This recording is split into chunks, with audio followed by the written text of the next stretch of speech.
Welcome to Freaky Friday.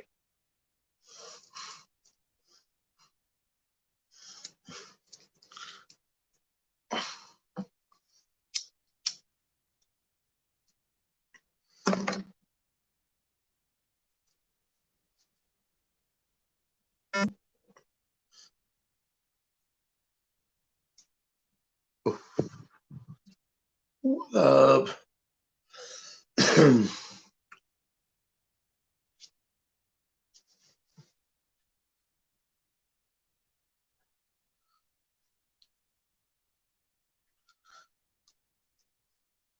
Yo, what's up, Timo? Welcome to the stream, bro. What's up, Weather?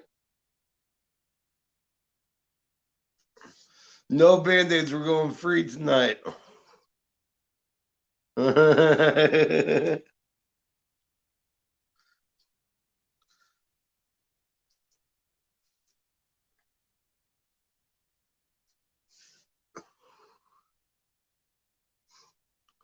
What's up, Valentine? Welcome.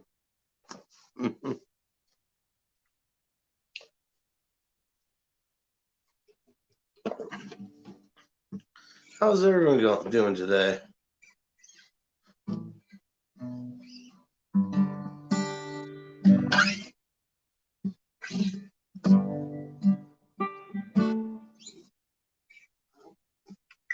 Hi. Oh, I'm still gonna get stuff all set up here. Hang on, check. Oh.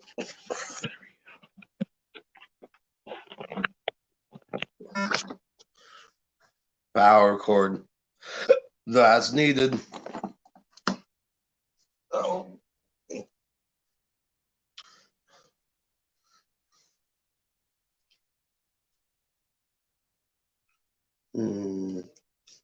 Let's say we all. We're going to hear later, Zachary. I'd say we have a couple hours before it hits, but we should be seeing like crazy lightning and stuff by 11, 12 o'clock Eastern. So keep your eye on the window behind me. I see some crazy stuff.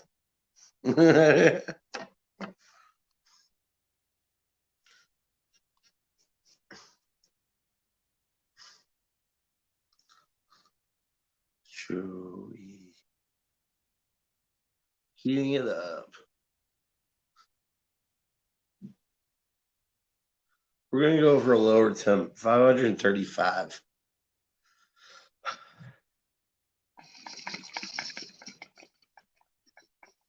Oh no, you got another account, man. That sucks.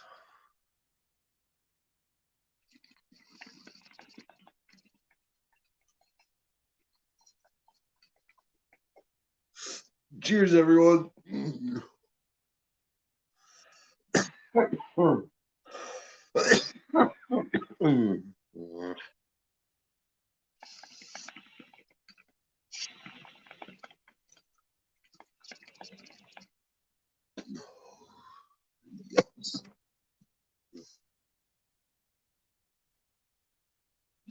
No, that's fine. Cleared. We can put some new in there.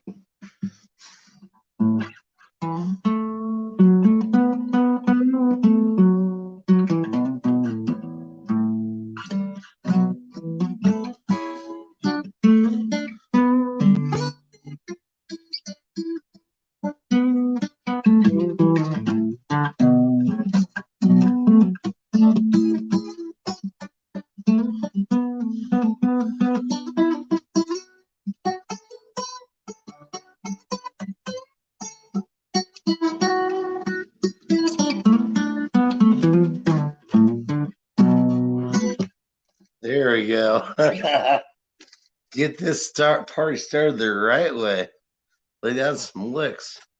Let me change this up because I'm sure I feel like there could be something going on my audio phone. Is that better? Yeah. Looks like I'm transmitting Transmitting. Wow. I officially cannot English.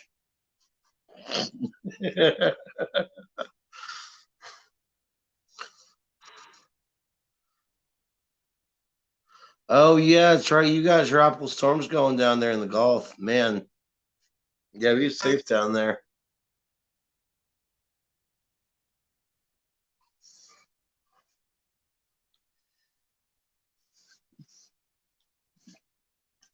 Made a burger for dinner tonight. It was freaking amazing. I did like a Southwest style with all the seasoning and stuff. And then grilled that up, threw some cheddar cheese on it. Then on the bun, I did a Hawaiian roll, Hawaiian bun, and did avocado and those French fry onions on one side, and then the no bean chili on the other. Smash. Yeah.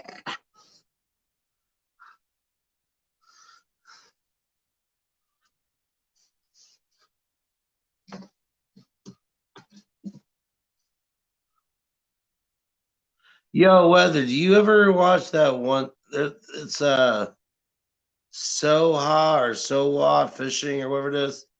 It's the guy he does a lot of fishing down like Southwest Florida on Twitch. Yeah, that dude's pretty cool. He's really into his following too. Wish I could do that. Oh, redneck, that sounds awesome. I was debating on whether to get wings or if I should just stick with drums, and I just got drums. So that's what tomorrow is. Oh yeah, I can already tell. We got some cloud and weather stuff going on that way. The sky is looking weird. So we'll see what happens coming up. Huh. We might have some crazy storms. Who knows? If so, I've got the window open over here so that we can hear the thunder and stuff. Might be kind of cool. I got the hiccups.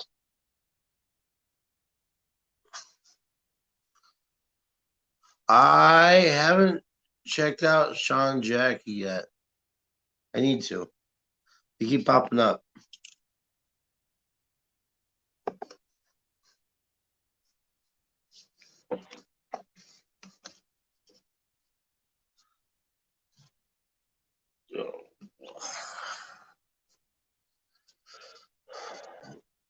All right. So I'm going to go ahead and ask y'all chatters which one I should load the email with. We've got grapefruit, we've got grape, and we have ice cream cake. So I'll let the chat decide which one I load up into the email next. Hey, Bubba. What's up, buddy? Ooh, hi. Oh, hello. Hi, Ro. Oh, Who are hello. you? Who are you? We got Chinese chicken. Oh, you You must call know the whole Chinese chicken. I hate Mongolians. We have Mongolian beef, Mongolian jack, Mongolian women, but we don't have no Oh, whatever you Kentucky say. chicken. What's up? What the hell? What's up, man? Oh Man, my man, place so shot right now. I unloaded that trailer today Yeah. by myself. Oh man. Yeah. Valentine says grapefruit, by the way. She's the only one who said something, and I thank you, Valentine, for listening. I will load this with the grapefruit Romulan currently. Hey, I just started some seeds for grapefruit. Oh yeah, Yeah. nice. Yeah, No, I started the grapefruit seeds the other day. like actual grapefruits. No, Okay. Oh, okay. the Cool. medicinal plant like grapefruits. That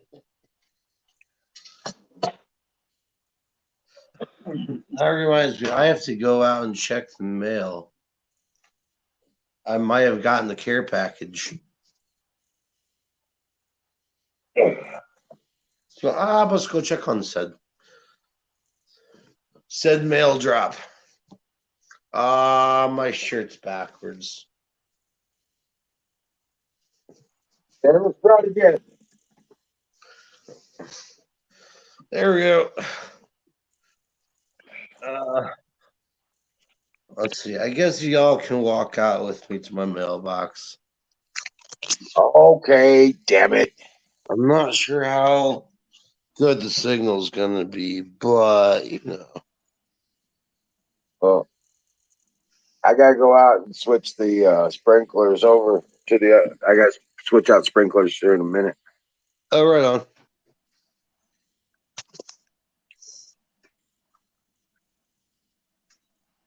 Oh yeah,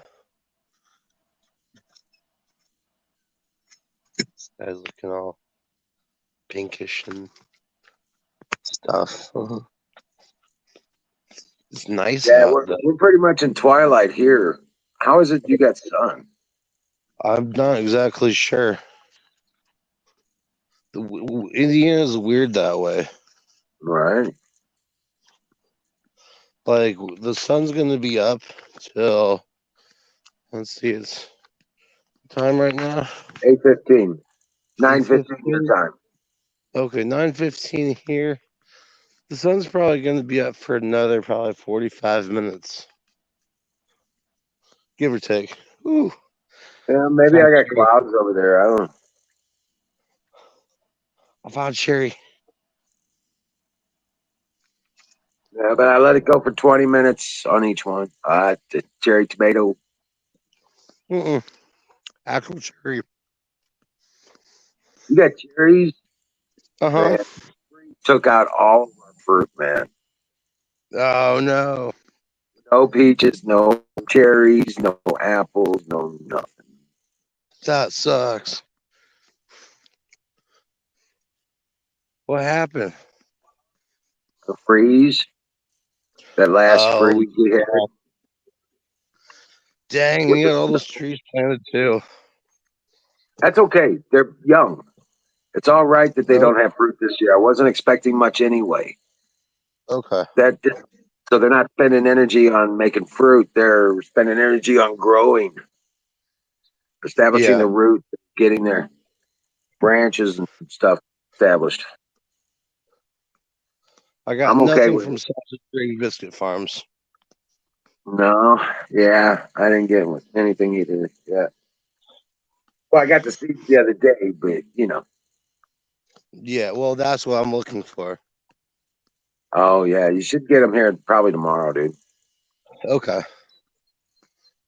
Right on. That'll work. What's up, Zoom? The Ranger is outside hiding under the porch, along with Princess. They're both Damn hiding under the porch. birds almost gotten all the cherries already. Oh, wow. Yeah, that's slightly annoying. Well, you better grab a bowl and start picking. Get Oh, the, honestly, what I need to do, because they're so high up, man, I need to get like a, dare I say it, a cherry picker? if I had a cherry tree like that, No, I would be finding all the little sprouts on the ground and all the starts and stuff like that. I'd be fucking selling those plants. You can sell those things for 25, 30 bucks a piece, just yearlings, man. really? Yes. I did not know that. My Oh ass yeah. for doing that. You should. I mean, that's an easy way to make some serious money. Right. Digging up, digging up trees, put them in pots, sell for $25 a piece. Okay. That's done.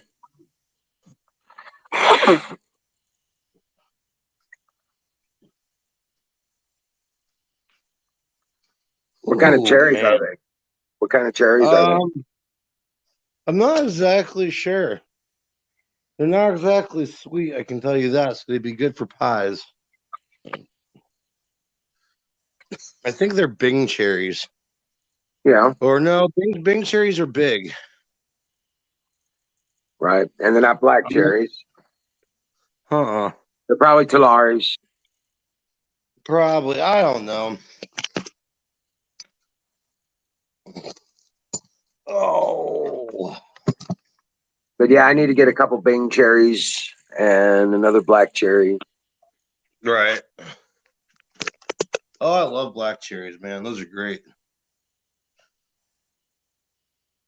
Um, there's a wine that I used to make out of the Bing cherries.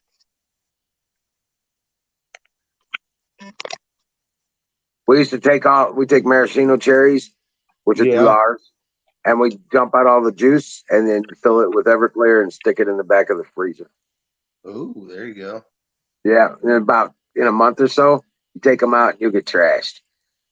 On Yes. cherries. I'm okay with that. Yep, make it with ice cream. It's really fun.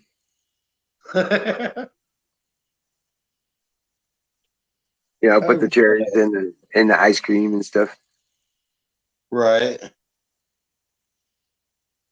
But if I'm gonna do it, when I do it, I do one of those quart jars, one of the ball quart jars, Right. Yeah. and it takes a lot of little jars of cherries. It takes 6 little jars of cherries to fill up that quart jar, That and then sounds so. yeah, and then you fill it up with Everclear and cap it off and set it in the freezer.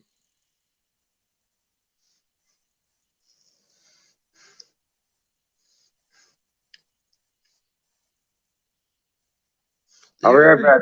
I gotta go switch this out. All right. Fire in the The ball.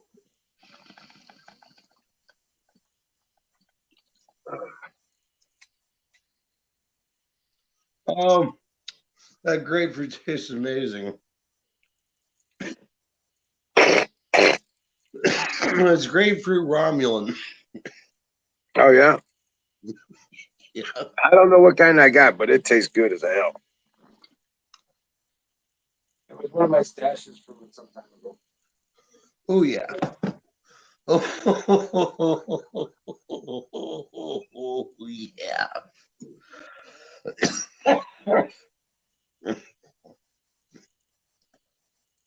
Oh, I finally got this downstairs so I can organize my guitars. I got a multi rack.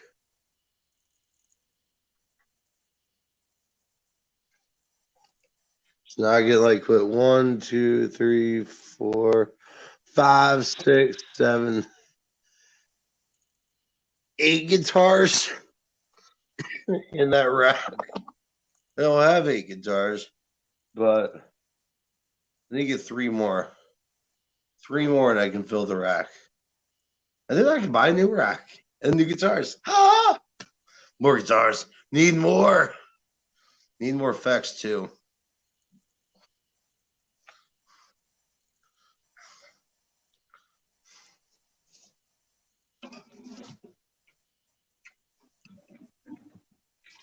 No.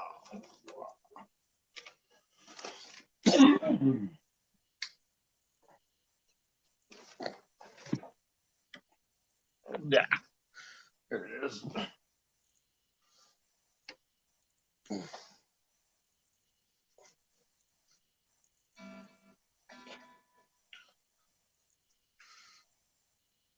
Oh, what was it?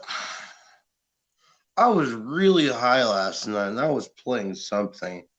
Um,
yes.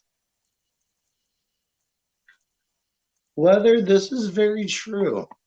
This is very true, Zach.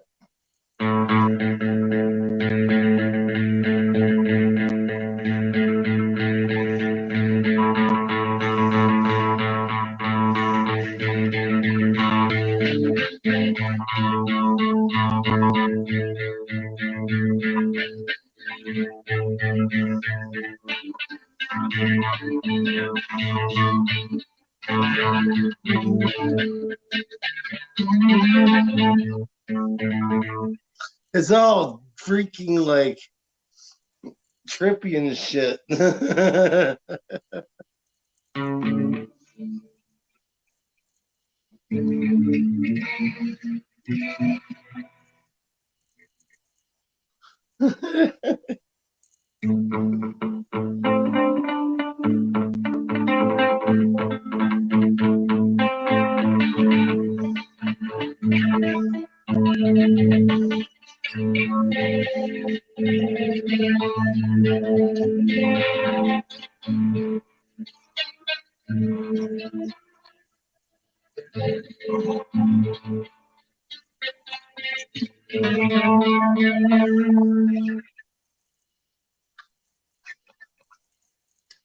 I got.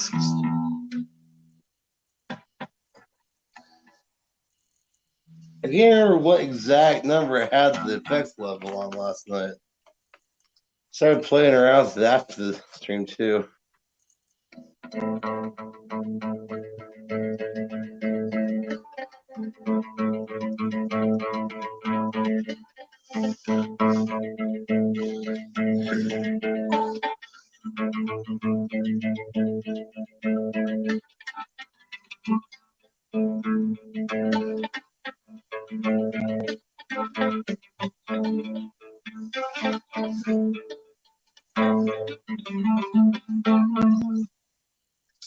I gotta stop doing that. I'm not high enough yet.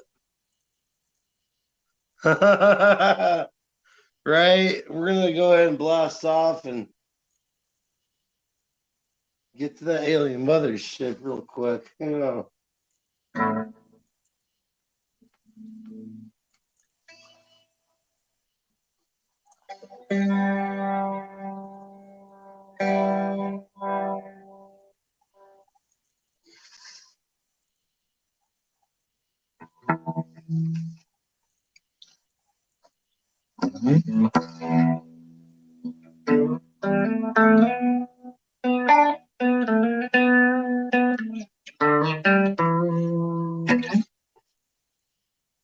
Not quite.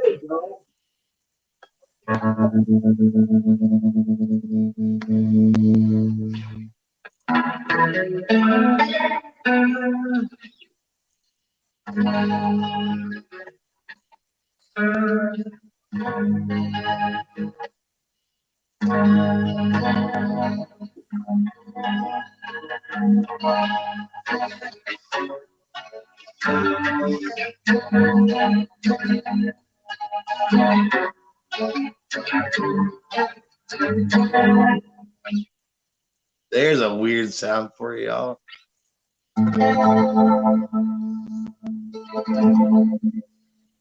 And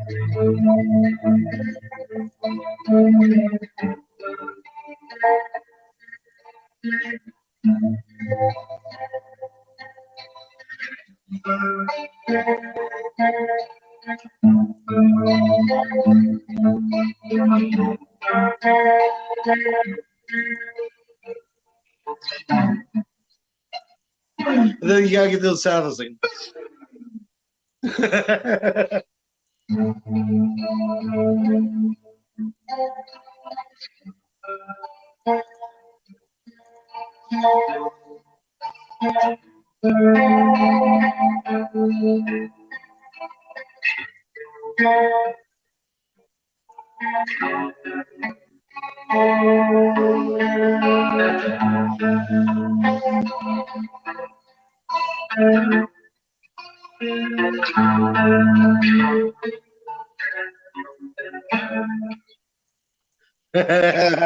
God, that's trippy. I love it. Not high enough though. Fire in the bowl. Yep. I believe that's a thing that's oh, damn. I wish I had a green light in front of me. Go, go. Yeah.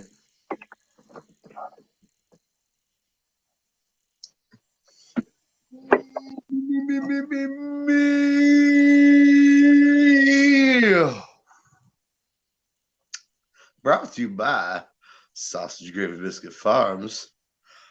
.com. .com. For all your bean and bean needs.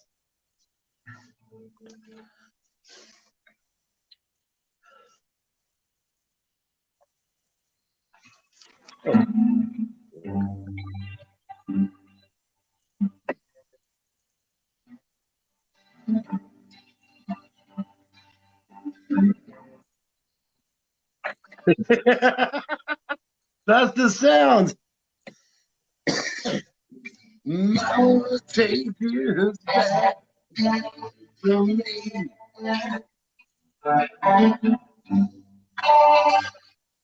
Ooh.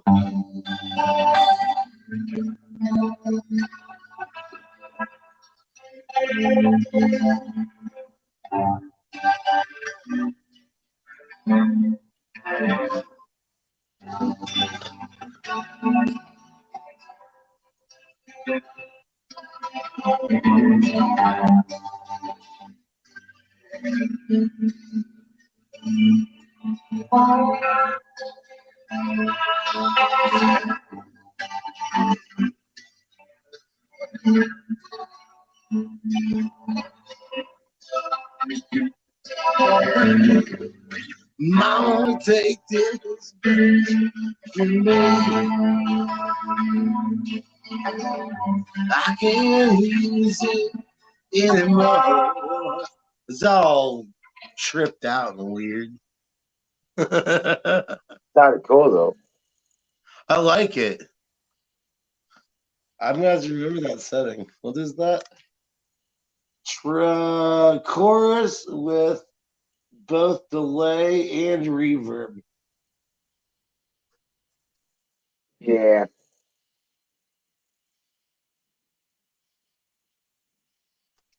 Hold on a sec. Oh, I can't do it. Hey Tim, how you doing, Tim? I see Tim's here. Zoom. Excuse me. Whew.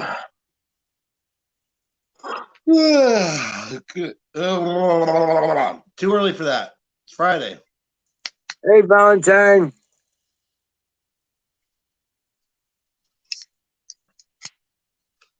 Oh, I wonder what free fall would sound like with that sound effect. That might be kind of cool.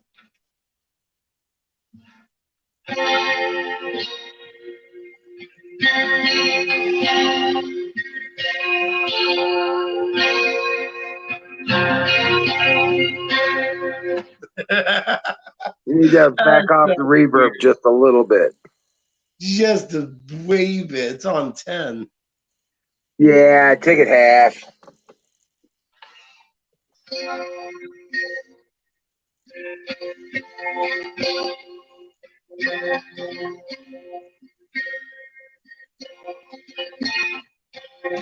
It's too sharp.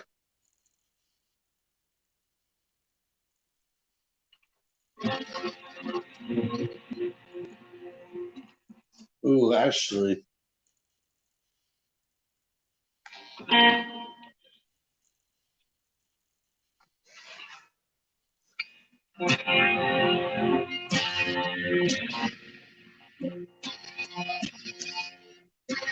Ew. Too much. Too much dirt.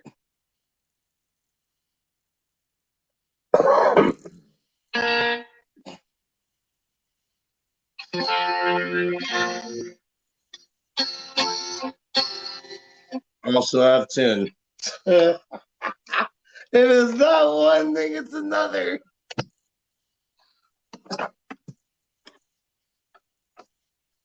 Oh no. Gonna free fall out in the nothing. Gonna take my And I'm free. I'm free falling. All right, let me.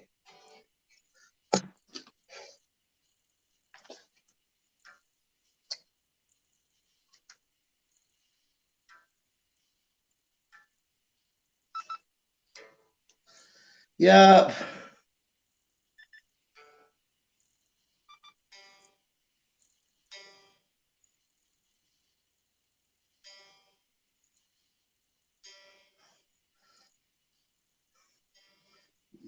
My G string's all twisted.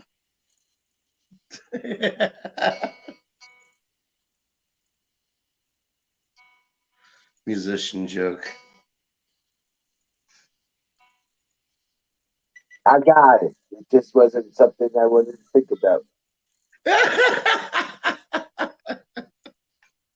Susan says to untwist it. I did. Cupcakes in chat. How you doing, Susan?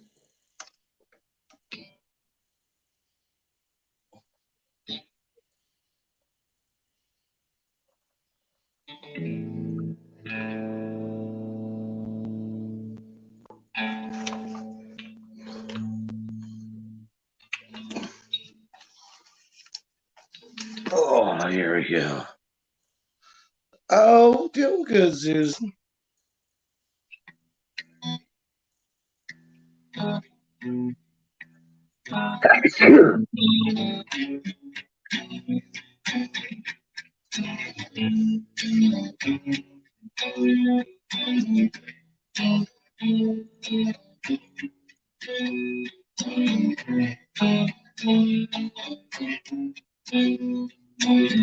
Met a girl, thought she was grand. Fell in love, found out firsthand. Went well for a week or two. Then it all came unglued. My voice is so freaking shot. Man. Yeah, I don't know what's going on. I've had stuff dripping in the back of my throat and it sucks. It makes it hard to sing. Need more water. Water. I need the energy.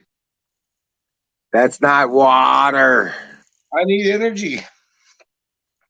Water does not give me much energy. Otherwise, I'm going to fall asleep on stream like I did last night. Yeah, you was snoring by the end, dude. It was bad. I had to bring it down. Oh, did I leave the No, mic off or on? yeah, you left it on. He was Uh, snoring like he was cutting down a forest. Yeah. Did I stop breathing?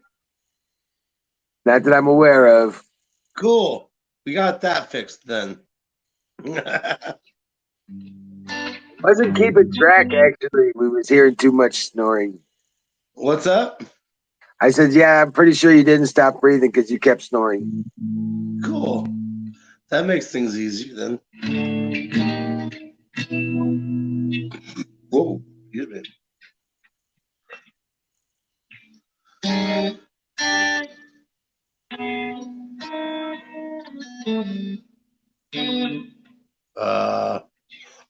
Oh, I know.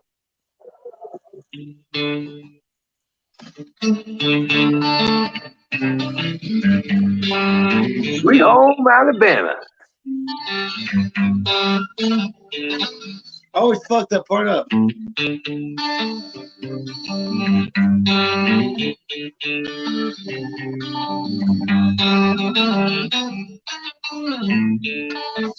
Something like that.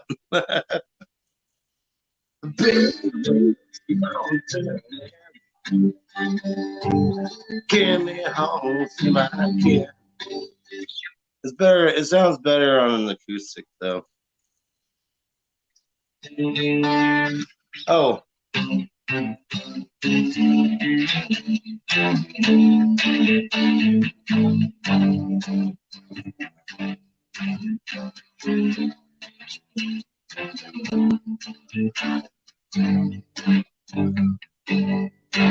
Name the song.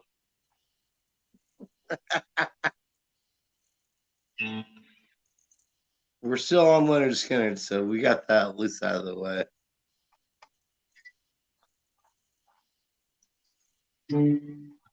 Oh, I got the link for you, Susan.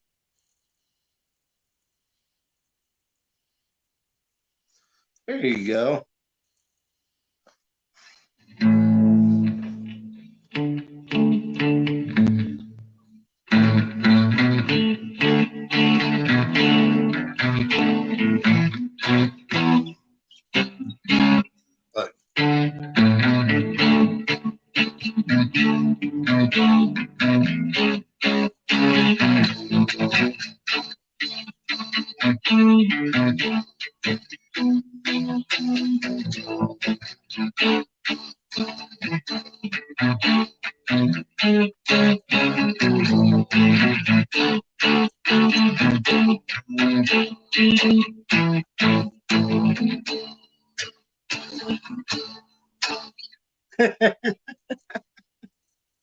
I want you give me 3 steps, give me 3 steps, mister.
Excuse me while I kiss the sky.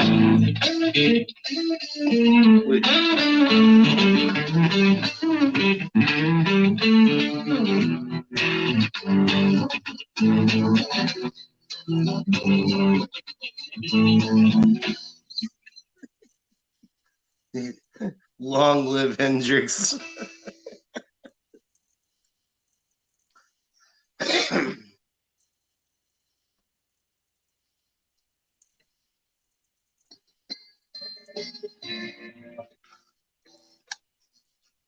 Still not quite right.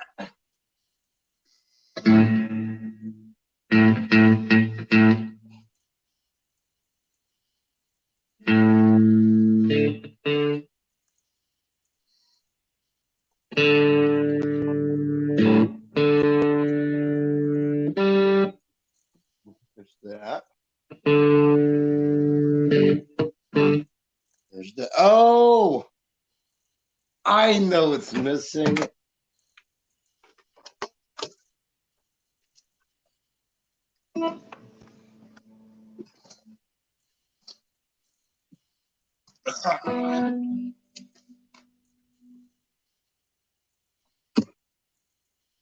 That.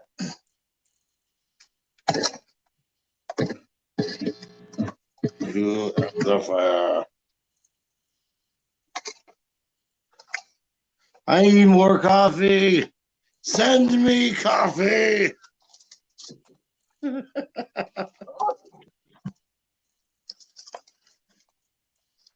Too much shit.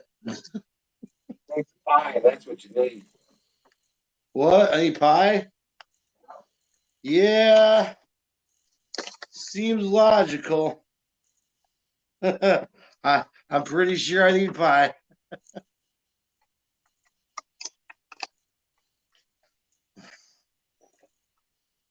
All right, now I put this all over here because fuck long cords.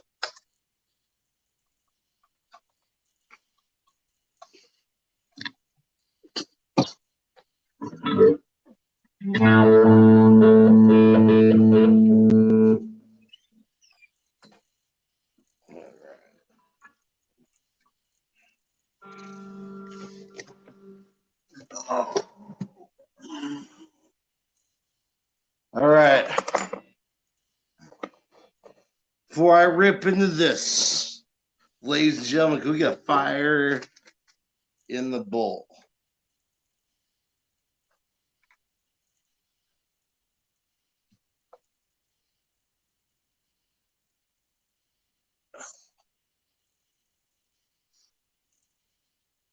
I just realized the layout's all funky.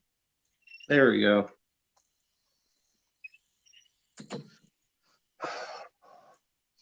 Still going strong on this grapefruit Romulan there one. Oh man. I got me a can of sliced pears. Oh, that sounds delicious. And I just got them out of the fridge. Oh man. Yeah. I do that with the peach rings.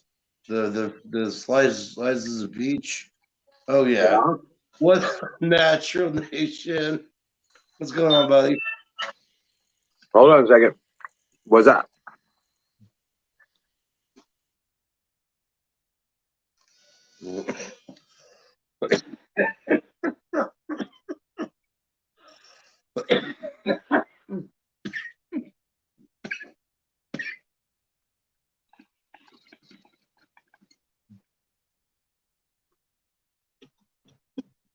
Man, that thing rips. I sent you one, Susan. Hang on, I'll post it up again. Maybe. You know what? I'm gonna do something that I don't normally do.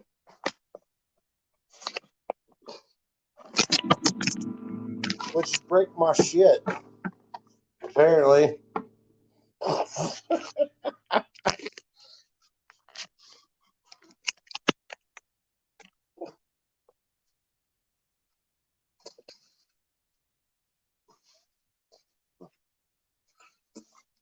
Apex is standing the fuck up to play.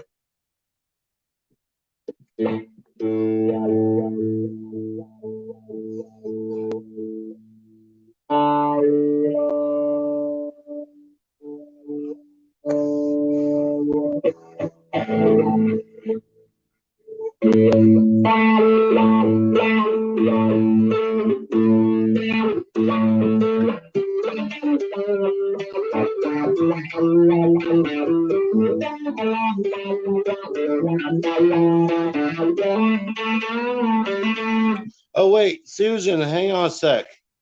I think I copied the wrong one down. My bad. That's a different one. Here. I've been sending people the wrong freaking StreamYard link. Here. I don't know who you're going to.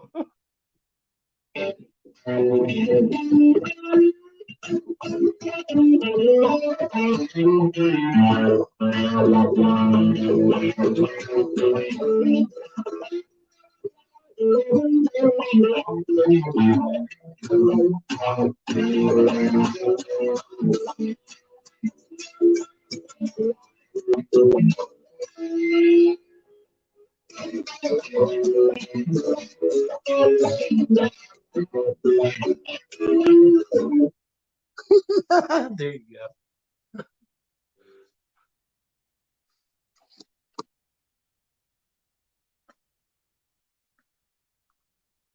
Hi, Susan. Hey, Susan.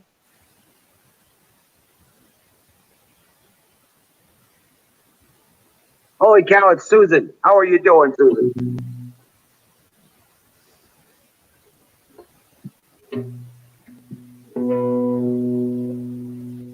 Hello, Susan. You. What's up, Cupcake? Hey, Susan, you got Mike?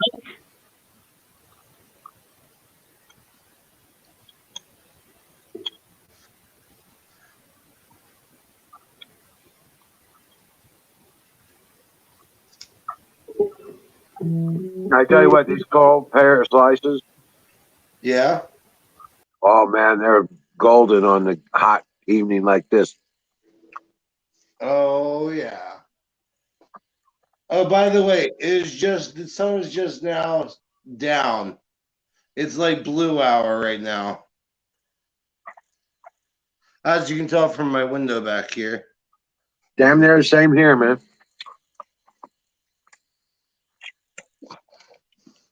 Blue hour, yay.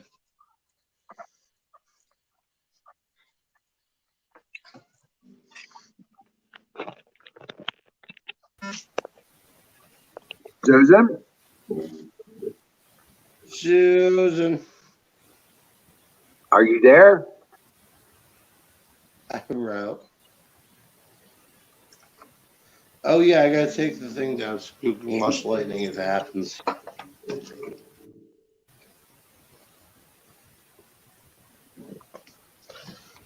I think you're typing in private chat. Oh, okay.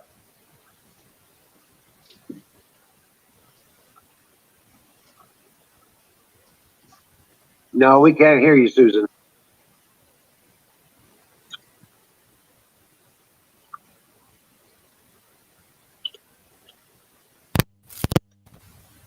Yeah. Oh, all right. We're hearing something now.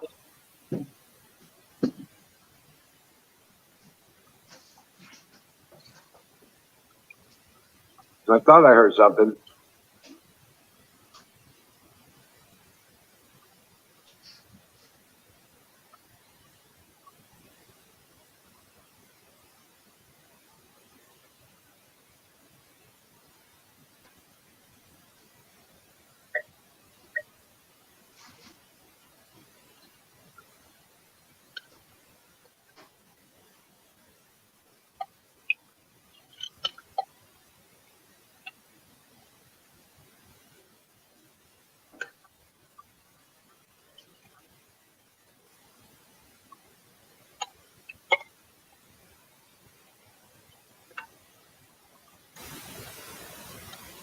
Something changed. Try and talk now.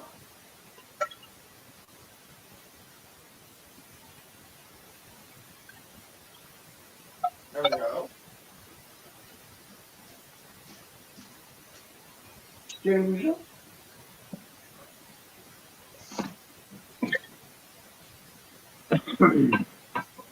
Hey, Kristen. Hey, Miriam. What's up? Oh, shit. I was watching private chat. Whew. Hey, Valentine. How you doing? Miriam, Blue welcome juice. in. Kristen, how you doing? Wait, is Aaron here? Was what?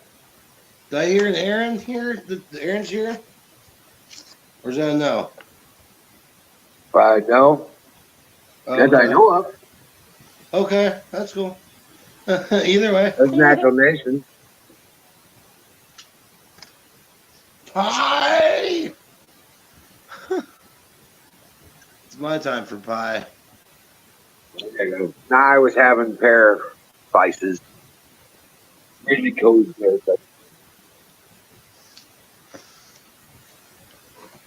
Strawberry pie and milk just sounded amazing.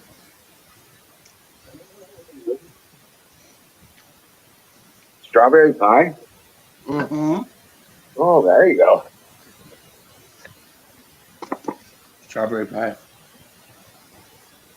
Oh, wow. Yep. They don't have strawberry pie where I get my pies. One place here. It's a place I don't like going.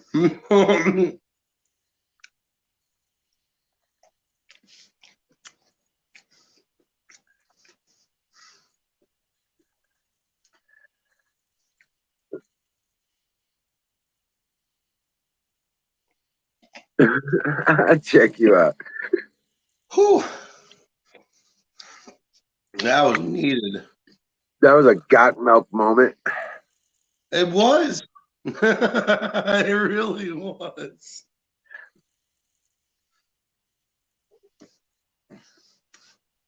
I bring Susan up again. Mm-hmm. I wonder what's going on with her mic. I'm not sure.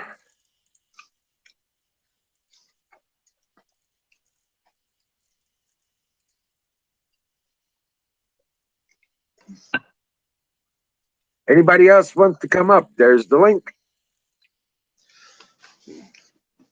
Come on in. Let's get this party started.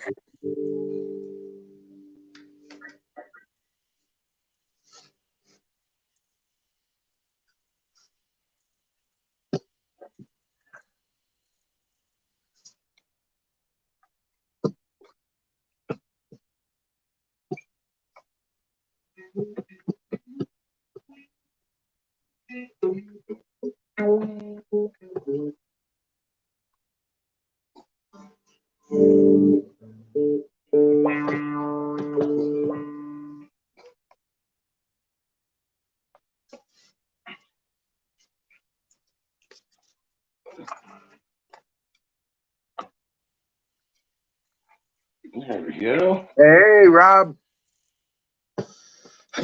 Oh, hey.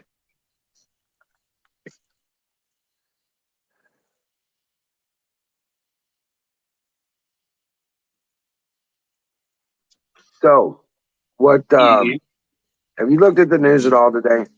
I have tried to not look at the news here lately.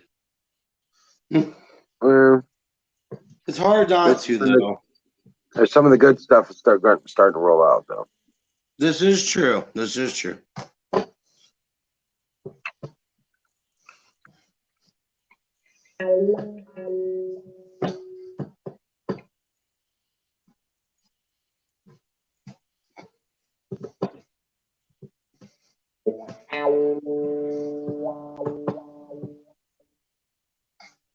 I gotta find the right foot position for it. Oh, somebody's here.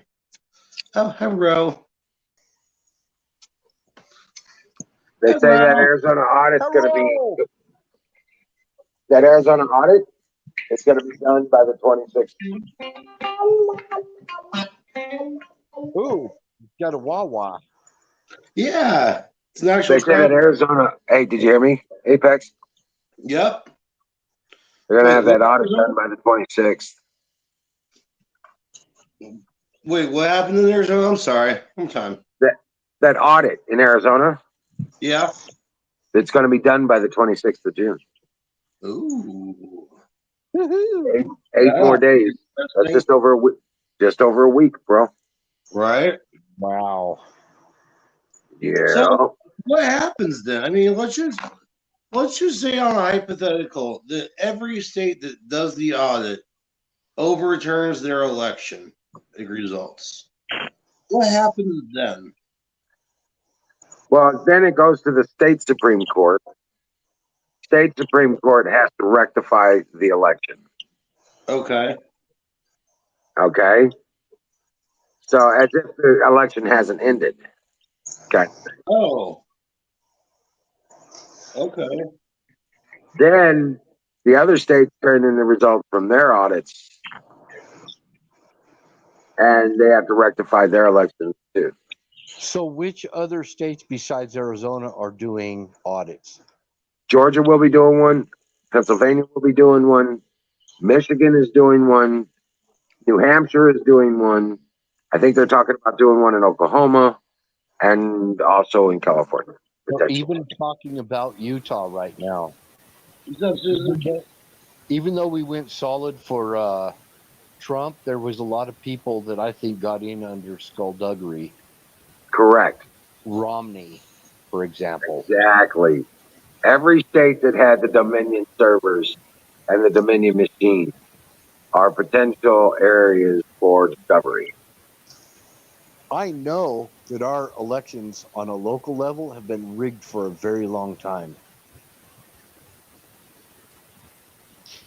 And yeah, they've been in favor of Republicans most of the time, but they have been rigged, our local elections. I'm just saying. Right. Oh man, Susie can't get her mic working. I was really hoping to talk to her. See, we got people from the East Coast that suddenly get elected, and nobody knows how it happened. Nobody knows how Orrin Hatch came from Pennsylvania and became a senator. Year after year after year, they gave him the rubber stamp of approval. Right. Harry Reid, same story down in Vegas. Nevada. Yep. Well, yeah, but it was the Vegas votes that kept Harry Reid in there. That's where he hung out, was Vegas, in that area.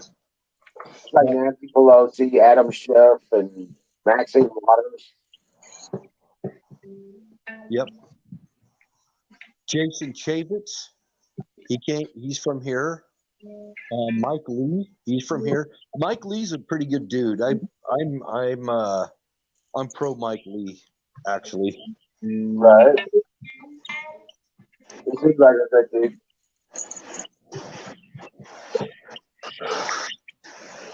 Yeah, we've got a few good people in our state. But do have some uncleanness going on.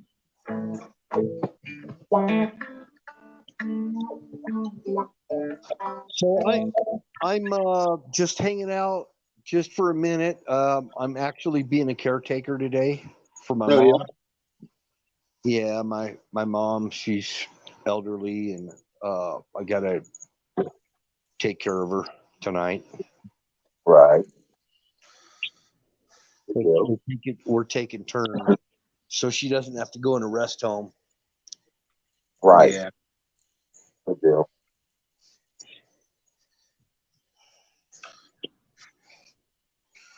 Oh, itchy.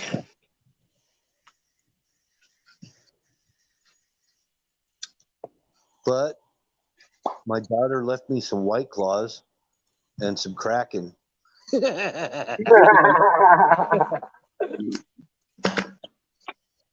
Oh, it's kind of fucked up.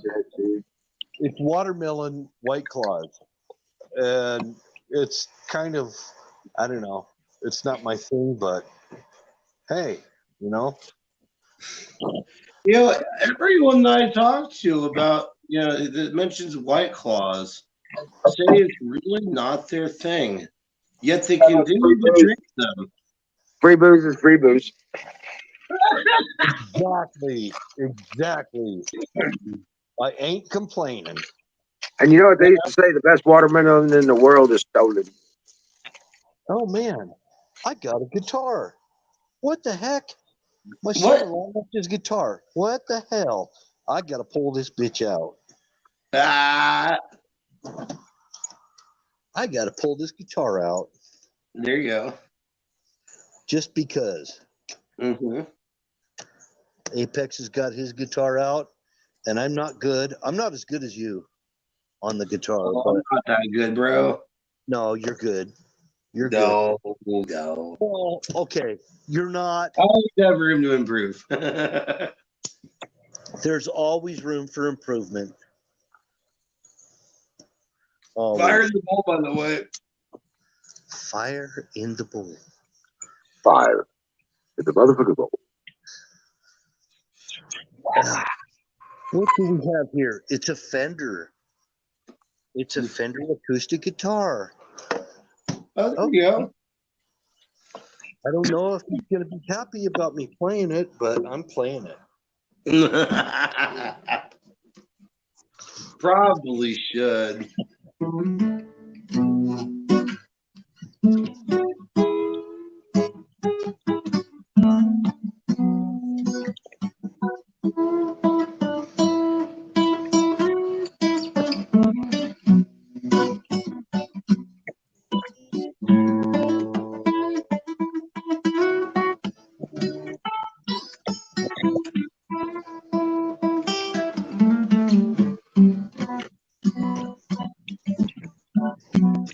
Sorry, I don't have an amp.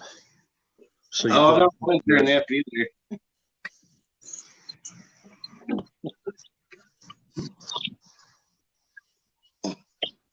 Uh-oh.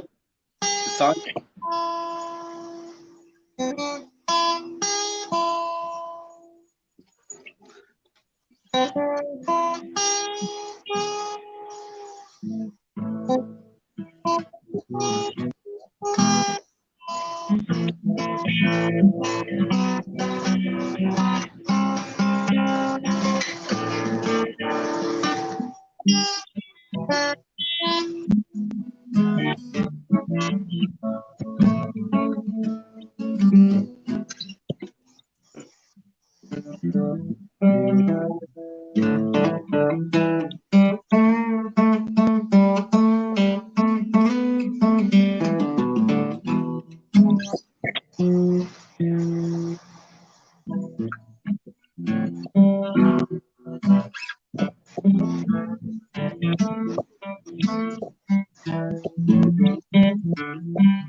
I'm shooting on down the road. Going on down the Susquehanna. A children roll up in my hands.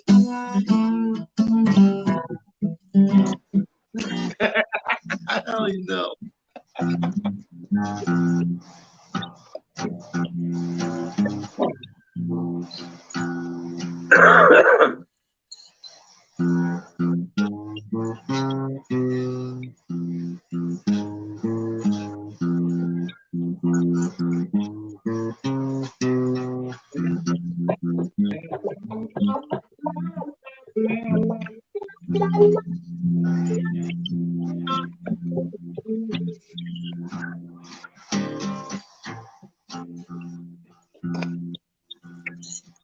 Ooh, yes.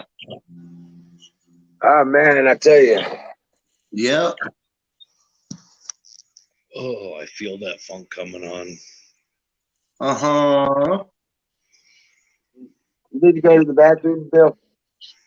No, I'm talking about the funk.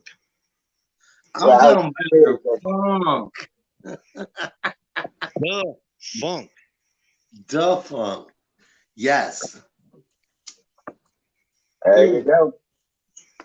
I got something for that.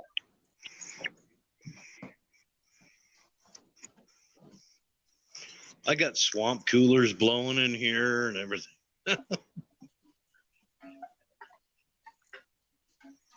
It's actually kind of hard playing along with Apex there because I can barely hear them.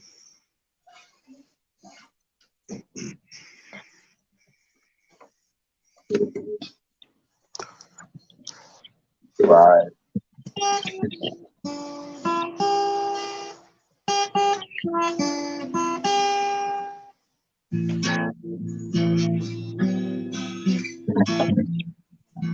Hurry up, Sing. Sing's got the funk going on too. He's gonna hop in the shower. He said he'd be back shortly.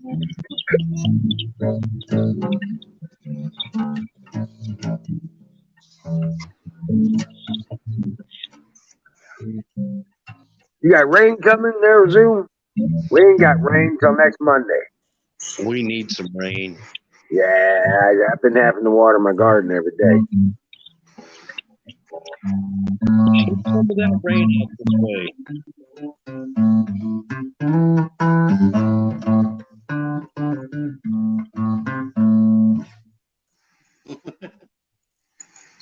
I like that. Funky. That had a little bit of funk going on. That was some funk.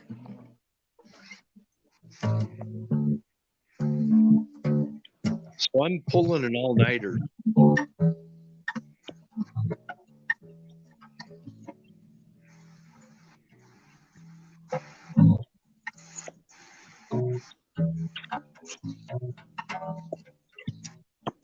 I have clouds.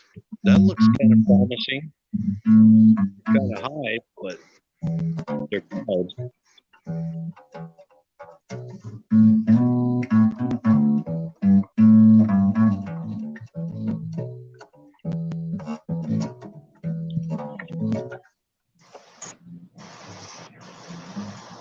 I'm starting to really like the bass.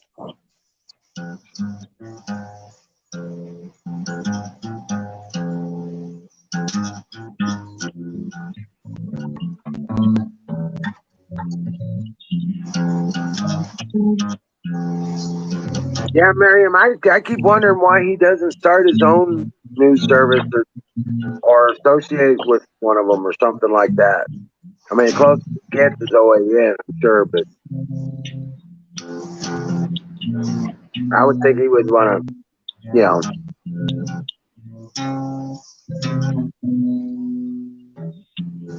start up his own media company kind of thing.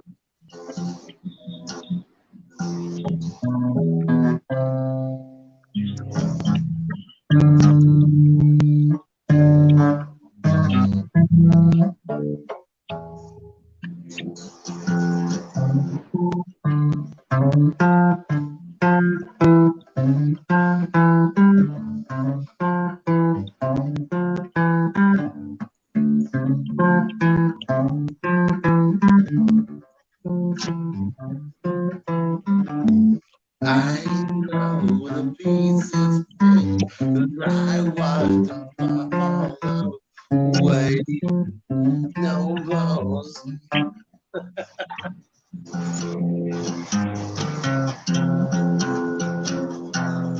There's a tuner. There's a tuner. It's a tuner.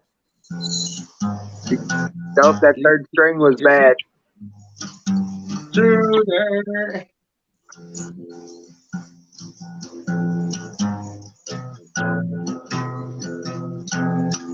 Yeah, that third string's out, dude.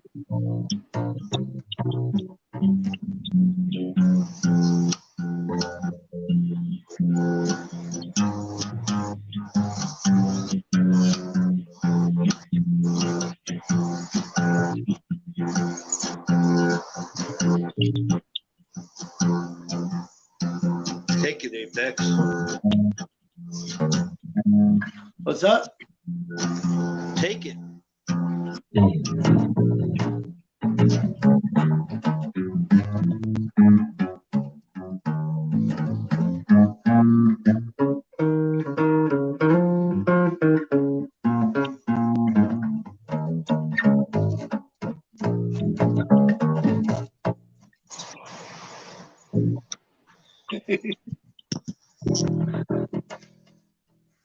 That's not fair because you're paying a piece.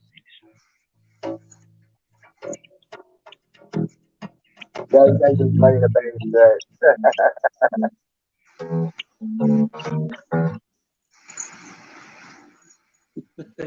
I'm just building up a rhythm for you there. I know. I'm in my little zone. I'm sorry. I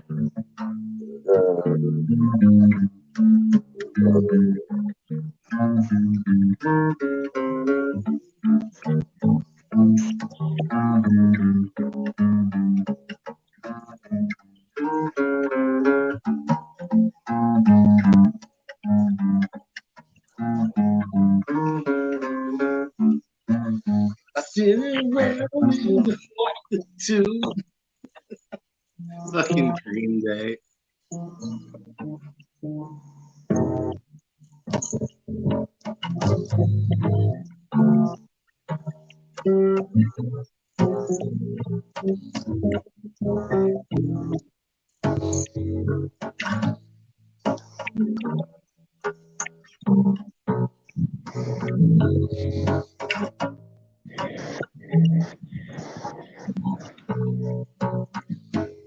I want to know.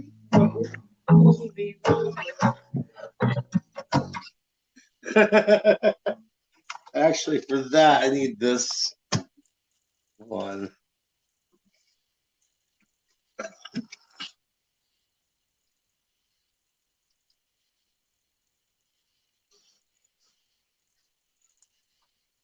Ugh.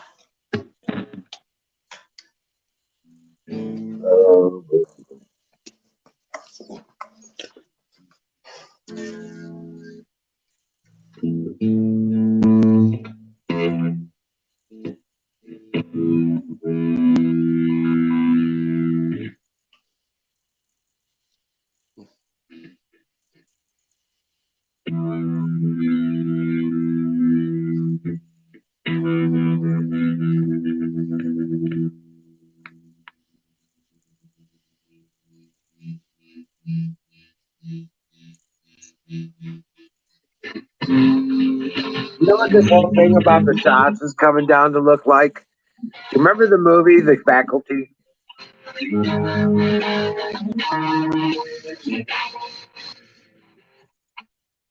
Apex. Yo, Do you remember the movie The Faculty? yeah, That's what this fucking vaccine shit's coming down to, like shit. it is. It is. It's really weird, but yeah. You have to get everyone with those fucking pens with the fucking coke and shit in it. Right. Yeah. That's what I'm saying. It's like what they're doing with the West Point. Right? That's what's happening at West Point. It's like the fucking movie The Faculty. It's true.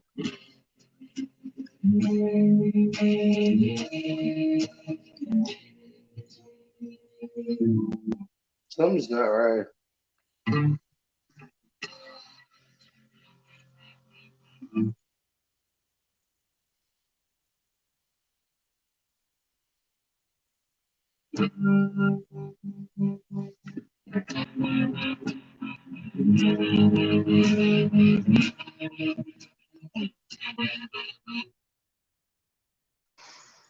I'll let you call it, Dallas. Come on up. Oh, there it is. 3-minute warning. Come on, Dallas. Dallas.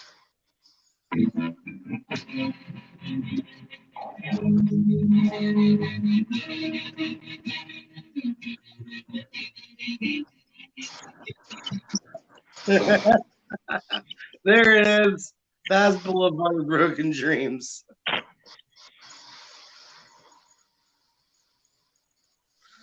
Two minutes. 2-minute warning. So what is that, like an automatic vibrato or something? That's a tremolo, actually. Tremolo reverb. Yep.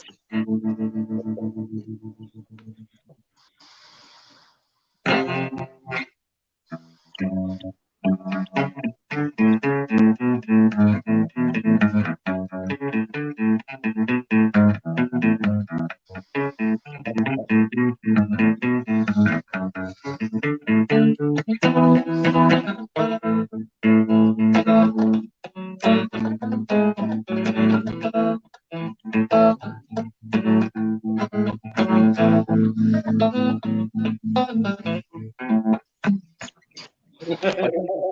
think it's time for another watermelon White Claw. Man, if we all doing this tonight, I might bust out the tequila. I can't believe I'm drinking freaking White Claws. I can't believe you're drinking White Claws either, bro. Did your nuts fall off? It just ain't right. That reminds me of a joke I heard I may be crazy, but it just may be a lunatic you're looking for. No need to fight. I saw this meme today and I died. I damn near died laughing. I woke up and saw this. Keep this in mind. I woke up and saw this. It was a warning, like a warning sign, like a yellow triangle, and it said, "Warning: drinking non-alcoholic beer is like going down on your cousin. Sure, it tastes the same, but it just ain't fucking right." Okay,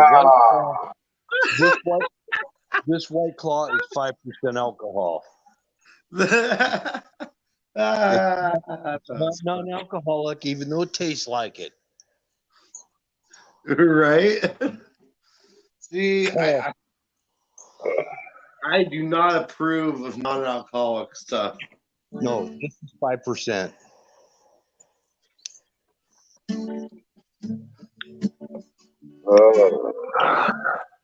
I think it's lower calories than beer, though. It's like drinking a Zima. It tastes like mineral water with watermelon spritzer. She said, "I'm going out with my girlfriends. Margaritas at the Holiday Inn. Lord have mercy, my only thought was tequila makes her clothes fall off." Oh, yeah. How about people say I'm no good, Oh, I can do crazy that. as a loon.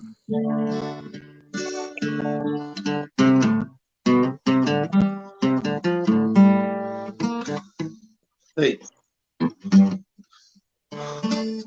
Oh. I don't know what's going to happen if Tanya finds out I'm drinking White Claws. White Claws.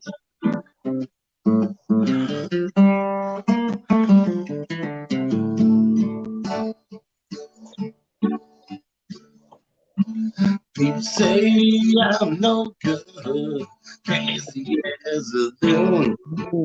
'Cause I get stoned in the morning, I get drunk in the afternoon.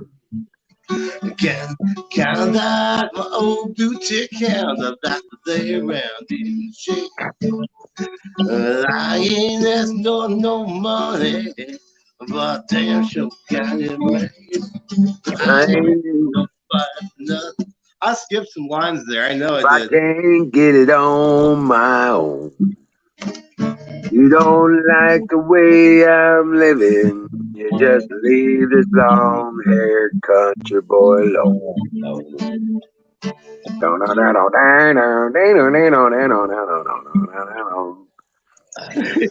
It's something. Yeah. That's a good tune, though. Yeah. Did you do Crazy Train? I have an official request for Crazy Train. What's up? I have an official request to see if you could do Crazy Train. Crazy Train? Yeah.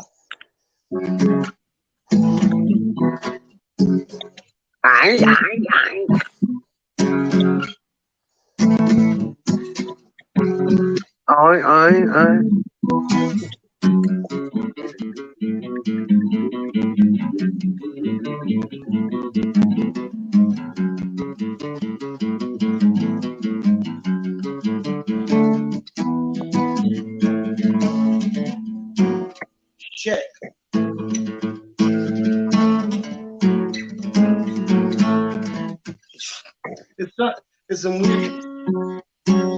It's some weird chords. D7 with a pinky. I can't remember. D7 with a pinky. I don't know. I was starting to feel it. I was starting to feel it. Oh, I got one for you though. I. I know, right?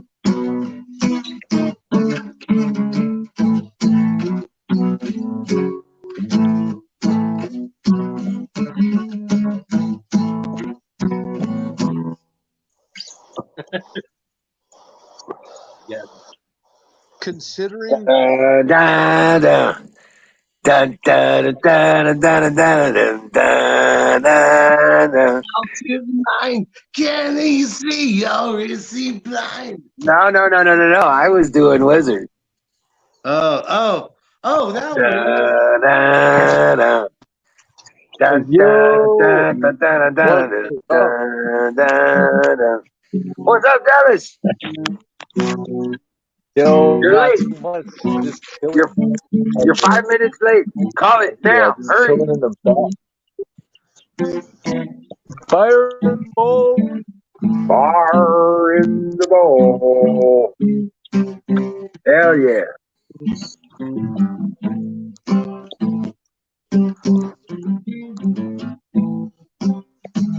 Something like that. Hey, Dallas. Yo, Did you see the videos of my garden? no, not yet. I gotta do that. I gotta do that quick. I just got back home just recently from door dashing. Yeah. I gotta check those out. Man, this year I sadly wasn't even able to get a garden going. The spring was so cold, and all of a sudden, winter or summer just popped up, but it was like 90s too. Everything would have just died, I think. But man, I'm panicked, so I can at least do some hydroponics soon. I could try and put some things out. It is late, but there's a few things that I could probably get, like parsley and little things like that, to grow pretty quick. But If you're working from starts, you man, can yeah, go. I wanted to can get go a with big the garden tomatoes. going. Yeah. Yeah, I could probably sneak in a couple tomatoes. It's been pretty hot. But you got to remember, I have our grow wild season's all the rhubarb. way. The grow season goes all the way to damn near November for you. Yep. Oh, okay. Yeah, I got time then. I gotta get on that then. And I go maybe try and pick up some soil tomorrow and just throw some things in. Heck yeah. You know what Yo, you can, what's up? you Fix my you can get some onions. audio so I can hear. Dallas, Maybe put some onions in the ground. Hold on a second, Apex. Oh, I'm sorry. No, it's okay. Bill's kind of fading in and out. okay. Try some below ground crops like onions, beets, turnips, that kind of thing. Audio. Potatoes. So Oh shit! He fell off the wagon. He'll be back. Yeah. It was him. It wasn't me. Pardon me for being rude. It was not me. It was my food. It just popped up to say hello. Now it's just gone back down below.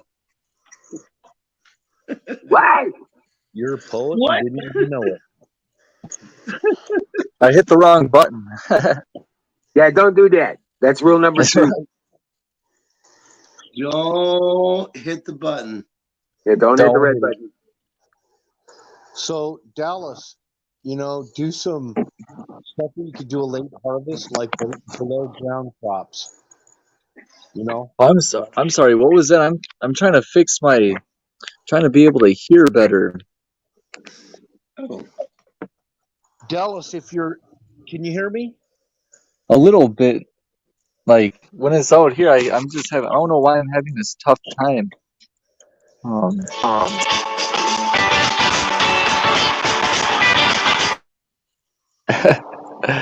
Maybe Wizard can tell you. So volume's up on your phone. You got speakerphone on? You know, is that what you're doing? Yeah, usually I have no problem hearing through my phone. All of a sudden, Right. I'm just having a tough time. It's all good. I'll be able to figure it out. Move this up closer. But he was saying that you could start with some underground, like potatoes, beets. Okay, tomato, beets. Okay, heck yeah. Potatoes and beets. Potatoes and beets. Yeah. Okay, potatoes and get those underground. Yeah, because I they got don't get affected by the frost. Yeah, that's true. Yeah, and then I forgot how that works. Can do those? Would those start to come back next year? If I planted them in the ground now, do you think they'd come back next year, next You have to season? dig them up and dry them, but yeah. Oh, okay, that'd be And then, cool. To just have them keep back. well, you don't have to. Guess what? All you got to do is get some potatoes from the store, let them sit for a couple weeks, and start growing the eyes. Okay. Oh Cut wow. them up and put them in the ground and start growing them. Oh wow. That's what it is. That's awesome. Stupid mosquito. That's great, actually. That's unique how that works. It's really unique how the like. Yeah, I think you gotta like have seeds, but to be able to do that with food, especially potatoes, that's good in protein and that's good in Yeah. a lot of things. No, Heck yeah, man. potato. I love mashed potatoes and butter. Oh my gosh. Right, baked potatoes, hash browns, French Yeah, fries. you can even No, fry up homemade fries, man. you will never Even try potato. potatoes. Yeah. Even potato soup. Yeah, yeah. Heck yeah. I'll show you. Let's see if I can turn the camera the other way, or I've got some wild rhubarb that's growing. It's huge. Guess I could just flip the camera around. I don't know if you guys can see this. Let's try and turn on a light.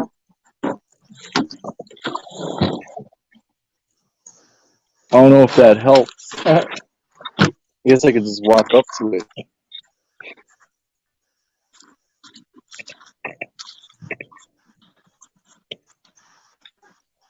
Yeah, this is crazy big, fat, wild rhubarb.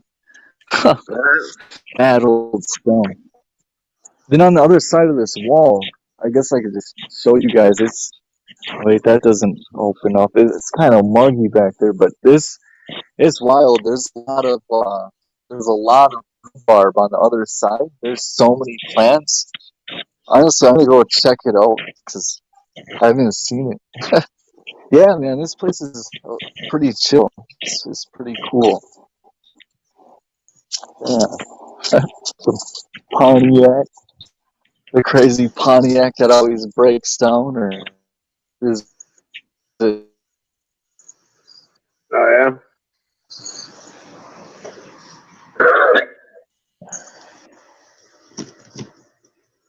So, you, Make rhubarb pie.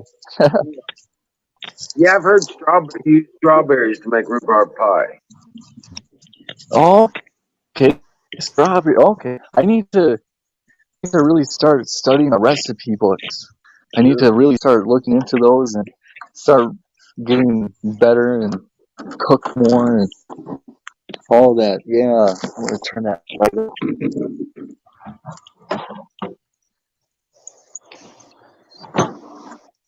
Oh, cats.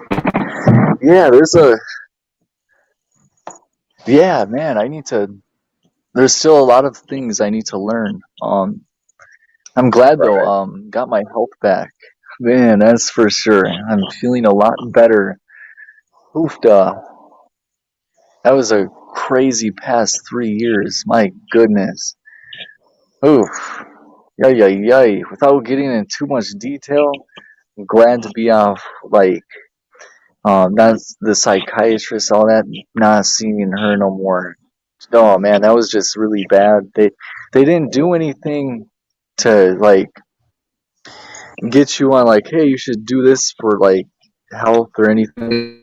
You go there for 5 minutes and you just say, oh yeah, I just take this medication and I guess it's working.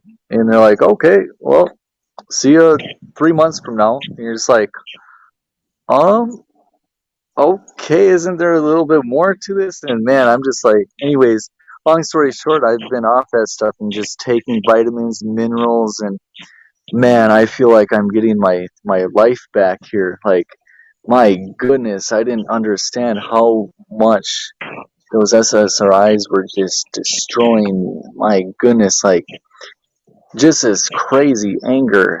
And I understand why people would go nuts. Like, you hear about those crazy stories of kids on SSRIs and go do some horrific act. Well, man, I understand. Your mind has this crazy pressure, and just you're on this crazy. You aren't fixing the problem. The problem is masked. It's not fixed. And what I did is I just prayed about it and was like, man, God, what do I need to do to get on a better path here, a better track? Because things just are not working out right now, and they are only getting worse. And that was about 2 months ago, and that, or actually, it's been about 2 months ago when I said that, but it's been like 5 or so months since I've seen the psychiatrist and been off them pills, so that's good. But man, that was tough. Wow. But the vitamin mineral fusion, when I got that, that helped out so much. Those vitamins and minerals, I can't believe like if how much I was lacking in so many departments of vitamins and minerals where geez, if I would have I don't know where I'd be right now if I didn't change things up quickly there. My goodness, especially with the summer heat and humidity, and if you're not feeling well with that, oh my gosh. And the shoulder pain, my shoulder, I can keep my shoulder up straight, and my shoulder is nice, no pain. Before it'd be always in pain and just tension and just man, I was a wreck there for a few years. My goodness, I feel so much better and just I'm just like everything kind of feels new again in ways, and I'm just really glad, very glad, and I'm very sorry for in the past for a lot of those outbursts and all of that. I can't imagine. I honestly don't remember a lot of it, but I can only imagine how tense and bad it was, and I apologize tremendously for that. And I'm glad Oh, well, you're you know, we chatting. live, we learn, we grow, you know, we improve ourselves. Yes, that's improvement. Yes, oh yeah. Always you fall back, quickly learn from it, improve and learn from the mistakes and continue to go forward with the good energy that I'm getting and stuff. And yeah, thank you. And man, I'm glad your channel's up and running and people have place to chat at night. And yeah, I'm glad it's all going good. And yeah, just really glad to be at this point. Um, yeah, and Friday night, fire in the bowl. Heck yeah. Yeah, fire and the motherfucking boat. Hell yeah. No, I don't hold grudges and don't have hard feelings. Yeah, I just hope yeah, people that's learn for and sure. grow and, you know, be able to understand, take responsibility and learn their Yeah, lessons and then don't do it again. You know? yeah, that's for sure. Taking the responsibility and then not repeating it, not doing it again. Yeah, Yeah. yes. Um, that's for sure. Man, I'm glad your garden. I was worried when your this earlier in the year when your garden went down because of the bad Well, weather, the cold weather. yeah, I'm the glad you frost. got that back up and it's yeah, the frost. I'm glad that's going good. I'm glad you recuperated quick from that. And Sounds like you got a good garden going. I'm gonna check out those videos after this. Heck yeah, get me motivated for gardening. Right. Yeah, buddy. I'm gonna let these Well, cats I've in been quick. trying to get everybody motivated for ever since March. I'm gonna look inside. It's getting mosquitoes. Not enough B12, bro. Yeah, B12. You're not taking enough B12. If you were taking B12, you wouldn't have mosquitoes on you. Oh, okay. That's good to know. More Yep. B12. Desert, you want in? 1 second.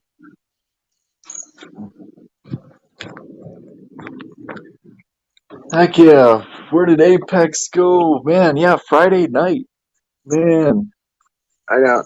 Dave probably gave him a call, or Brittany, and he's on the Oh, phone right now. okay. Heck yeah, I went Ah, door dashing exactly. tonight. It was finally busy. Like, oofta, it was a slow week. My goodness, I was worried. Oh, yeah. I got my westerns on Gunsmoke. I'll turn that off. I don't want a copyright strike for Gunsmoke. My goodness. That'd be terrible. Oh, there's light. Wow. Heck yeah. I haven't been able to show off butt in a while.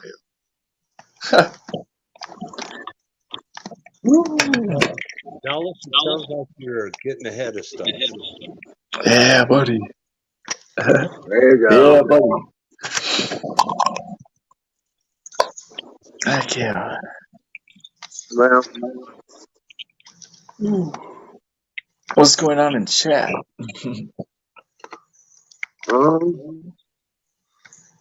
Let's see. God. Oh, Emerald, that was good what you had to say about the Arizona audit. Thank you. Because I always just get doom and gloom stuff, and Now me, they're going to be facing their I'm judgment. rooting for Trump, man, but I'm always just on this doom and gloom, like, oh man, the system's got us all played, man. But that just gets you goes on a really negative road. Gotta you can't go down, like, yeah, man. But that was good though. What you said, Well, you believe in God, right? yeah, Jesus. oh, definitely, Have faith. yeah, All I got to faith, tell you is have faith. Yeah. yeah. That's for sure. Yeah, Just have faith. Do what faith. you're supposed to do. Prepare for what you need to prepare for. Yeah, And just have faith. Just keep yeah, doing what you're doing, and keep that's preparing. true. Yeah, preparation for whatever. Yeah, and just Because keep in this doing what game, you gotta do, and not go outside yourself and get lost in right, other things. because And Alice, it yeah, doesn't matter what other people think. In this game, it's not about who you know. It's about what you know. The value of the individual will be returning. The money will fall away, but the skill of the individual will not. that's true. Yeah, that's good. That's true. Yeah, the skill of the individual will not. Yeah, thank you. Needed to hear that. So Yeah, everything you learn, every skill, every situation you're prepared for, and the knowledge you gather, you carry that with you for all time. yeah, yeah. That makes sense. That makes sense to me. Yeah, and yeah. You just keep learning, wisdom, knowledge. Carry it with you, and use the knowledge and wisdom for attaining good things and good fruit. Keep harboring good fruit and just focus Because and you're always in motion. There is no sitting still. There that's is no true. pause. You're either moving No, forward or you're moving backwards. true. Yeah, Okay, there is no sitting still. There is no pause. Wait. that's true. That's very true. And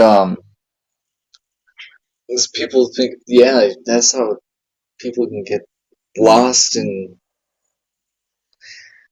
like a month-long Netflix binge, and they put their life, they think their life's on pause, but really that's that month of sitting and watching the Netflix and not doing anything puts you back a long time when in that month you could have been moving forward and getting goals and working on what it is you need to do for moving forward.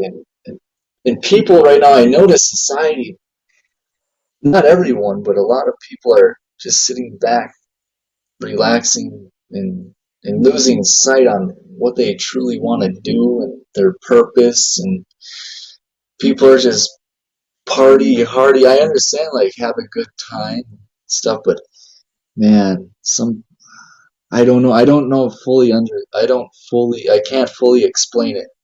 But it's just interesting times. But it's good to that like you, Emerald, and people in chat are always working on what it is they need to do in their life, working on goals. Like Aaron, he said, I'm going to build this deck. He got the tools and stuff to do it. He's talking about getting land. He finally was able to do that through obtaining the gold he had and trading that for land. I think that's pretty cool. I actually tell a lot of my friends about that, about when they're thinking, oh, what should I put my money into? And they're like, oh, stocks, cryptos, and stuff. I'm like, man, you should put your money in silver, gold, and down the road, like 20, like it's a long-term investment, but 20, 30 years from now, you can trade that silver in for money or land. If you keep for 20, 30 years, you keep, of course, like buying silver and just stacking it up. You can, wow, 30 years from now, like I'm just thinking my age, like I'd be like 50, 60 years old. And at that time, oh, I'm in a bind. Oh man, okay, I'll take this silver and gold and do like what Aaron did and trade for land or what you need to invest in. And yeah, it's a good long-term investment. And silver, it's cool. It's you can't just spend it. Like you can't just like if you're looking at silver, you're like, whoa, okay, I got a one. What would I be selling this for?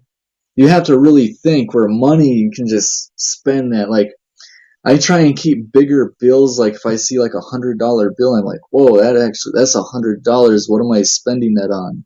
For if it was broken out in like five $20 bills, equivalent of $100 and $20 bills, you just see a 20. Oh, let's use this 20, and then that break that 20, and then use this 20, and then all of a sudden it just fades away. But because you just think, oh, a $20 bill, oh yeah, that thing's $3, $4. Oh, okay, yeah, I'll get that. You want? I don't know. For me, I'm just trying to not spend, save, save. Right. Hold on a second. Yeah. Classy. How did the rice come back? Oh.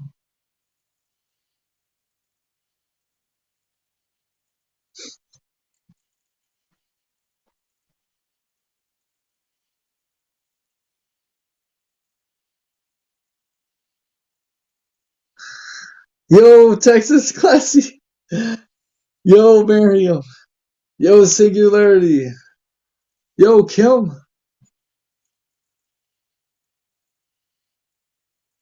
Uh-oh.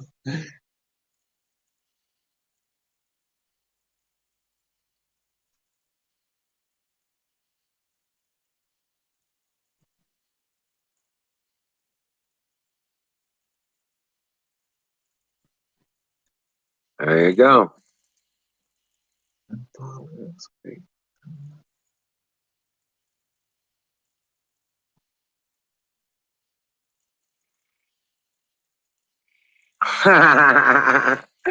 Right. But yeah, right. Hey, Bill. You still there, Bill? Heck yeah, I won't hold up the chat panel. No, man. No. But I expanded the front yard another half an acre. Nice. Yeah, Nice.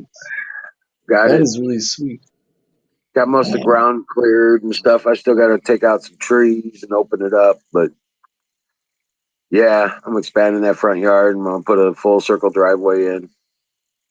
Nice. Those are nice. You just when I'm door dashing, man, I'll see some weird parking spots. Oh my gosh.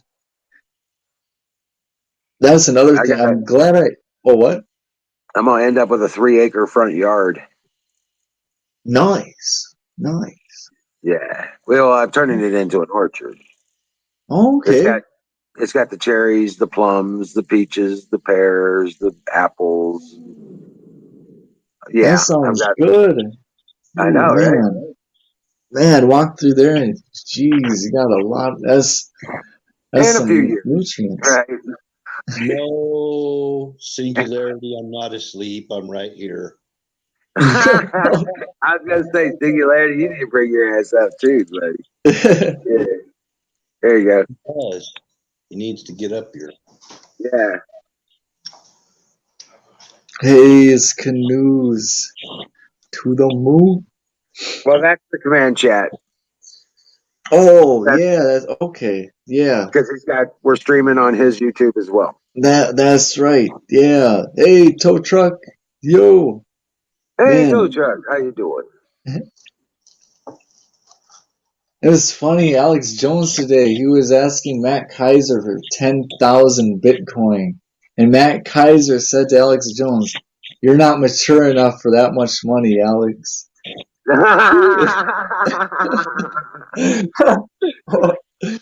Man, Alex, he played it cool, but inside he probably is like, "What?" That'd be a lot, man. That's a lot of money. That was funny, man. Alex is like, "I'm gonna fund the operation with it." Oh, that was funny though. Heck yeah. That was, yeah.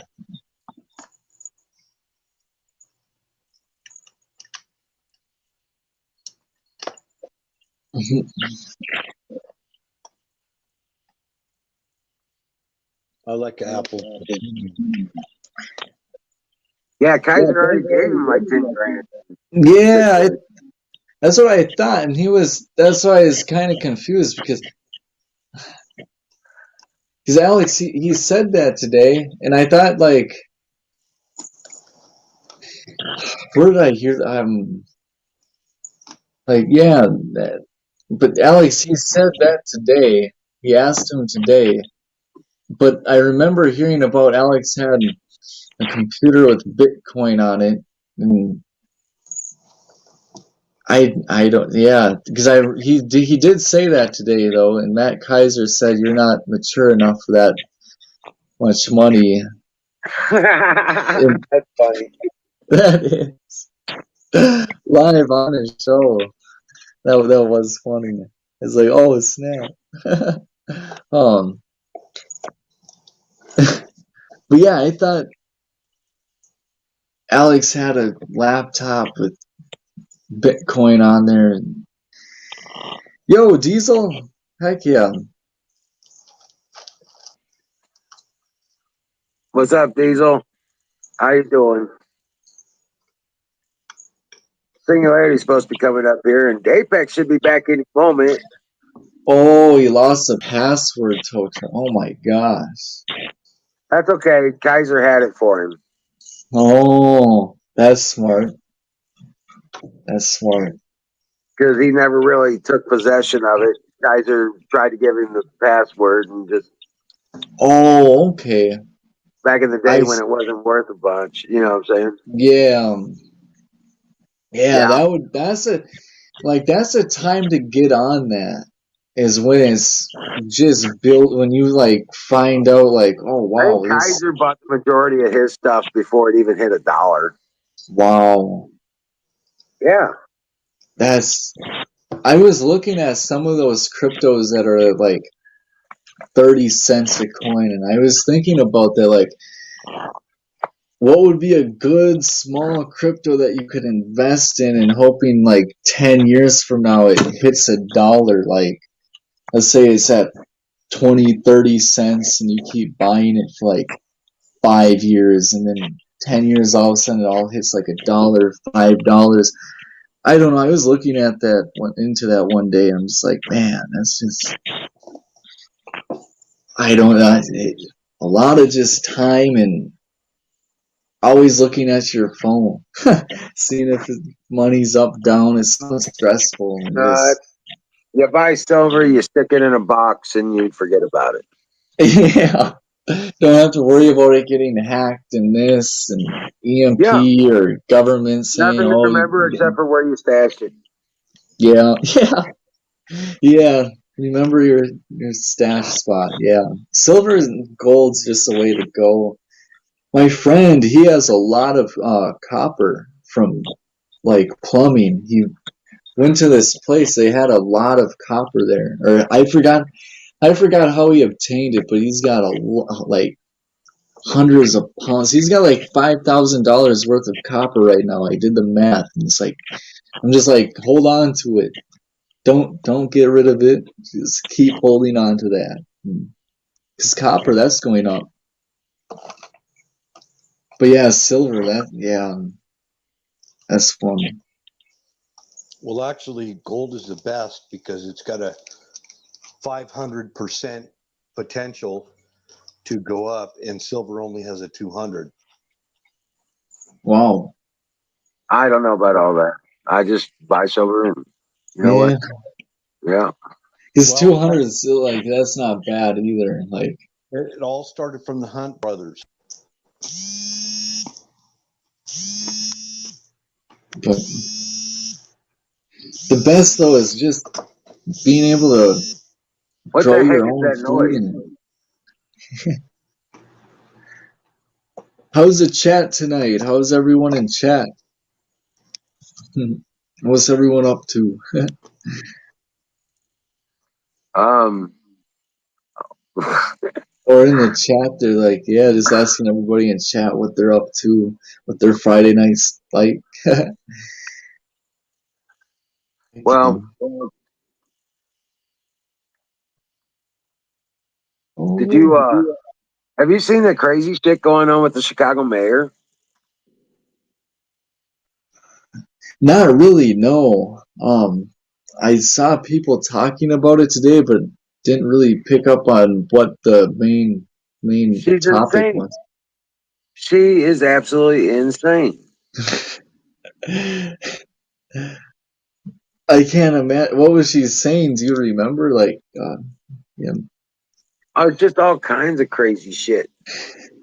I mean, seriously, and now all of a sudden, you know, she was going off on her staff and stuff like that. She needs office, and she did it like all in all caps on an email, and then put it in there like 20 times. You know, Oh my gosh. What like a what? nutcase. I won't be. Her name's You're the mayor of Lori Lightfoot. what? I always just call her Larry Lightfoot. It's easier. My gosh. Leisure suit. Remember She leisure suit calls Larry? for gang Yeah. militias? Tow truck. What? No wonder why there's so much crime in Chicago. I can't believe I'm 6 hours from that madness. My gosh. That's Well, you think that's crazy? Wait till you see what they do at DC when they find out that their candidate is going to be removed from office for fraud in the election, and the election's overturned. You want to think what's going to happen then? Think what that's going to be like. oh my gosh. Yeah, that's the tempest. Wow, be prepared, America. Yeah, that's the tempest right there. Yeah. Because they're going to call That's the people who have the power are going to call every one of them insurrectionists, yeah. even though they're guilty of fraud and theft of Right. the election.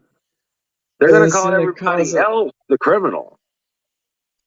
that will cause that right there could cause Yes. a civil war. It's not going to be much of a civil war. No, No, it's not going to be much. It ain't going to last long. no, We're not talking about months or years. We're talking no. about this is going to be over in a couple weeks. Yeah, that's Yeah, it'll be maybe 3 or 4, but yeah, it's going to be kind of crazy, ugly, crazy, psycho shit. These people are not sane. Most of them no, they belong in an aren't. institution. Most of them belong in an institution for the criminally insane. Yeah, yeah, they do. My gosh, they Yeah. act. And now they've gotten that weapon out. Guess what? They got everybody taking that jab. Get Yeah. this. Did you hear about the power factories? The people that supply the people for the power companies? Okay, no, I didn't hear about this. Okay. They got what they call succession planning. Okay. In other words, they need to keep up the workforce for those that pass away, Okay, yeah, replacing people who die or quit, that kind of thing, right? yeah. Well, get this. What they're getting ready to do in the next 3 years is remove everybody from a position of responsibility that took the jab. Whoa. The For the next three removal. years, they have to eliminate all those people from their Wow. work roles. They have to be replaced with somebody who didn't take the vaccine. Man, I'm glad I didn't get conned into that. What Eee. imagine what that's going to be like. Wow. Yeah. If they're doing that and they know that. And we're only months into this thing. We haven't Now like into the compare jet. that to compare that to the numbers they say that have already gotten the vaccine. And then tell me what that's going to do to those states, to the whole nation, Yeah, the whole world. yeah, just crippled because the stuff that we Half the man, population is going to be gone within the next 3 years if their assessment is correct. wow. Fauci, Gates, the Yeah, elite, the medical industry, pharmaceutical the industry. Wow, genetic they really wars. did a number Do you remember on the the world. Futurama? Do you remember the some of the future sci-fi stuff? Yeah, okay, yeah, Okay, Star Trek and yeah, the yep. genetic wars that were in their past in the early 2000s. Okay, yeah, yeah. They A talked little, about the yeah. genetic wars. Genetic wars. Okay, I remember hearing that term a little bit. Yeah, it's Genetic. Star Trek. Ge- It's Star Trek original series. They talk about because the Genghis Khan came from that, where they were genetically modifying people. wow. Oh, that's where it came. Wow. That's man. That whole and transhumanist thing. The Yes, nanobots. It's all the human crimeas. the That genetic stuff's wars so. in their past, right? That stuff is just In our face weird. right now. It's like I said, you have to have faith in God and rely Yeah. upon it as a shield that protects your life as you walk. Yeah, you're right. Yeah, that's all you can do. Just Yeah, keep moving forward. yeah, and And encouraging I'm those very around you. blessed for what I have. Yeah, could be a lot worse. Wow. Correct. Oh, yeah, it could be. I could be in Minneapolis right now and stuck. Like, just imagine like living 2 blocks away from St. Floyd. Oh my gosh, my goodness. Or just yeah, that'd be terrible. Stuck someplace where you couldn't really get ahead really just because that environment and how the Democrats and politicians make it like that so people get stuck in a vicious cycle.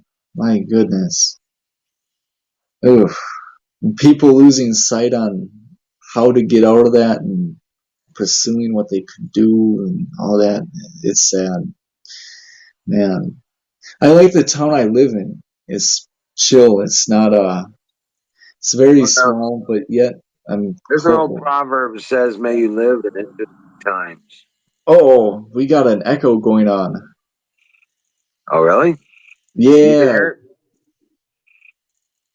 Is that coming from me? Oh, think my bad. I'm not hearing it. That's what I'm saying. It might be me. It's just me.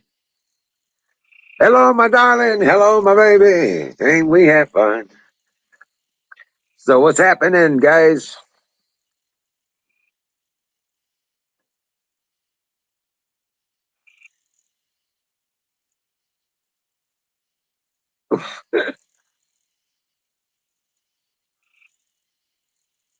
Oh, your nephew's 14th birthday tomorrow? I bet you want to whoop his ass 14 times.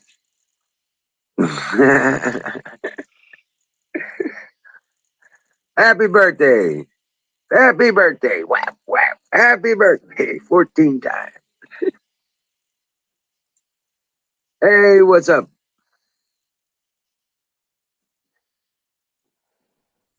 Hey, how's it going? Sorry about that. Apparently, I hit mute. Yeah, well, that was, yeah. Don't go nowhere. Just, I got to talking to you the two. Where'd everybody go? I'm just here and there. Apex got a phone call, and who knows what that's all about. And I think Dallas fell off the wagon, so he'll probably be back. Oh, Bill, I I'm got not sure. I'm not sure what was up with Bill, but he snuck out. cool. So, what's your But opinion on Joplin, Missouri? Joplin, Missouri. There's a reason every one of the structures in that town is brand new. Ah, it got wiped out by a tornado, didn't it? Yeah, it's not the first time. Okay, never mind. Forget that place. I Yeah, don't want to stay leave away from the Tornado Alley. Southwest. Yeah. Yeah, there's a reason they call it the land of Oz. The tornado started in Kansas and ended up in the land of Oz, right? Yep. Yeah, That's yeah, you don't want to do that. okay. Never mind about that. Yeah, the southeast over here. It's only thing you really got to worry about is one really big earthquake's going to happen. Someday, huh? Right, the New Madrid fault line is on this side. It don't matter. I mean, I've got Yellowstone within, hour and a half or 2 hours of me, so it Yeah, goes you're off in the when dead deadfall anyway. zone. You're in pyroblast territory, dude. I know. Exactly. Yeah, At the speed of it, I'd be able to give everybody else south of me like a 20-minute warning. So I see it. It's coming. It'll be here in a minute. It's like a speed yeah, jet. yeah. I Halfway love through you the phone guys. call, it just goes blank. Right, tell my kids I love them. Her number is 744-544-3154. Click. Like, Uh, ah! yeah, exactly. You know, I got time to hit a button. Hi, Miriam. Hey, Toe. But it's happened before. And like I said, my preparations are not because of the man-made shit.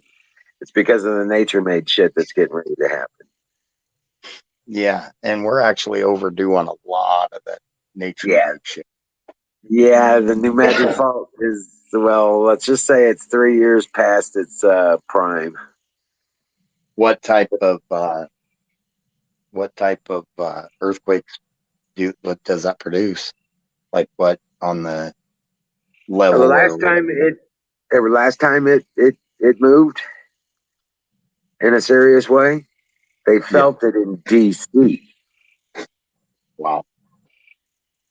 Yeah. And it lasted for 2 months.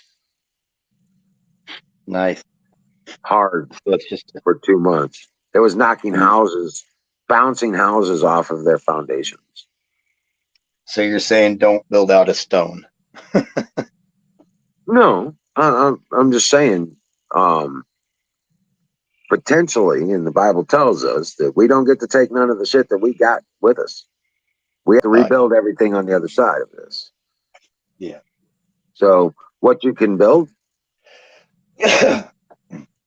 what skills you have, Yeah. what you can recycle or recover, that's all based on your ability to adapt. Nice.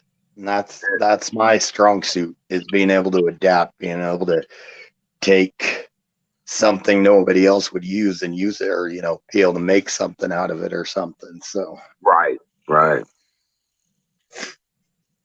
now lately I've been spoiled and just buying crap, but if it comes down to it, been there before and had to do it, and will be able to do it again. Well, that's why I'm doing what I'm doing. Yeah. Providing my own power, providing my own food, providing my own water, you know what I'm saying? And building the structures and learning the skills, and figuring out what I'm going to need, when and where and how to get it. That's why I'm building the mill, so we can actually take trees and cut them into lumber or into materials for building. Nice. You know, I talked to a realtor, and I completely agree with what you're saying. That's why I'm doing with the sawmill and everything, just to be able to know how it functions and everything.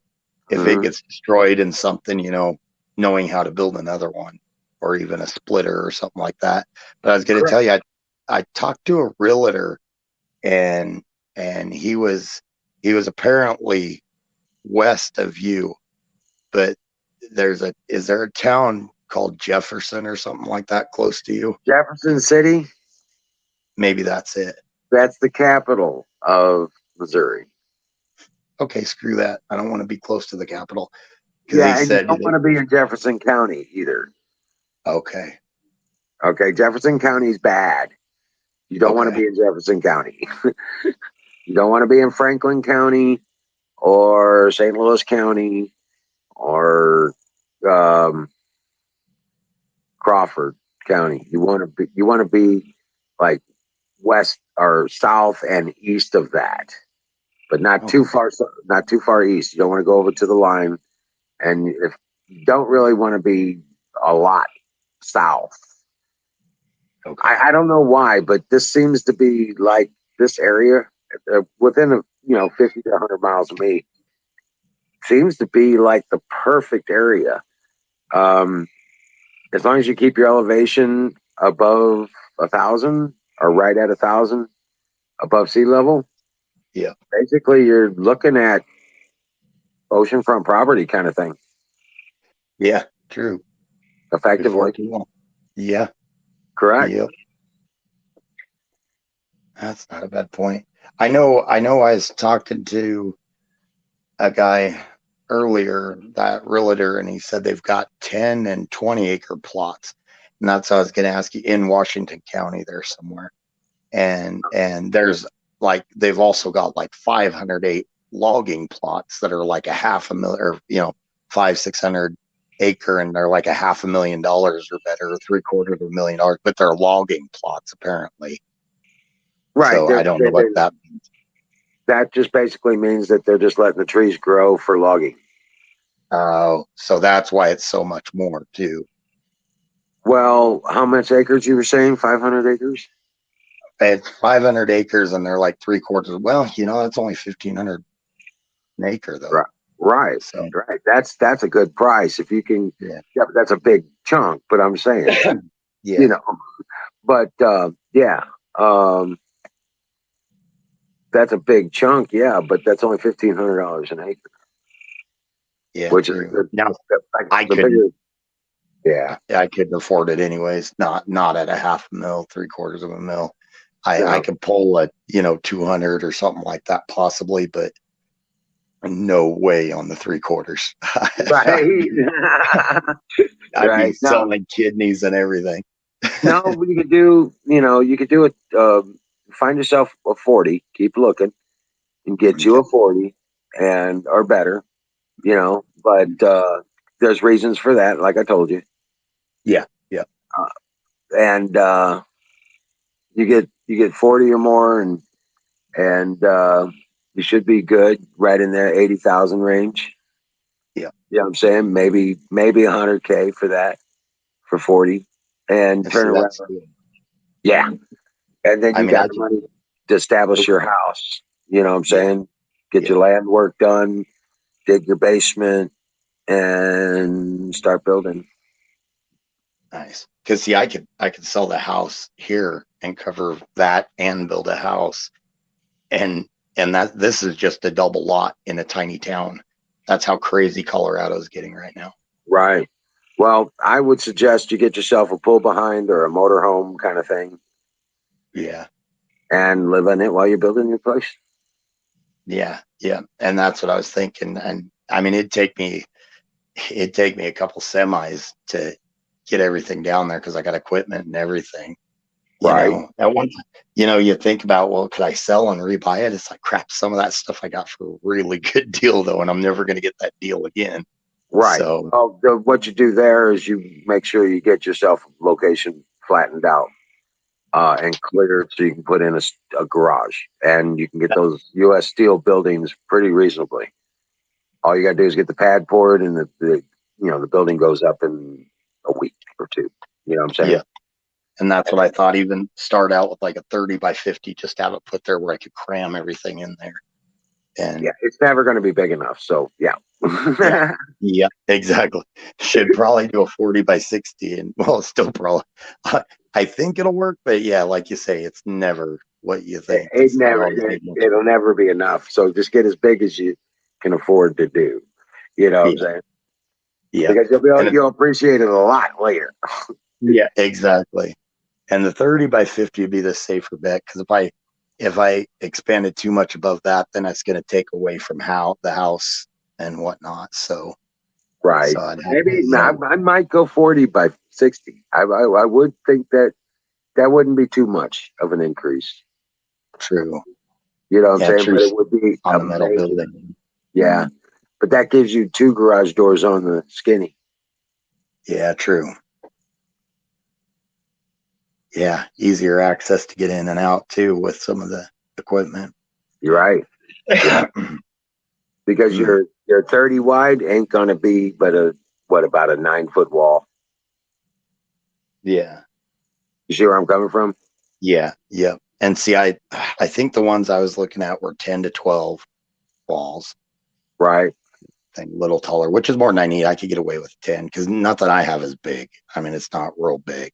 Even the little loader, it's just a little front wheel assist loader, cabless. So Right. Right. Well, I mean, there's always options, but yeah, figure that out for yourself, and that's what I mean, personally, and then I'd be building my house. That's what I'm trying to do here. I'm trying to get to the point. But with my life, it didn't go the way I wanted it to. I had to become subsistent. You know what I'm saying? yeah, Um, Immediately, with the way things happened for me, and I'm just about to the point to where I get the workshop, I get that mill made, and I'm building my house. yep, yep. Well, and to be honest, I would probably do a lot of the same. I'd probably live in the camper for a while and then do the house last because I would want to make sure I got the revenue coming first. Correct. Shop built, working out of the shop, and then worry about the house. So Correct. Yeah, and then working out of the shop. Right. Exactly. yeah. Exactly. Now I got one question real quick. I'm pretty sure you can answer it online here. There's a 10-acre plot, and I could have sworn he said Apache Creek or something like that. It runs across the river, and I think they said it's like 400 foot of riverfront. and it's only 10 acres. Can you put a well on 10 acres? Yeah, yeah. That one you may have to get approval for. Okay, Um, but you could still probably do it. the thing is, the only thing the reason they have you get one is because if you don't have the acreage like that 40 acres, Yeah. you have to. They want to make sure that you are putting a septic on it. You have to have a septic installed if you're going to put in a Oh, well. yeah. And that's no problem. I'd put in a septic anyways. Right. Um, So just easier to maintain, and they're not pricey to have. I mean, here it's like $200 to have it emptied, and you do that. yeah, it's A about lot of times, 250, 300 for 1,000 gallons.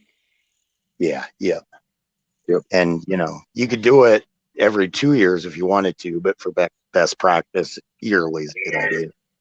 Yeah, my dad had his here. Had 3 or 4 people living here at a time. They didn't have to, as long as you put the bios in it.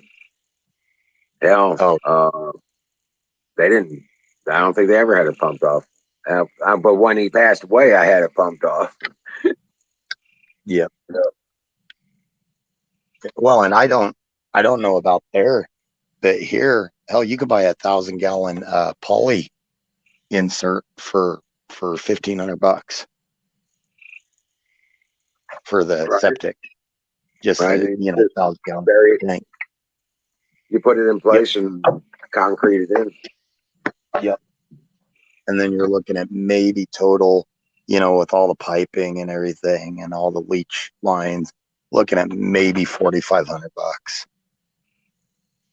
Yeah, I was gonna With say the lines and stuff ain't all that expensive. yeah, and then your biggest part probably going to be encapsulating it, like you say, in the cement. So The biggest expense is going to be the tank and the concrete. yep, exactly. I really like the idea of riverfront.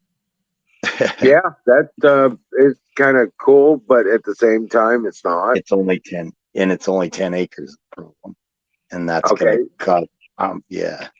Well, here's the problem. Mm-hmm. These rivers flood from time to time, Oh. big time. Okay. Maybe a riverfront isn't my best choice then. Yeah, I'm thinking that could be a problem. Yeah, elevation is everything. Yeah. Start inquiring about the elevation of these properties. Yeah, that's a good point. I'm used to everything here where we get occasional flooding, but everything's so downhill here. Because even though we're the high plains and we're fairly flat, it's a pretty good. I mean, you drive 30 miles, you drop several hundred feet. So, I mean, everything's pretty good decline. So when it floods here, it washes away quick. Now, we've never had flood waters on the property, but Okay. we have been an island Oh, nice. where we couldn't get out. Nice. So, okay, so I'm just saying. That would be, Yeah, actually, I wouldn't mind that. I know, right? It'd give- I'm kind of like it'd give saying, me- yeah, I'm Yeah. okay with that. Yeah, give me an excuse. I'm sorry, I can't go, over there this evening. I'm on an island, so Right. uh, Yeah, no shit. You're like, oh, Call- sorry, kiss my ass. Good luck. yeah, exactly. You're who is getting married? Oh, I'm sorry, I can't make it. No. All right. Yeah, Yeah, mail don't come, but the bill collectors don't either. yeah, exactly. Yeah, yeah, and the bill collectors, there's always somebody out there. Hell, even my utilities here are jumping up. They just sent me a thing from the gas company that there's going to be a 32% increase on my natural gas. Well, let me tell you something. In your house plans, be prepared to build it from generator to solar. Mm. You're not gonna like the prices on the electricity here. Oh, I gotcha. Yeah, they are not friendly. They smile a lot. Oh, And yeah, they do. Yeah, I'm but sure. that's because they want your money. Yeah. And they smile because they know you're the one So taking it up the ass, not them. right. They Yeah. wanted first month.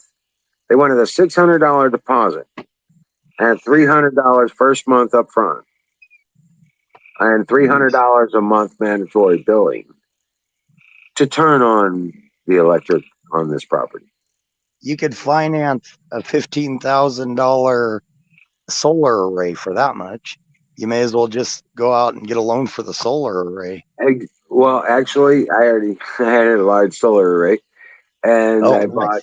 I bought the controller and the battery bank to maintain it, um, and the inverter. I did have a grid tie inverter, but that was not a good choice.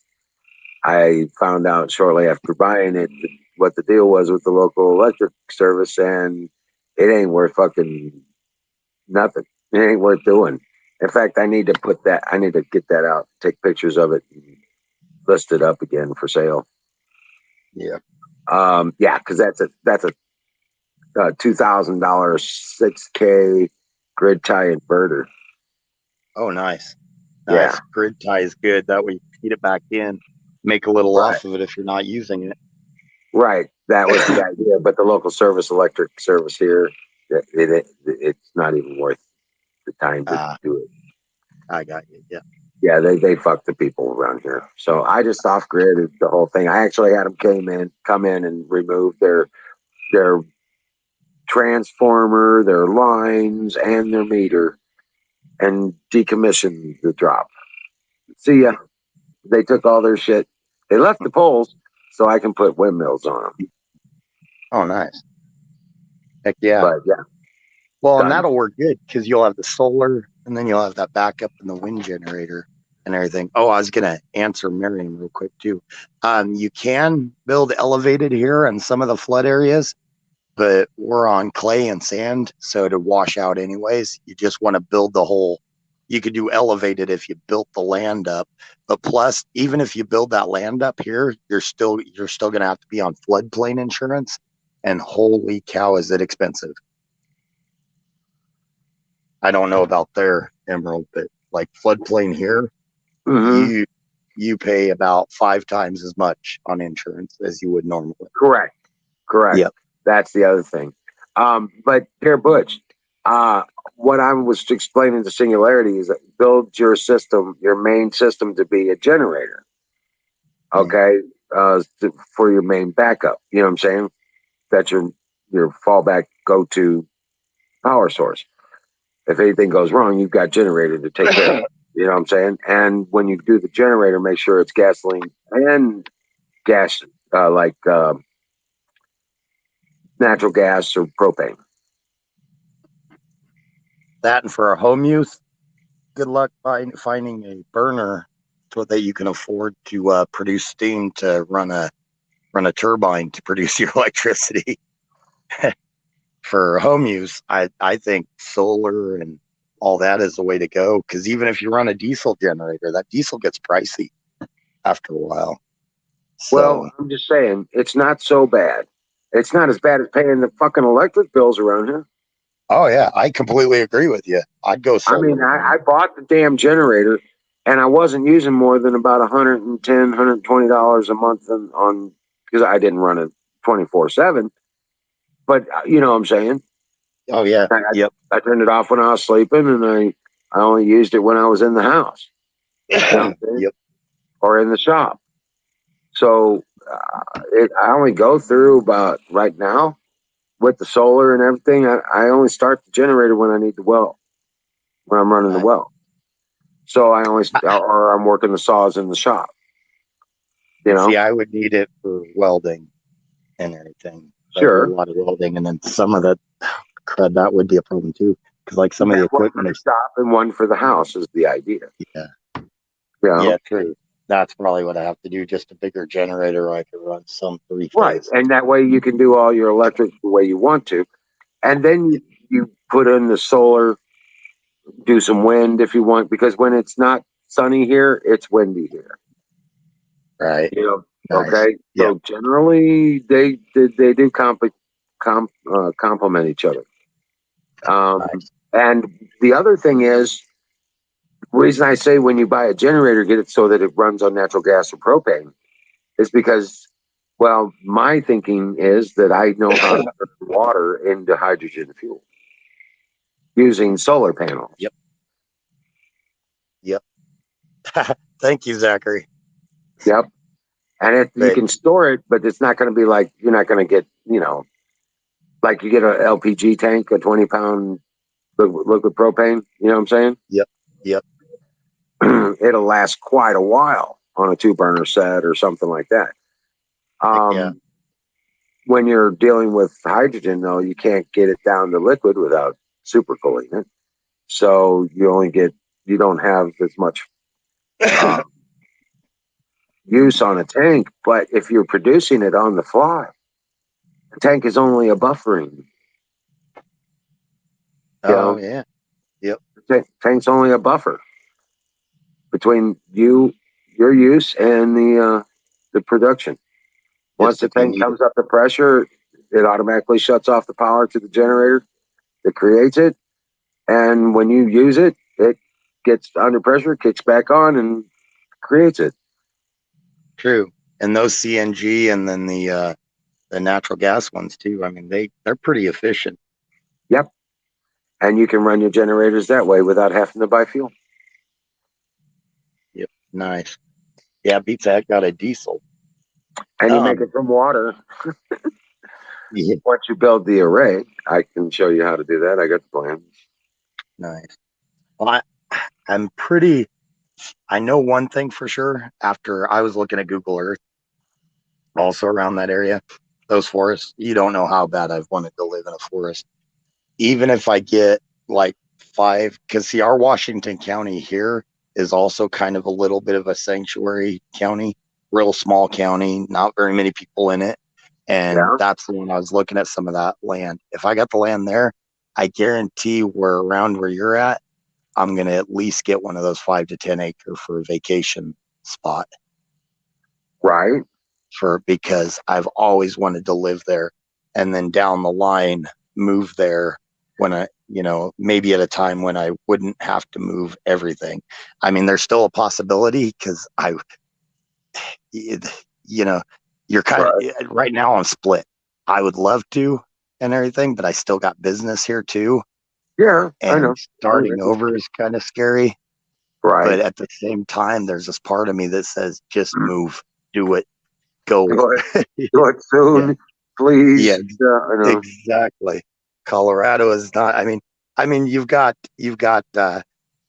Chinafornia, you've got Chirac, and now they're calling Colorado Russia because we're losing all our rights here. It's like crap. Yeah. We've done lost Colorado. I hate to say it because I told everybody I ain't leaving. There's no way I'm fighting for it, but man, we're just so outnumbered right now. I don't know how to do it. Yeah. And there it sounds like it's nice because Missouri, from everything I've been reading, they were one of the first ones to do the sanctuary state for the constitutional sanctuary state. And that's a big deal in my book. That got me looking at Missouri pretty hard. Yeah, well, it's a pretty nice place to be. I will say that. Nice. I'm going to show you this here. This is the area of my property I just recently cleared for a camping area. For when you guys come down. And there's one lot after the other. And see, that's killing me. I mean, we're, how the plains and are. That's after I cleared it. That's after I cleared it. Jeez. Yeah, I had to fight. Dude, it's like jungle. You can't see 10 feet into the trees. See, now I would thrive in the jungle or something like that with trees all around. I've always wanted a driveway where I could drive through, weave back and forth through a forest. Exactly what you got there, and get to my place. Right? God, dang, you're killing me, Emerald. It's beautiful out here, man. I'm telling you, but Yeah. it is deep woods, man. It's a carve it out of the fucking wilderness kind of deal, you know? I got no problem with that. Right. Yeah, that's the deal right there. Let me show you my front yard. Hold on, if I can find it. Wait a second, where'd it go? Oh, I know what happened. Never mind. Do, do, do, do.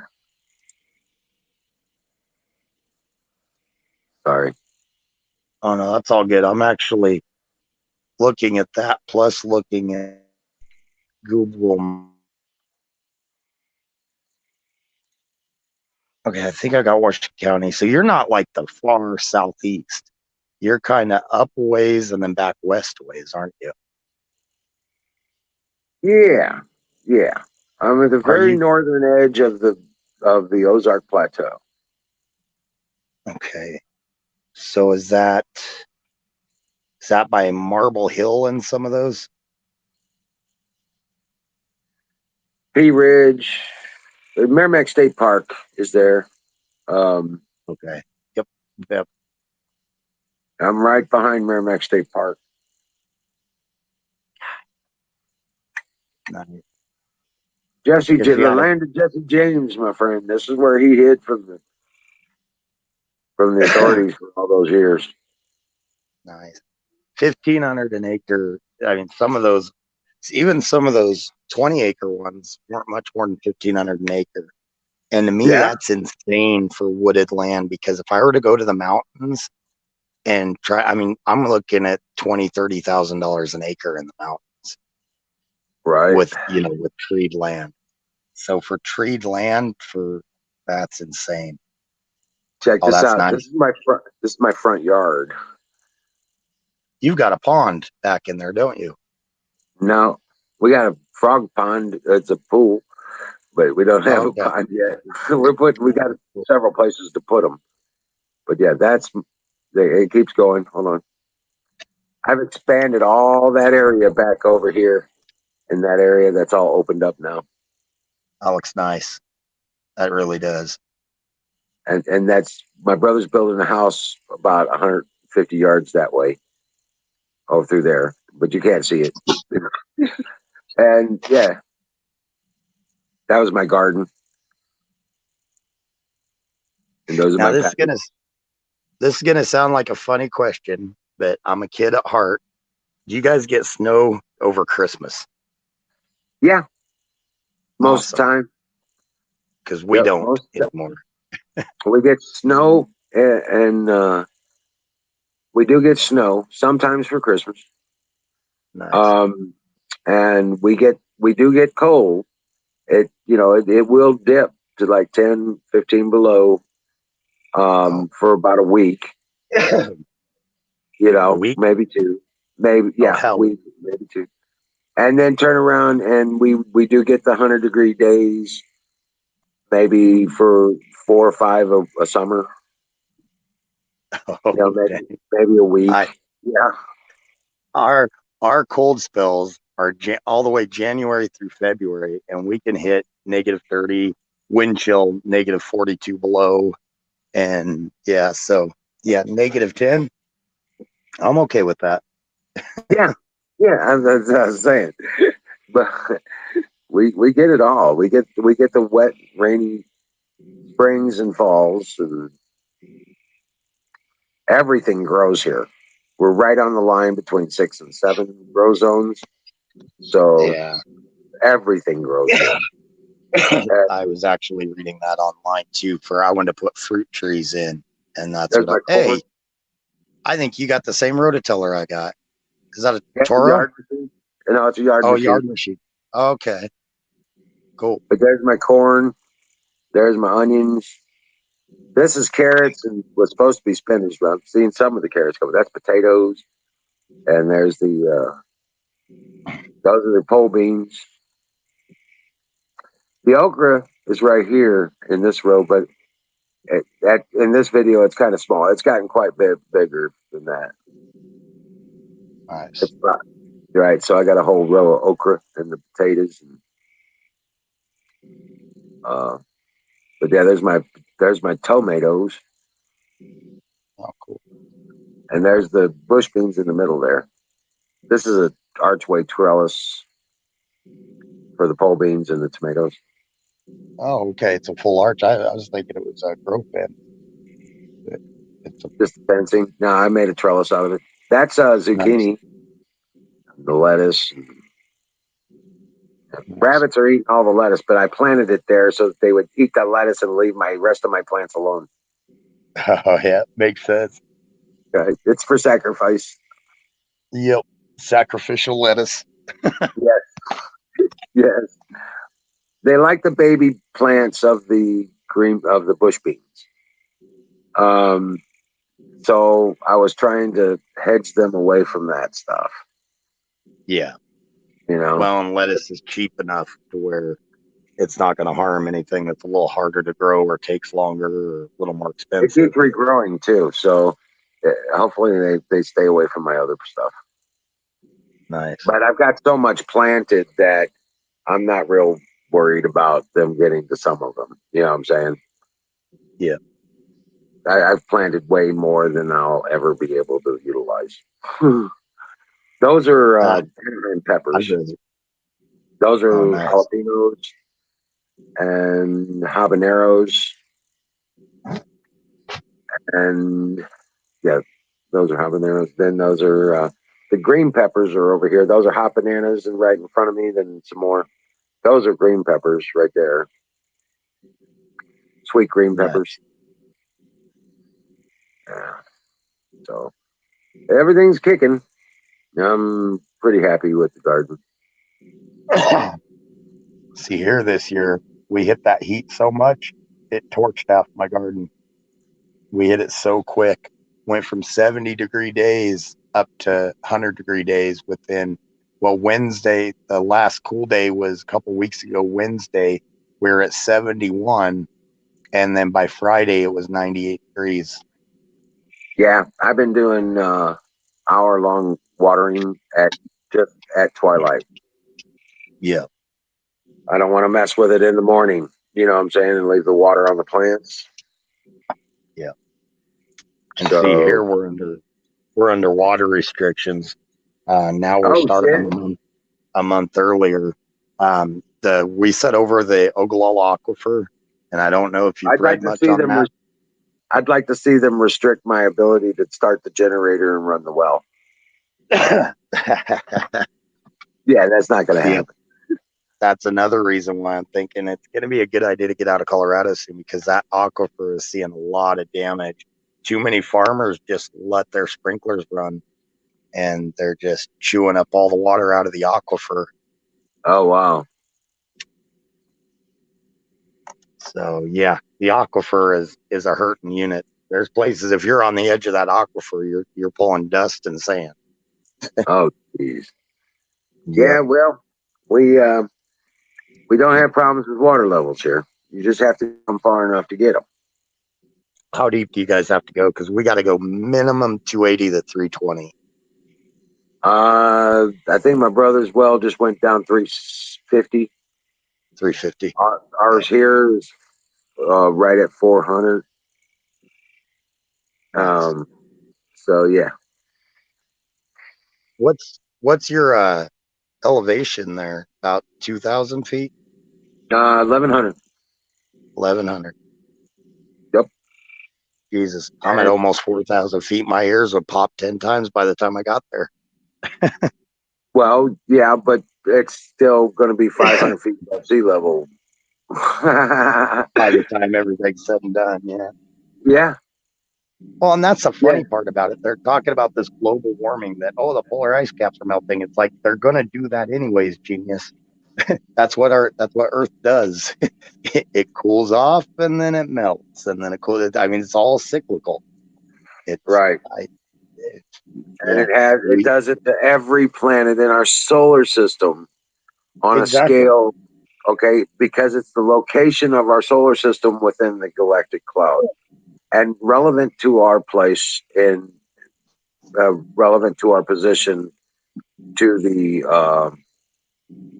the galactic disk. That's where all the heat is. Yeah. First, okay, now we crossed over that disk every 25,600 years. We're furthest away from it at 12,500 years. And that's when we have our ice ages. Yeah. Every 12,500 years, there's an ice age. But that happens every 25,000, but it happens in cycle opposite of when we pass through the galactic disk. Yep. I got And one, we buddy. Oops, sorry. Say what? And we slowly go into it and slowly come out of it. Correct. That's why the Mayan calendar ended, if you remember. Yep. It Because wasn't the it end of the didn't earth, end. it was the end of the cycle. It was the end of the cycle. And from that point on, time became unstable in their judgment. There's two previous calendars to that one that were made. And so they knew these cycles. Yep. Okay. They knew when to start them and when to end them. And the notes in the codex explain at that point where the calendar ends, the cycles are no longer stable. And once the Great Destruction happens, with the crossing, the reason this one is so bad is because this is the one where not just the crossing of the galactic disk, the void they called it, but the passing of the planet of the crossing, our twin star, the dark sun. That's the reason. Hey, Don's here. What's Not up, to Don? mention, Greetings, knuckle draggers. You know it, how's man. it going? Ooga. Can you hear me? Is this thing on? Yeah, we can I do hear it. you.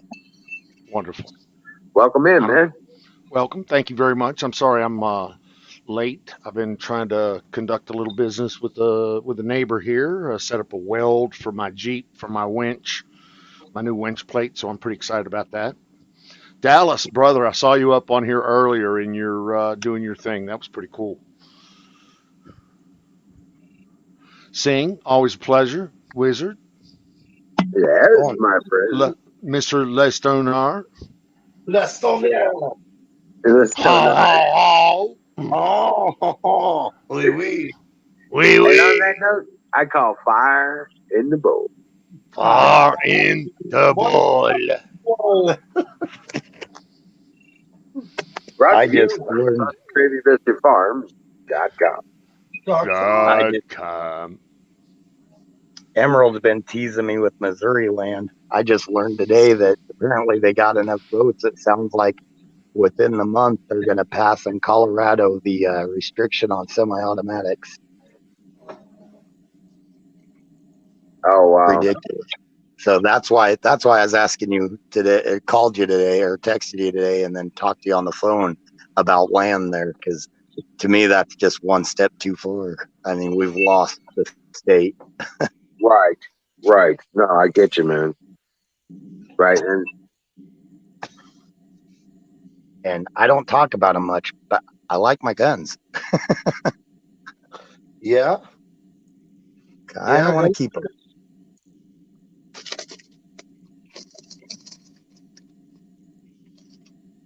Yep. And where Missouri, I mean, they were legit the first ones to pass that constitutional sanctuary state status. So that says a lot in my book. Yeah. Well, like I said, we've got a full conservative House, Senate, governor's office, our attorney general. Yeah, we're a solid conservative state. Period. We're better off here than Texas. Until 12 years ago, we were the ones that passed the Make My Days laws, where you could shoot a house intruder if they were coming into your house and stuff like that. And they got rid of all that. We just went straight lefty. Where'd Don go? Yeah, that sucks. Yeah. It's just sickening to know the state you remember as a kid is not the state you live in anymore. Right. That's And I sad. mean, yeah. I mean, my grandparents, great grandparents, you know, a lot of them moved here.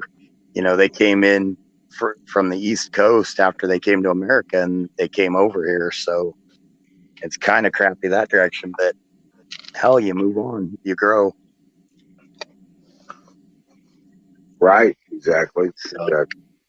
that's why I'm strongly, even if I have to move business and all, I mean, with welding and construction and all that stuff, I think it's pretty well useful everywhere you go. So I don't think it would be, I just have to make sure I had at least 6 months of revenue or of money saved up until I got the revenue built up. I should probably do a year if I moved, but I don't know, at least 6 months in my opinion.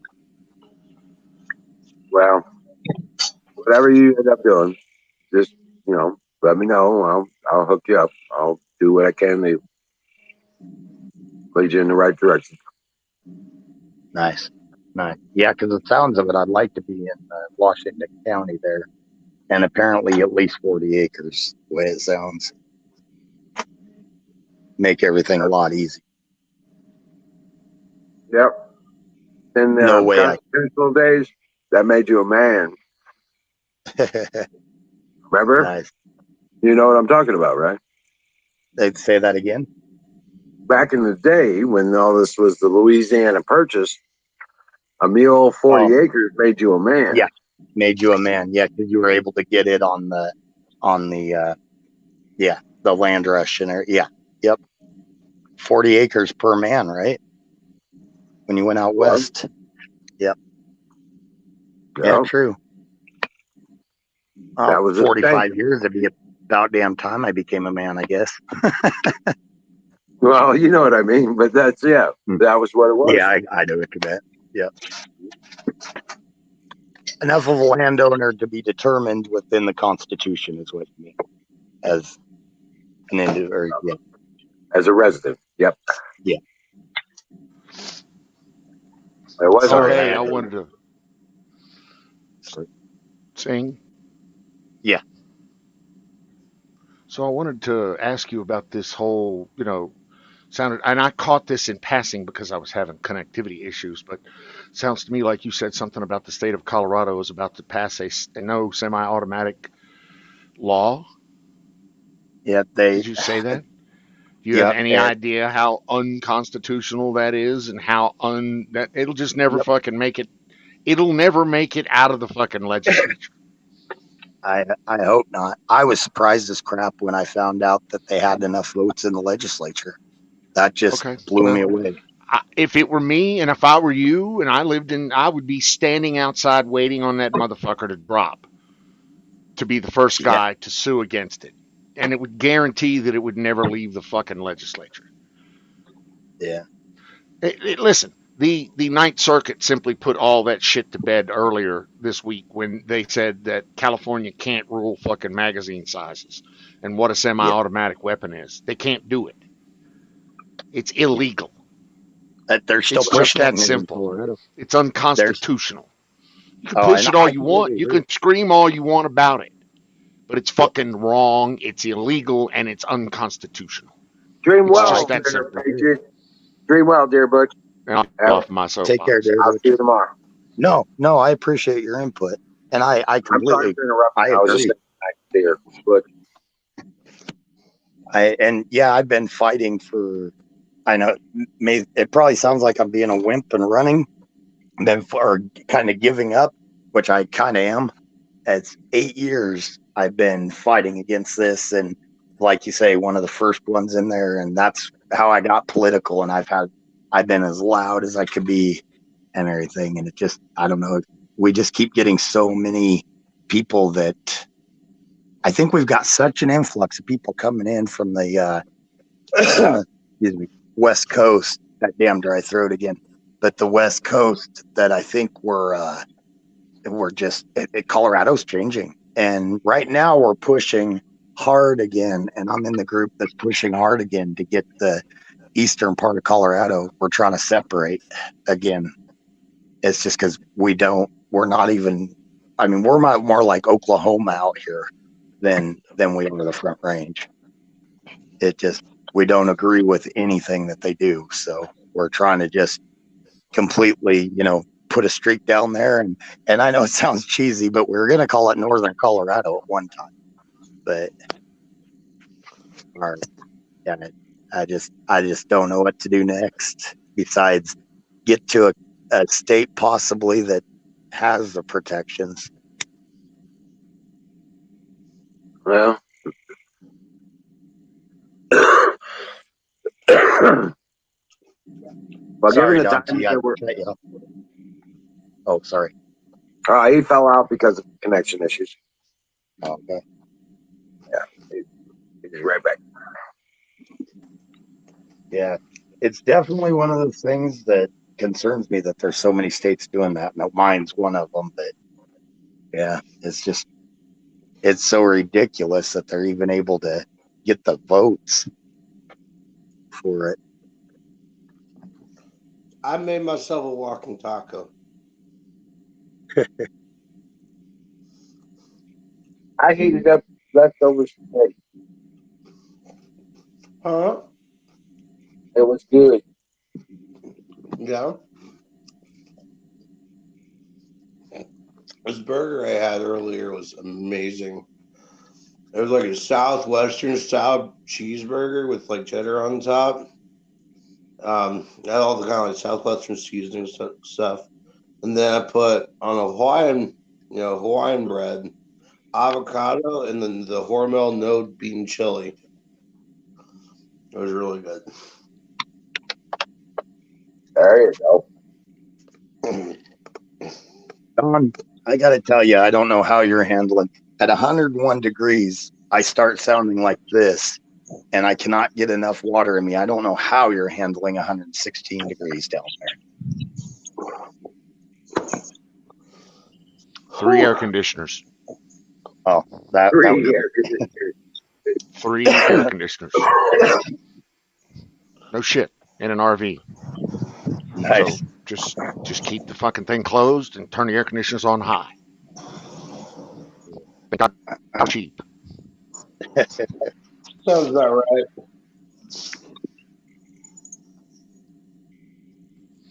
Shout out to the chat. You gotta pay attention to the chat. Dallas, All right. Real Dem Apples, Miss Miriam, as always, a pleasure. And of course, my brother Zach. Hi, I'm Don. I'm Zach's brother. That's the way I should yarn out. What's up, Apple? When Zach is YouTube pay. Oh, Coos, dude, I'm sorry, I did not even see you there. What's up? I'm sorry. Yes, got you. Got you. Pay attention. Yes, sir. What's up, Canoe? But yeah, with Zach's famous, wait. I'm just going to be part of his entourage. Way Yeah. to keep chat rolling and offend everybody in chat. So what were you saying, Bill? No, I'm just. Let me refresh. I can't hear Bill. No.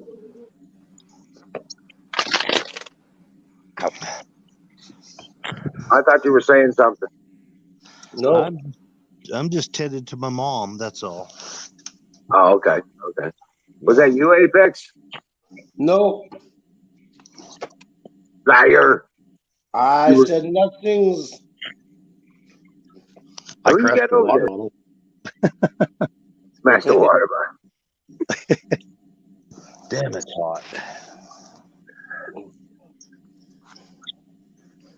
It's cooling off here. You know what? It's awesome.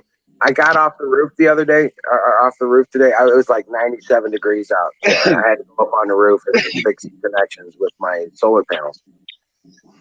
I came off the roof. I come back in, and I don't have AC on or anything going. But I came back in, and it was cool inside. I was like, wow, it feels good in here. And then I looked at the thermostat, it was like 90 inside. And I was like, this feels good. But, you know, I was on top of the roof in direct sun for about half an hour, just sweating my balls off, you know. Mhm. I came downstairs, sat down in front of the fan, and looked at the thing. It's like 90, 92. And I'm like, I'm actually feeling okay at 92. This is all right. I can do this. All right. That's fine. I wonder if me being on here is messing with Dawn because I'm on fiber optics and it's pretty fast. Would that mess with other people on here? I don't think so. I don't think so. I think Okay. it's just a matter of connection. Okay. Cool. So me and Don have the same type of connection. So, but we have different providers, towers. You know what I'm saying? Yeah. Yeah. I'm just grateful that it went down to 102. Is that what it is now? No, right now it's in the 80s, Oh, okay.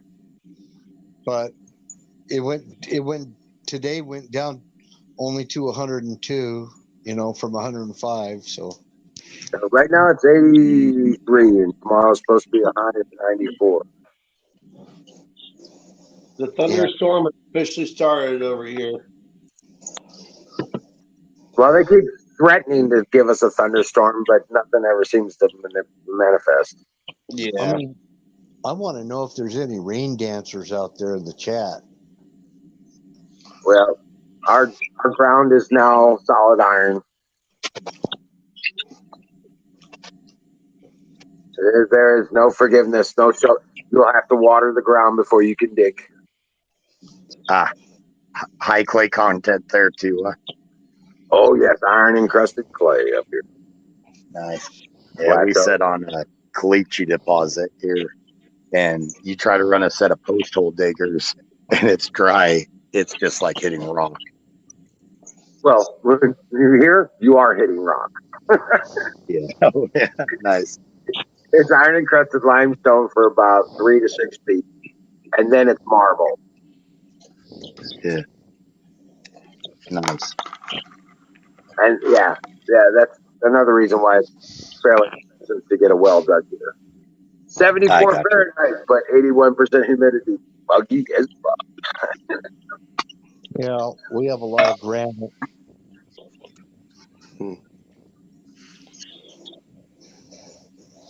A lot of Volcanic granite rock. ash is what we dig through here.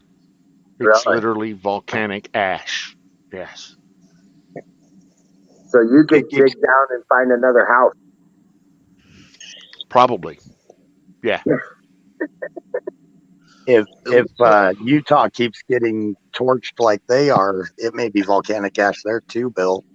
Pretty I soon. know. I know. We got plants turning white. Oh, really? Yeah. Why are they turning white? The sun. The sun at a higher altitude, there's less ozone. And the skin cancer rate is real high here, like it is in Denver. Denver's We get bleaching. Denver is like the highest rate of skin cancer of anywhere in the country. Oh, wow. That's why we only go outside after dark. Yep. Or before the sunrise. Like I'll take the ATV out tomorrow morning, probably around 5:30, 6 o'clock. The owner of the joint just said, "Hey, go out the back gate, and you can go out there for the next 50 miles if you want out to the mountains." So I'm going to take the gate tomorrow morning and take the ATV out with a full tank of gas and run it till it's half empty, and then turn around and hopefully make it home. Right. It's pretty fun boogieing around in the desert at night. Oh my God, yes. And out there where you're at, I used to wait until nightfall before I parked my load when I'd pick I'd go to Apex, Nevada. Apex, Nevada. I know Yeah. that. I know Apex, Nevada. Go ahead. Apex. That's up north of Las Vegas. That's just north up there. And I'd pull off to the side of the road. I'd wait. I'd get my load all strapped down. When I pick up the sheetrock, that's where we used to pick up sheetrock. And then I'd wait until nightfall before I tarped it because it'd be so hot there I couldn't even touch the tarps. Wow. The only thing you could do is idle your truck and with the AC on and go take a nap until night hit, and then you want to drive in the desert during the night. It's a lot better driving at night. Yeah, your tires don't melt quite so much. Yep. You throw a tread, you try driving in that heat down there. If you're running recaps. But yeah, that Highway 15, they used to have triples and quads running up and down 15. Oh wow. Been there. Hey, Carp. We call it Rocky Mountain doubles. Rocky Mountain doubles up and down the I-15 corridor. Yep. Oh,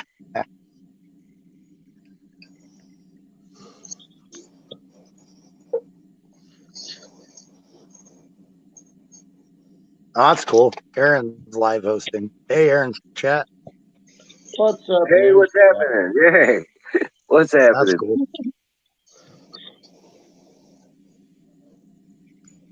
Oh, cool. Yeah. Hey, Carp. But yeah, no, I just wonder, man. It's just like, good Lord. The temperatures out there are just crazy. Guys, I might Hey. have to jump off here and batten down the hatches before the shit hits. Getting a storm there?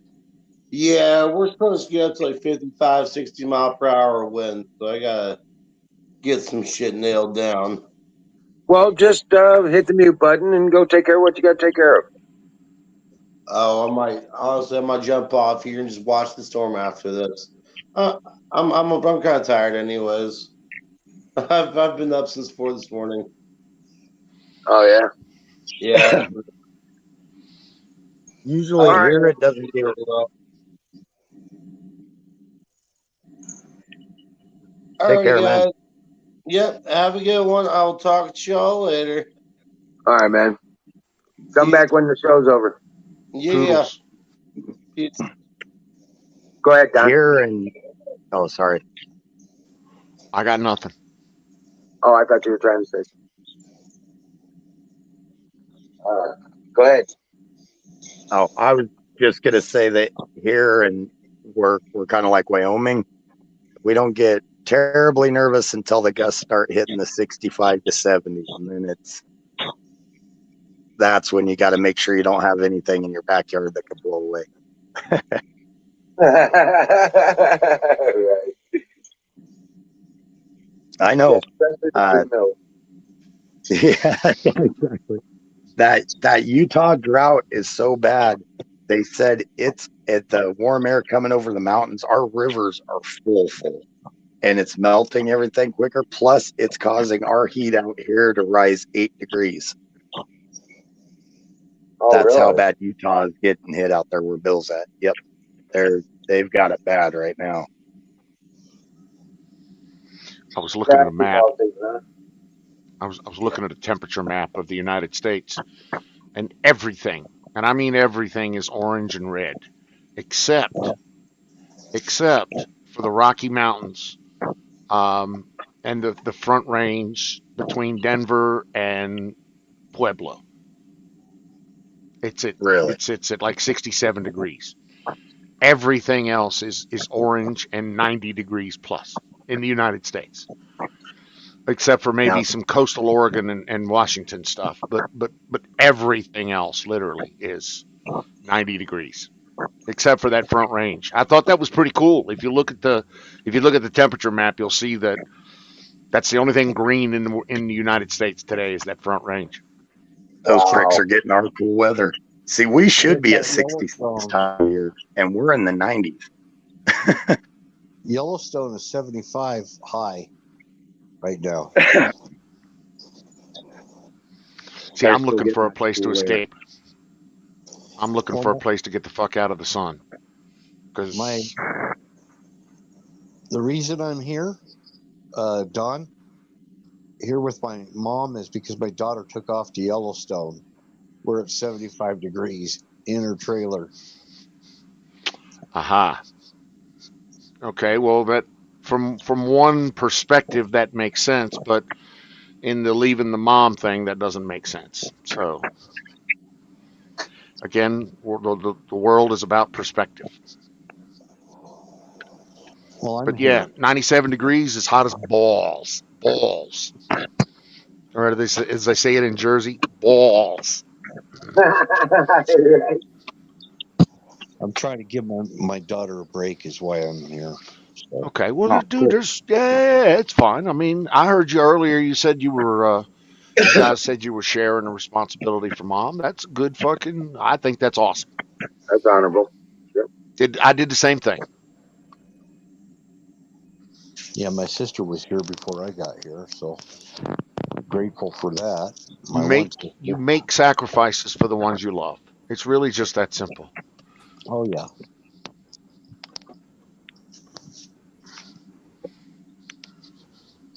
So I sacrifice for the people I love. I just put a fan in the window. Turn the AC off and put a fan in the window, pulling in some of that cool air. We're down to 72. Dude, that's not bad. I got 3 air No. conditioners going and I'm down to 69. Oh, nice. But it's 91 outside. See, we hit 93 today, which was cooler than it's been. And then we've got a cool spell coming next Wednesday. We're supposed to be below 80 for about 4 or 5 days. Yep, I see the 80s coming. Low 80s. Yep. Not here. Well, they've even said nighttime will get down to 57 here in the That's next gonna be couple of days. cold. That's cold. Exactly. That's Well, I like Especially that. when you're talking about a 125-degree day. Exactly. At Exactly. 57, I'll still have the window open with a fan in it. Yep. That's nice. I tell you what, I bought a little LG portable, literally portable air conditioner on wheels, stand up, with an external ducting and exhaust and this, that, and the other thing. I bought one of those things, 14,000 BTU.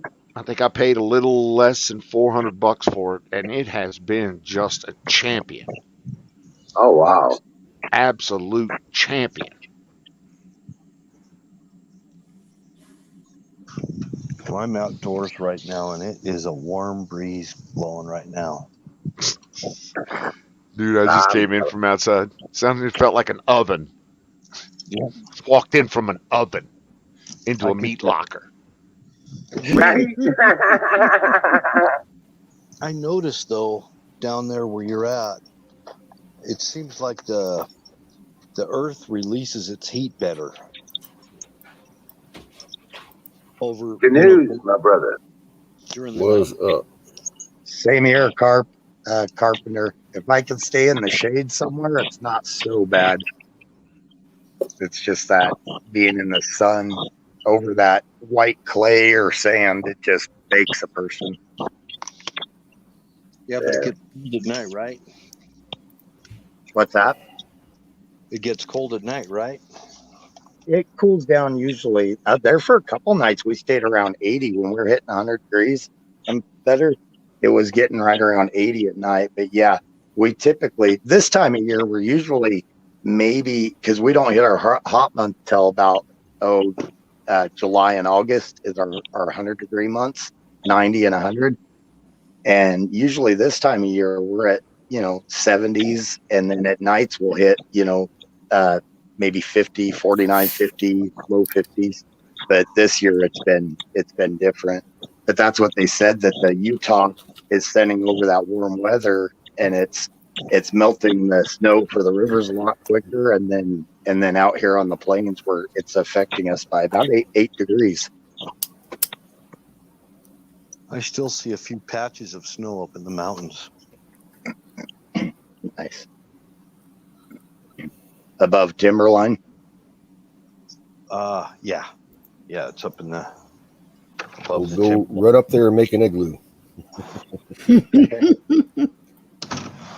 Well, we got a pretty good snowpack this year, but winter didn't last long enough. That's the problem.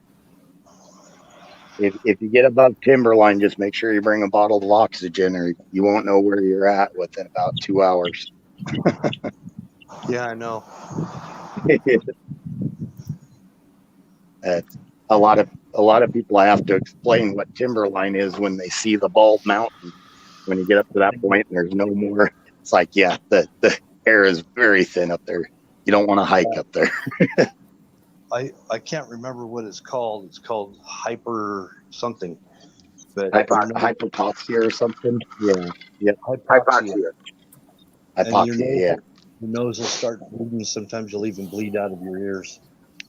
Yep. And you get so confused, you don't know what's going on, and yeah, pretty wild. We're not as bad as the Himalayas or anything like that, but there's still parts. If you're up there too long, you will forget what you're doing, and yeah, they lose a lot of people that come here and visit, and they just go hiking and think it'd be neat to go see. They don't know that there's no air.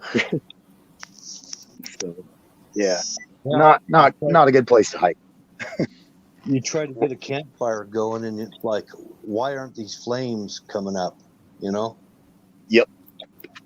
Try to run a motorcycle or a four-wheeler up there and everything. If you don't have it tuned to a T for it and everything, it'll barely run. Yeah, when I ran a carbureted, when the old truck I had was carbureted, I'd have to get out and start tweaking the freaking carb. Yep. Yeah. So if we're going on, sorry. No, it's fine. That confirms two theories that I have. A, the universe wants you dead. And B, we call that fucking evolution. The weak, not just the physically weak, but the mentally weak. The people that would go on the hike and not fucking make it back and not be equipped and not be fucking ready, we call that evolution. They turn into bear shit. And you would be amazed how many every year there's always these, they're sending out search parties, helicopters, everything, looking for a group of hikers or a hiker. Bill knows it's every year they're doing it. And there are people from out of state that just don't do their homework on it. It's Darwinism. It's a thing. It is. It's true. Absolutely true. And bears got to eat too. Even if it's that nasty California meat. Oh, Lord. Power off. Anyway, just my Making me opinion. laugh Just wanted to. making me There's laugh my with the dry Huckleberry. throat. Not very nice. There's my Huckleberry. So when I go down to a lower altitude, I'm like, Hey, it takes Levi. me about a week to stop being sleepy because the air's so much thicker. I go down Oh, to wow. California, and it's about a week. Yeah, I'm just like tired all the time because I got too much oxygen. I heard a person could run like where I'm at. I think we're at 4230 on the elevation. And I heard that if you go down to like sea level and you go running, that you can run forever. I mean, it's just you don't get winded near as easy. Well, that's what gave the Utah Jazz an advantage, because when people would come up here to play them on a home game, they just weren't used to this thinner air up here. Watching a Broncos game is hilarious because half the other team on the sideline, they literally got oxygen masks on when they'll come out of the game and put the oxygen mask on. to get a little more wind and everything. It's pretty funny. Little FYI, you Mhm. lose that advantage if you're a fucking stoner. I Right. don't smoke weed, but I smoke cigarettes, and I'm probably about the same. Well, I mean, not the same, but on my lungs it is. Hey, Yeah. Levitt, welcome in. Oh, your cigarette lasts longer at a higher altitude, Oh, that's good. and it keeps going out too. You got to kind of keep getting it lit because it doesn't want to Yep. burn. You'll probably hear me every so often, even here. If I don't keep puffing on it, it'll go out. A pipe is a nightmare, and that's even just at 4,230. So I can, yeah, up in the mountains, yeah, it's hard to do.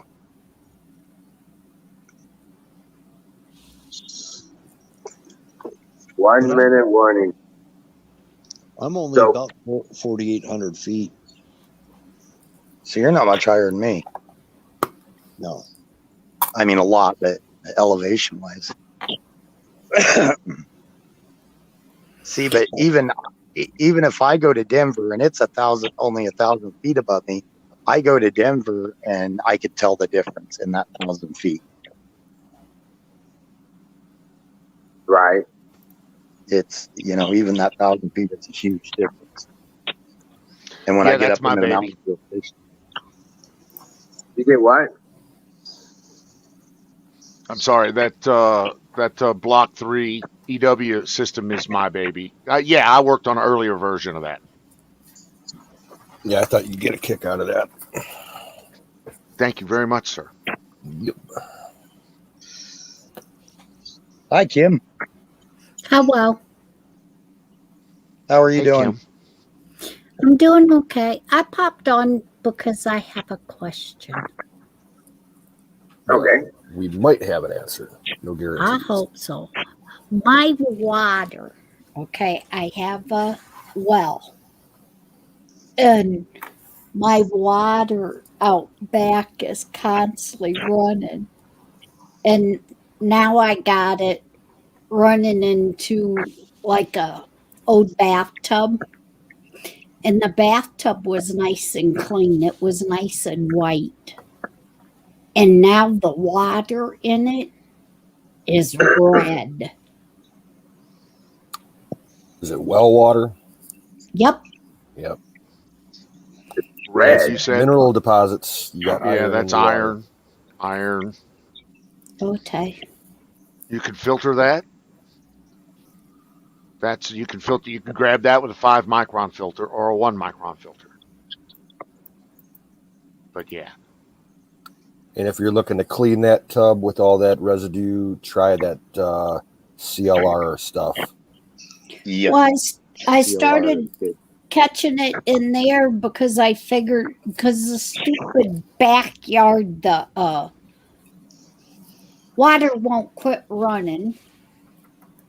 I got two of them for some reason.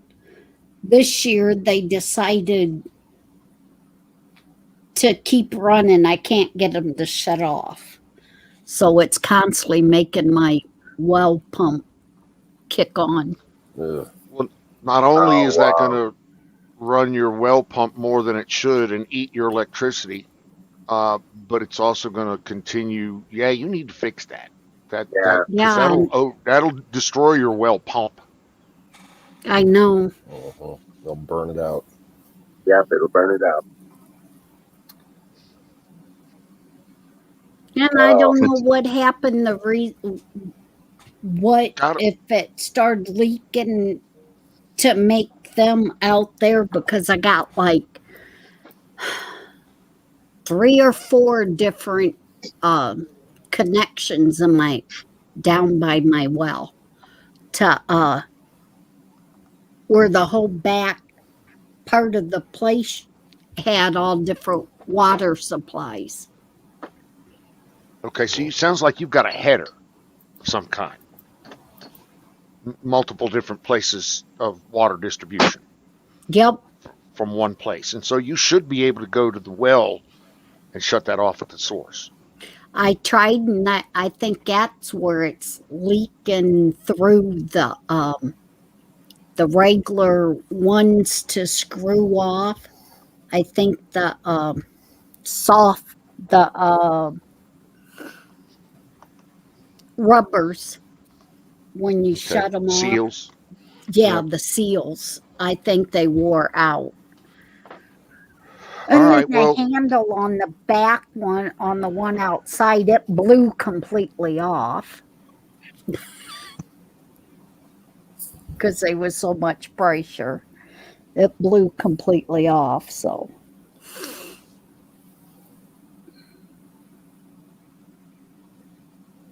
I ain't got a spigot back there to shut it off anymore. It blew off. And of course, it's one of the house is like 200 years old, so they don't make them kind of spigots anymore to replace it. Yeah, you'll have to have that. You'll have to have it replaced with something better. Yeah, so it's trying to find everything to get it placed, and how in the world do you replace something like that that's 200 years old? Well, then what they do is they connect to the pipe that where it's still good. They'll just trace it back and then make a connection at the where the pipe is still good, and then put new stuff on the end of it. Yeah, the pipes is like the old Yep. they come straight out of the ground and they stand like 1 foot to 2 foot high up out of the ground. And they was the knobs up on the top, and the knob blew off with the water pressure. Oh wow! So you got it shut off for now, though, right? I got it turned down as much as what I could, and it constantly runs. So I decided to run it into the tub that I put outside for the dogs could constantly have cold water. Yeah. And that's the tub that ended up, when I looked at it today, it's all red, rusty red. Right. Yep. That's all iron coming out of the water. Now that ain't gonna hurt the dogs, is it?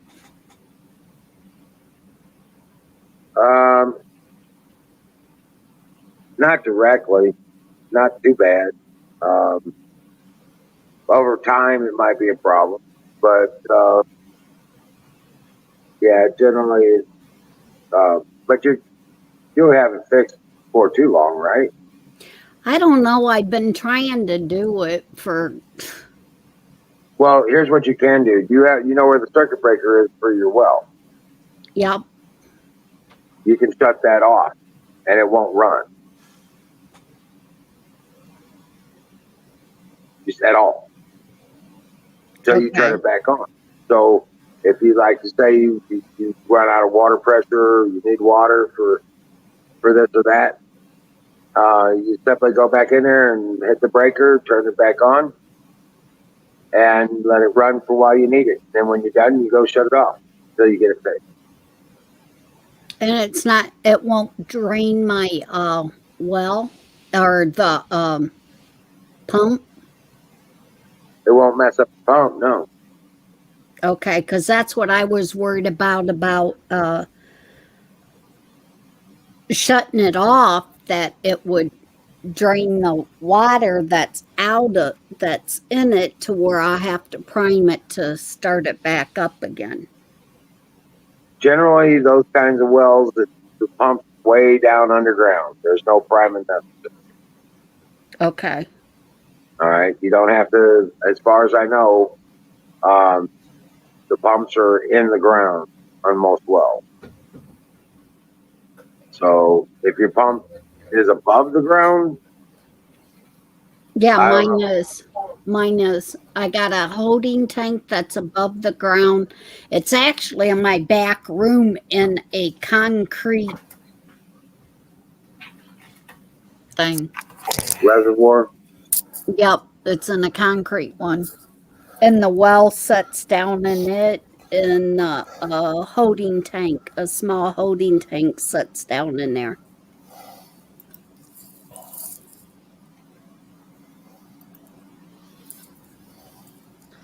Sorry, folks, I'm having bandwidth issues this evening. In and out. Okay. And out. I hear you. Well, we understand, brother. Fire in the motherfucking bowl. Yes, sir. That's what I was hoping. Been missing it. But yeah. So I guess when Apex and Canoes comes, I need to have them to look at that. That way they can explain it to you how the system is set up. Right. Well, Canoes might know pretty much about it. Well, I'm not claiming to be an expert. If I can help, I'll give my opinion, but I'm not an expert. Well, I will take a look at it. It's just I have nobody for opinions now since Sick Pat died. I mean, And at the very least, like if I can't figure it out, I can video it with my phone and share it with Wizard and other people, and we can figure something out. yeah, it's Right. I can figure it out. I'm like Carpenter over there. I like fixing shit like that. So we can figure it out. I'll figure it out. okay. Because I just don't have no idea about this stuff. It ain't rocket science. But if I get showed or told about it, then it sticks and I can do it. But just to look at it, I can't figure it out. Oh yeah, we get this fixed. Don't worry about it. Okay. So, yeah, that's awesome.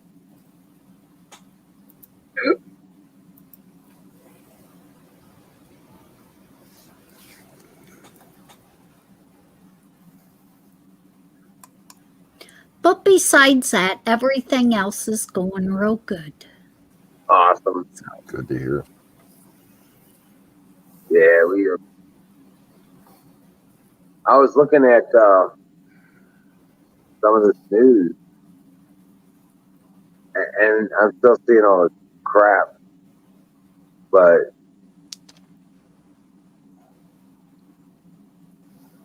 there's really nothing worth talking about in the news. You know what I'm saying? I have a good piece of news. What's that? So, and this is mostly just my analysis, but I've come to the conclusion that there's no way in fuck that the United States is going to enter back into the JCPOA with Iran. Iran doesn't want it to happen. They claim they do. They claim they want the sanctions relieved, but they also want a nuclear weapon. And they're really close to breaking out and getting a nuclear weapon. And the only people trying to stop them right now is Israel. And the United States ain't trying to stop them. They're trying to fucking negotiate with them. And they're not going to be able to do it. So the upside of this whole thing is this. There will not be a resumption of the JCPOA, and the Iran will continue to be under the rule of sanctions, but they will get a nuclear weapon, and we will have to bomb them into the fucking Stone Age. But that's just my analysis. Well, Armageddon does happen. Well, I'm not saying it's going to be Armageddon, but the Israelis have already told them there's no fucking way that you're getting a nuclear weapon. And they've been trying to burn everything even remotely associated with it. The fucking cyber wars have just really been notched up 2 or 3 levels recently. Yep.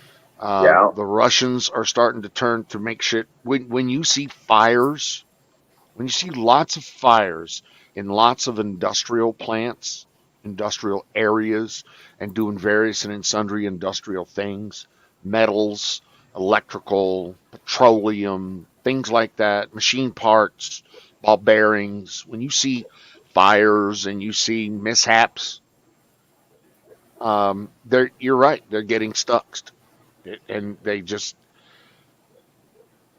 they had a fucking formidable cyber core, but again, the Israelis have really taken them to task. They've shut that fucking core down. So anyway, my humble opinion is, and analysis is, that there will be no JCPOA resumption, and Iran will stay under sanctions, and that's it. And it'll be a lot of talk, and the Iranians will string them out, and they will get the nuclear weapon that they really, really want. And from there, I can't really tell you what's going to happen, but the I can tell Iranians you are what, going to get. there's only one reason to build a missile like that, and you know what they're going to do with it as soon as they get it. Oh yeah. My question though is Israel going to let them get it? I don't really. They'll bomb it, but not only will they bomb it, they'll fucking Stux it, and they'll kill every Iranian nuclear scientist on the. No, the story goes they launched their weapons at Israel. They launched their weapons at Israel, and Israel destroys them. The weapons get destroyed in the air, and it fall back on their own people, and they walk in their own ashes.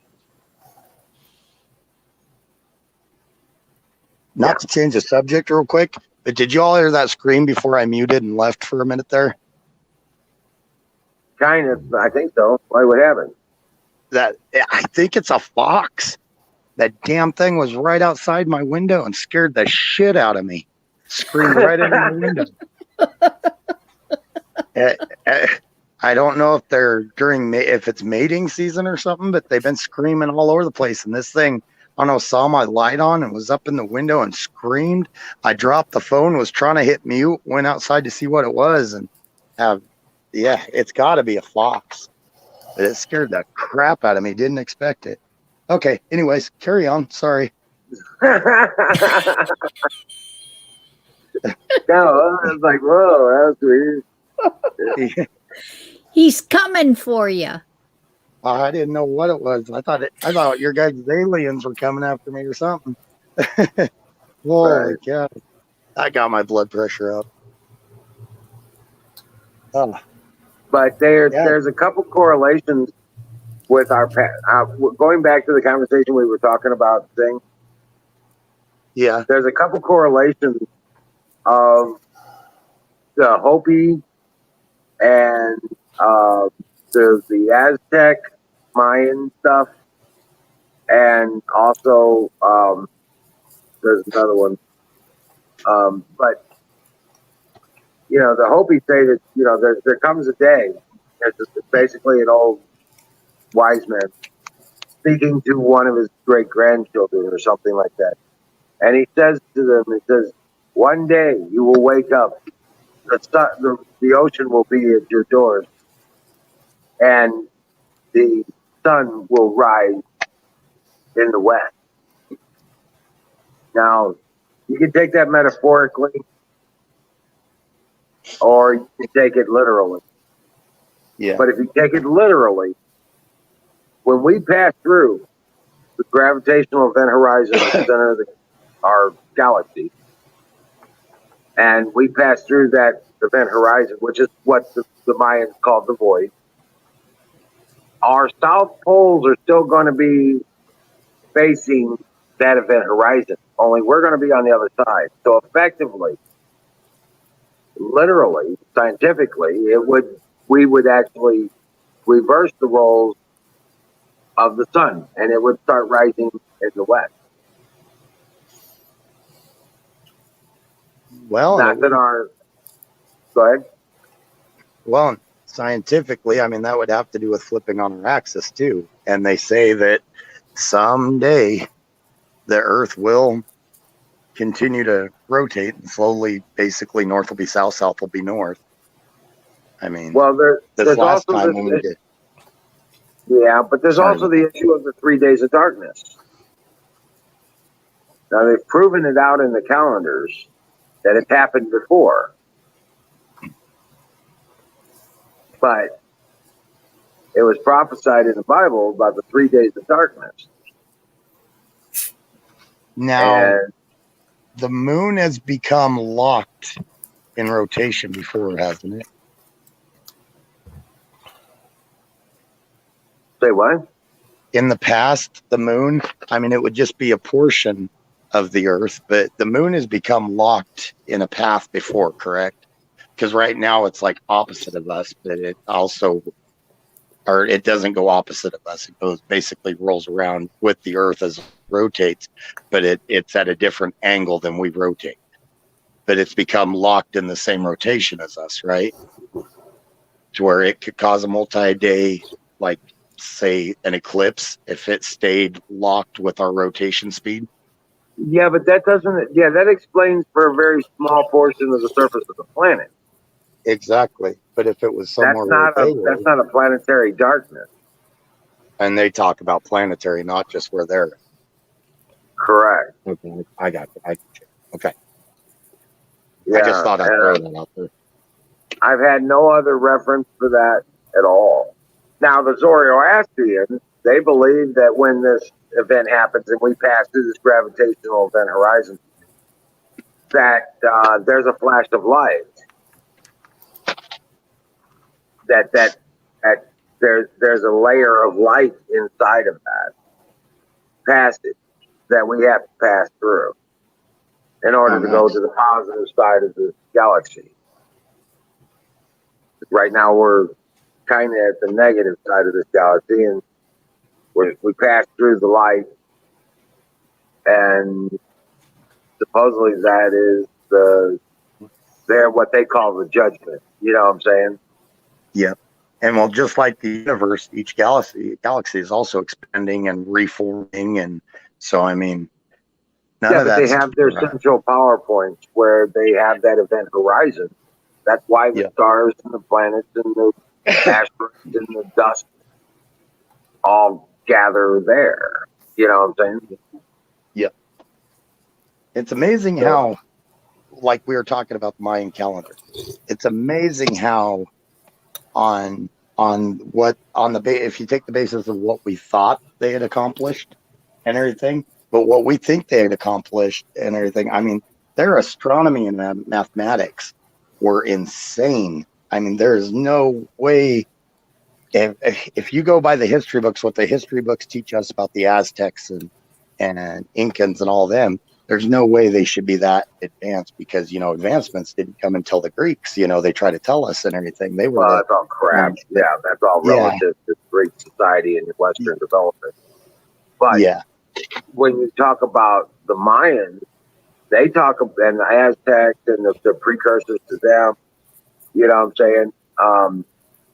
Those, they say that their calendar lasts 25,600 years. Okay? Their calendar lasts all that time.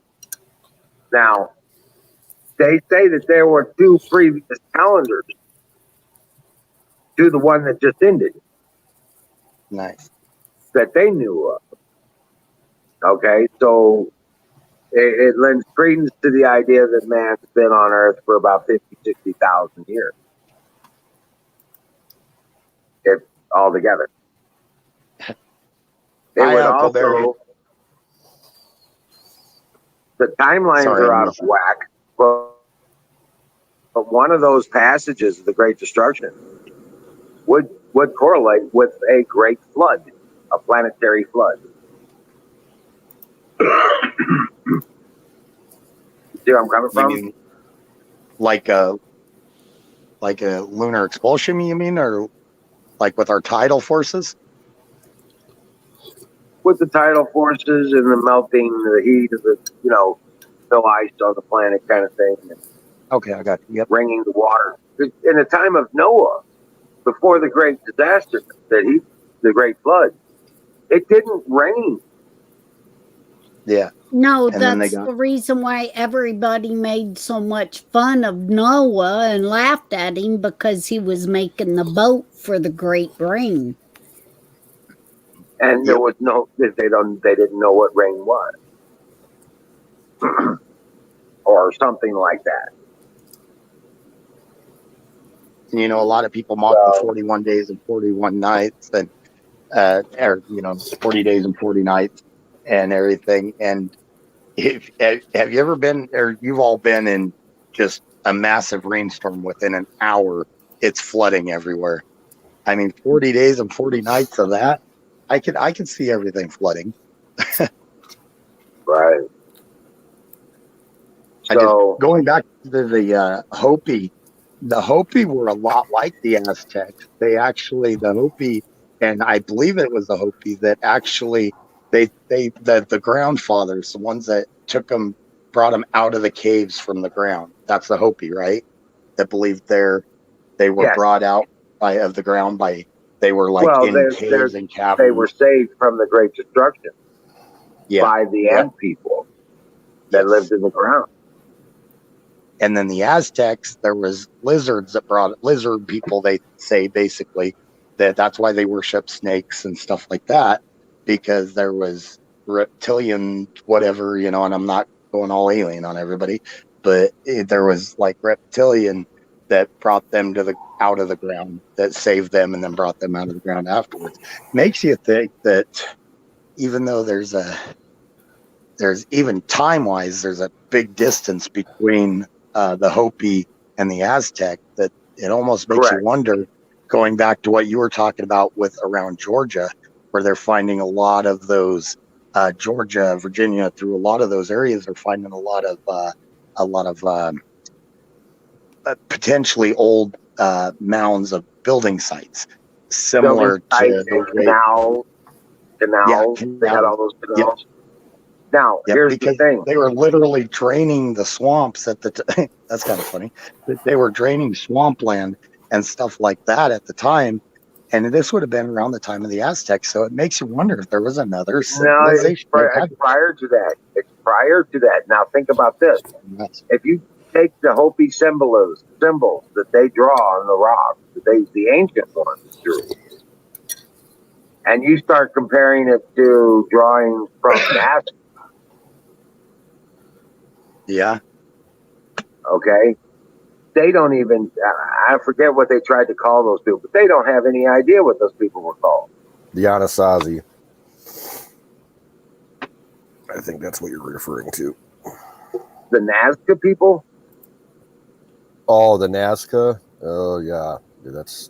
They don't even know how those people, what anything was, but the symbols that they left behind are very close to the Hopi stuff. Now, what they have discovered about Nazca is they're finding these hills, mountains of material, refined, mined materials like copper, ores.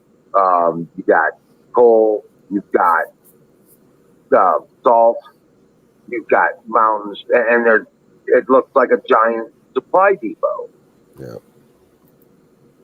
Like it was a mineral gathering place where it was from there, it was transported to somewhere else possibly.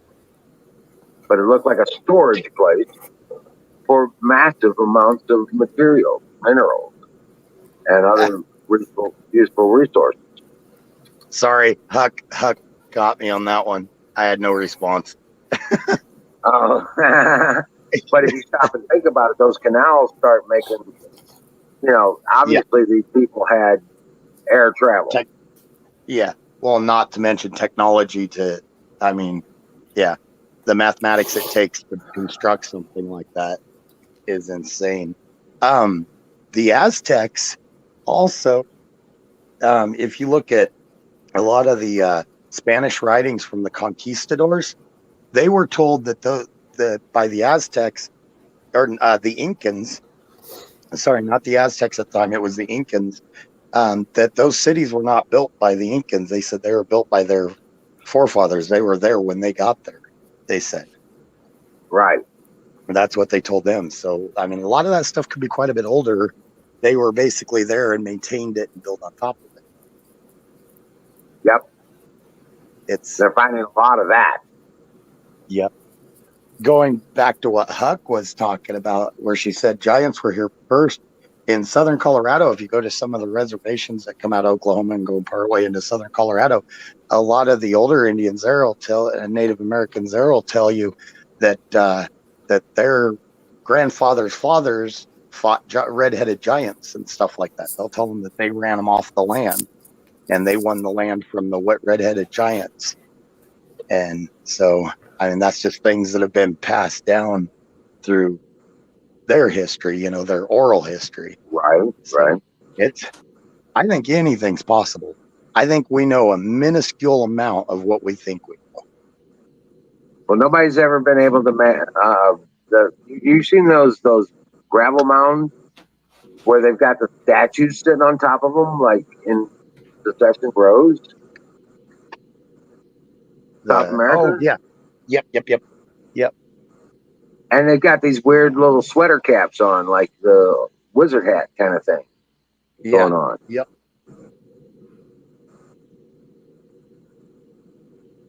Well, it's just like the orbs. Yep. You can't tell me that a perfectly symmetrical orb is natural.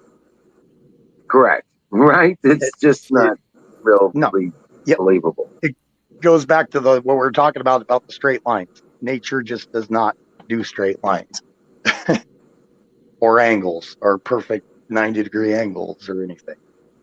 It doesn't happen in nature. Right. It doesn't draw a crane in the rock. Okay. Exactly.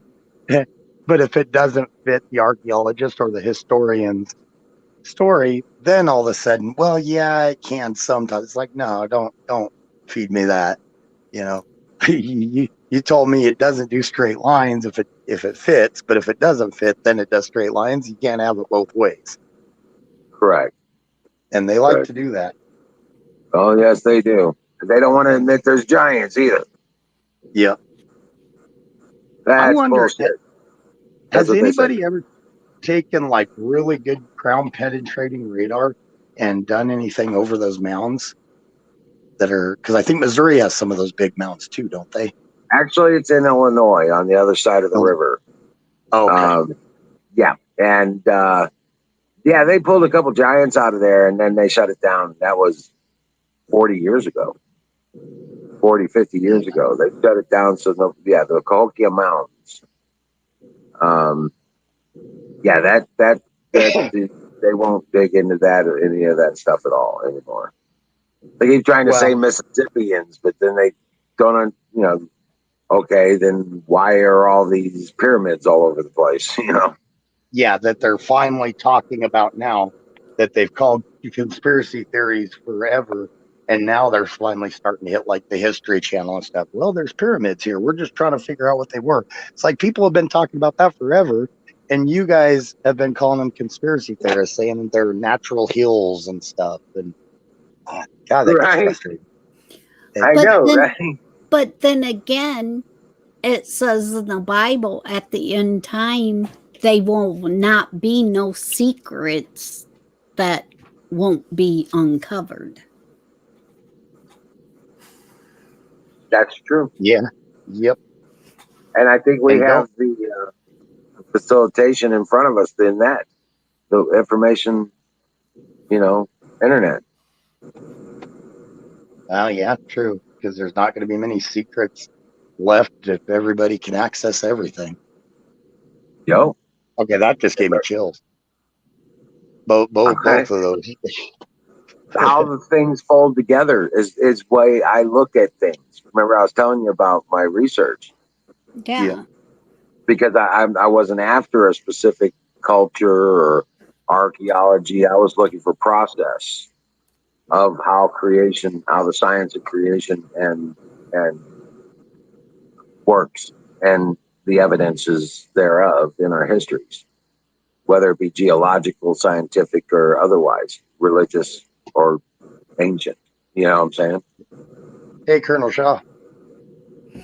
And in the Bible, at the very beginning of it, um, he had to part water He on the moved across the earth. waters. Yeah, it says he moved across the waters and spoke, "Let there be light." So there was water. So the Everything. whole earth was water. So he had to make some of it go back and collect into ice to Or keep it in whatever. place. Or maybe it was already ice.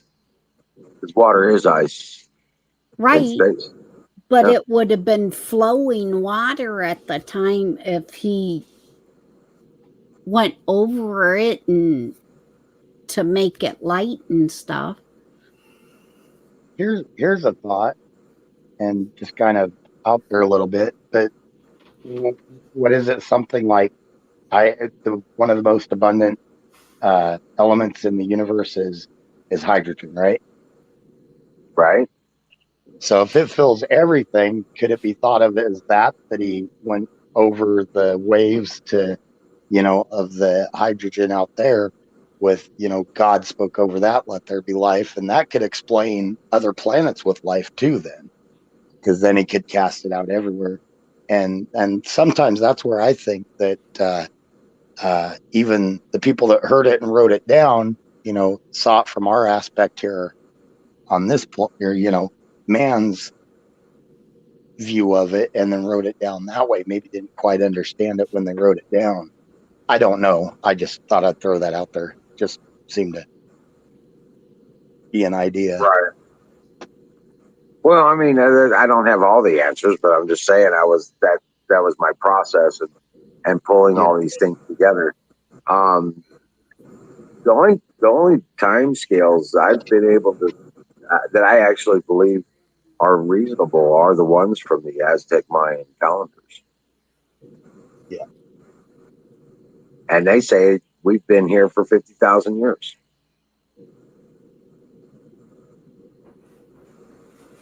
Well, and or at least humankind. You know what I'm saying? Yeah. Well, and if you go back to, like we were talking about, the Denovian or Denisovians and everything from Siberia, those would go back at least to that time, wouldn't they? I mean, It might not, be before that time.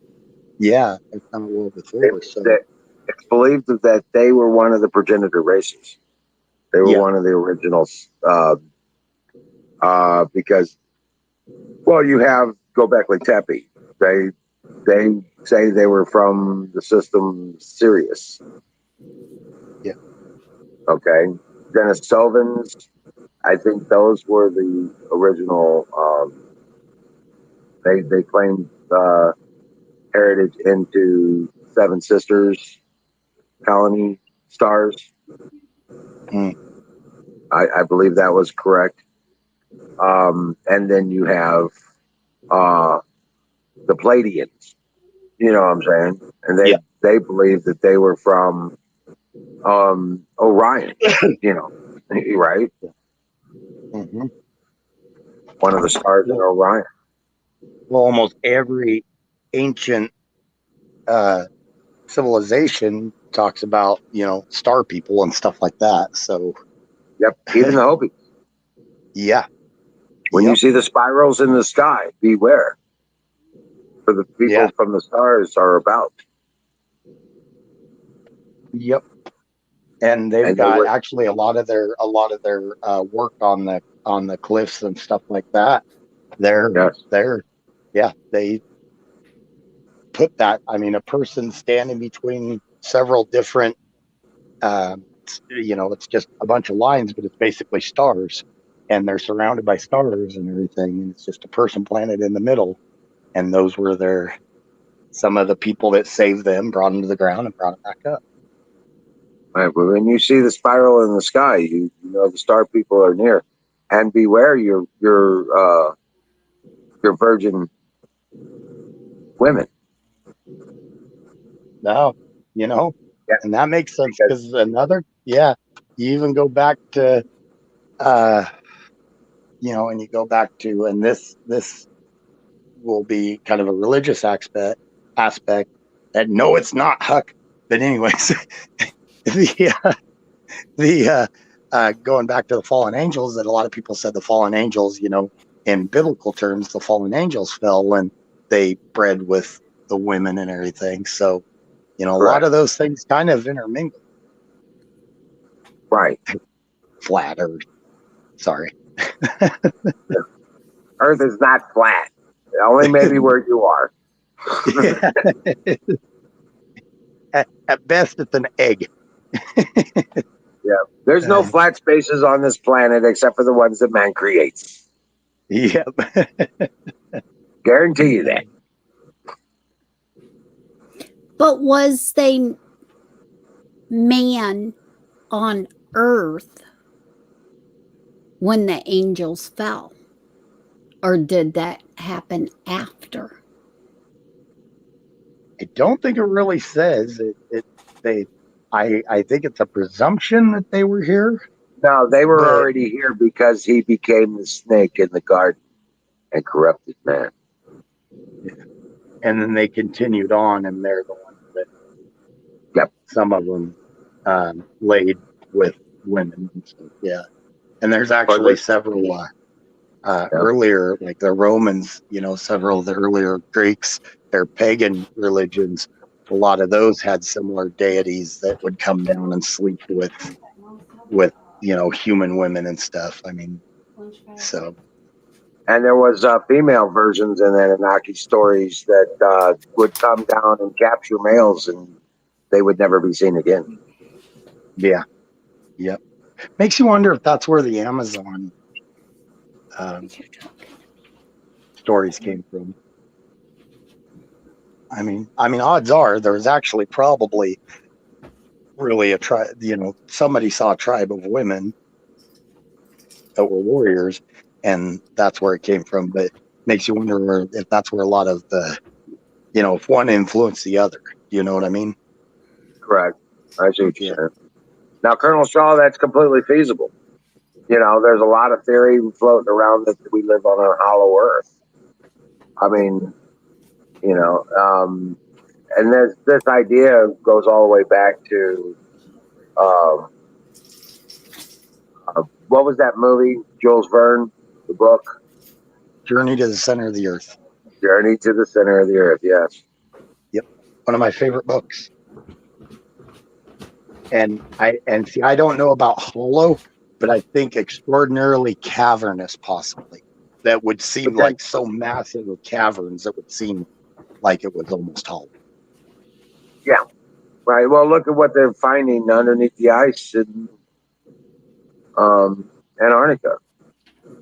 They're finding pyramids. Yeah. Big enough to have a door that's 60 feet tall. Yep. I've seen some of those. And why And would the I'm door sorry. be that big? Yeah.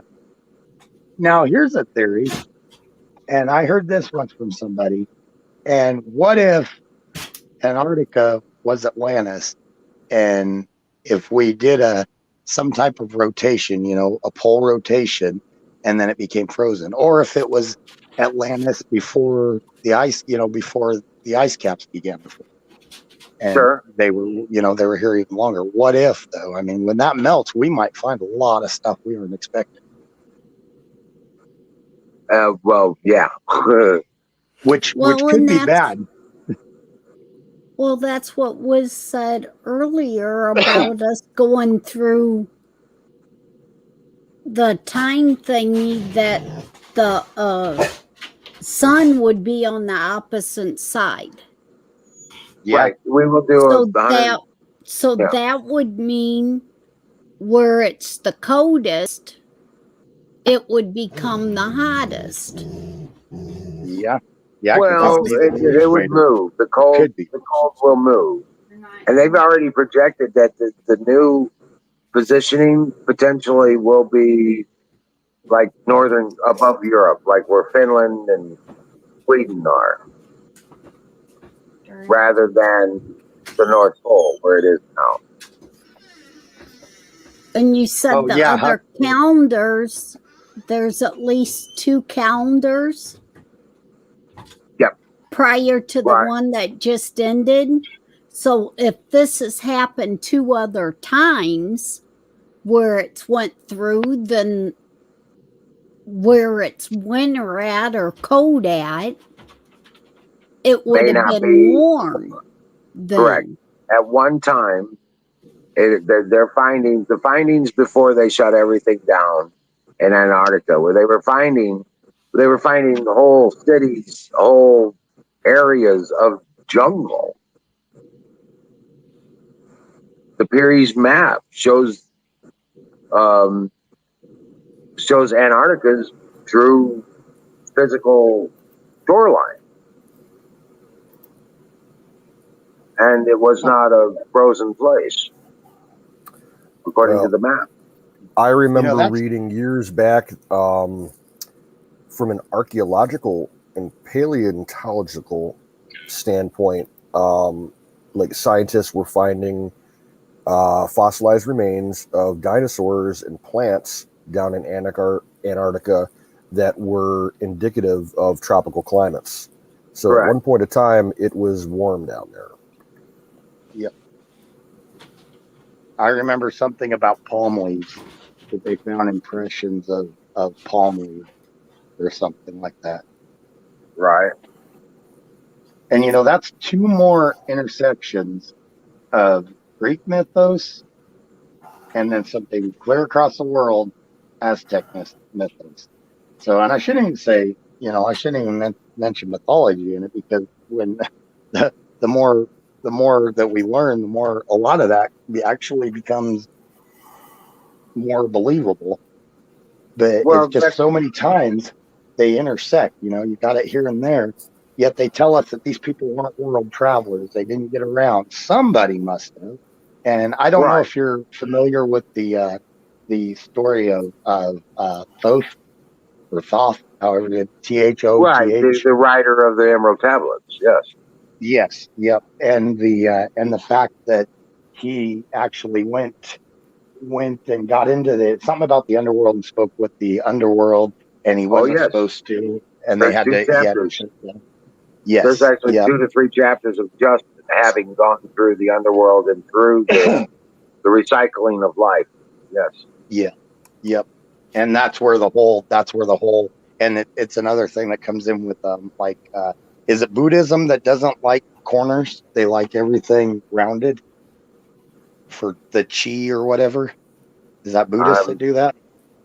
I'm not sure. The same ones that do the sand gardens and rock gardens, whoever that is, I can't remember. But anyways, it goes back to a lot of what Thoth talks about. Don't travel in right angles, because the things that are out there can get you, because they attack through those right angles and straight edges. You got to go curves, or keep everything curved and everything.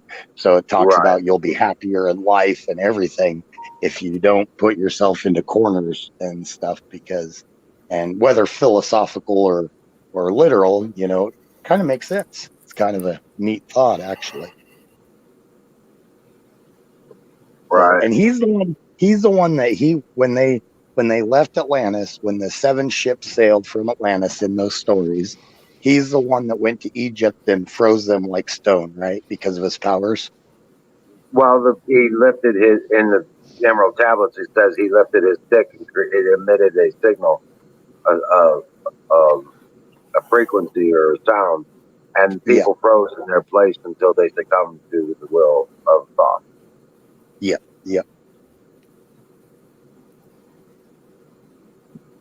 There's a lot of those writings that people just they don't venture out into those writings, and they're missing out when they don't, in my opinion, because some of that stuff is really interesting. Well, they don't even know how the tablets were made. Yeah. They don't understand the chemical composure. They can't. There's nothing they have been able to do to analyze it, to find out or exactly how they were engraved. Or how they because the were tools engraved. they had at the time. Yeah, because the tools they had at the time, there's no way they could have engraved emerald tablets as true as they are without chips and everything coming And they're out. not true. They're not true emeralds. They're a molecular soup. Copy. Yeah. Yep. They're The basically like material. yeah. They're basically how we can make synthetic diamonds. They basically made it's some type of synthetic emerald. Basically. Yep. I remember Synthetic reading that. gem. Yeah, but Yep. it can't be cut. It can't be cut with diamonds. Nice. It So can't be scratched. They haven't even been able to scratch them. Not even with diamonds or anything else, as far as I understand. Nice. And explain this to me. Why? Because there's still two of the emerald tablets, and there's God. What Well, they is got it? all Like, three of them now. oh, they do. Okay. Yes, Okay, that's they good. I have. was going to say So because they weren't being released to the they didn't public or to release the last two chapters. nice. They didn't release Nice. the last two chapters. And have they yet, or still not? I don't think so. They said that the information it was supposedly too explicit. We couldn't About- handle it. What is it? Yeah. Yeah, something about that. It was either too powerful or too revealing for a truth that we are not ready for, or something. Yeah. Along those lines. Well, Well, then and you know when they come out, then it's the end of it's the end. The end of the Dark Ages. Yes. Yeah, yeah. And see, that's what the end could mean.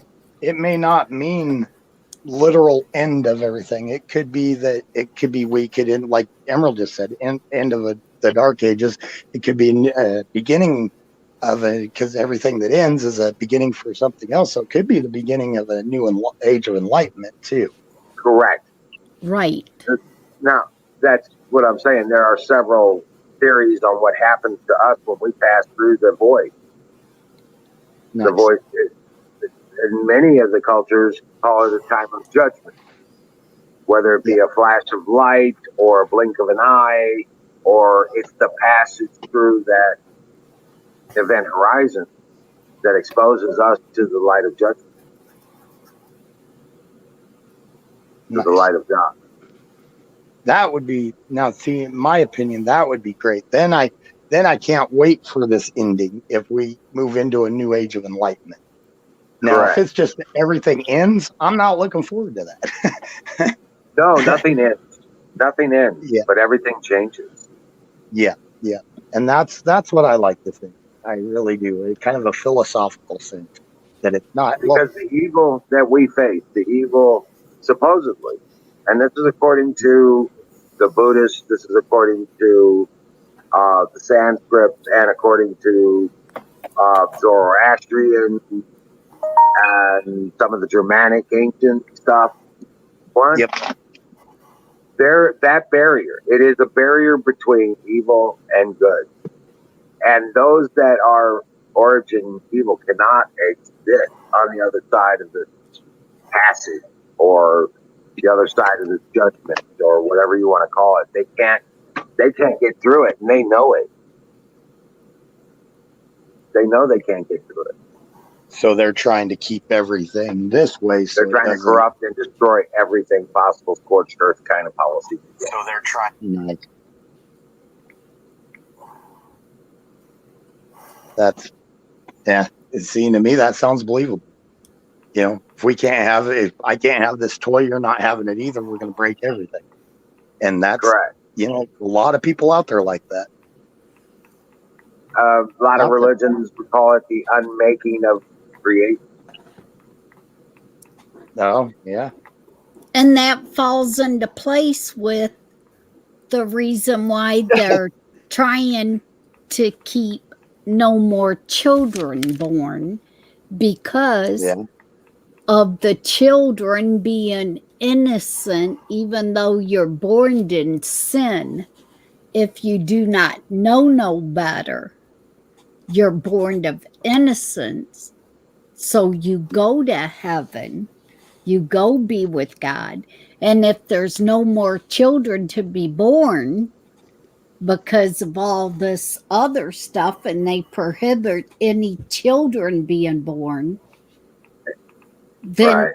it got to be all of us to be able to keep this godly stuff going.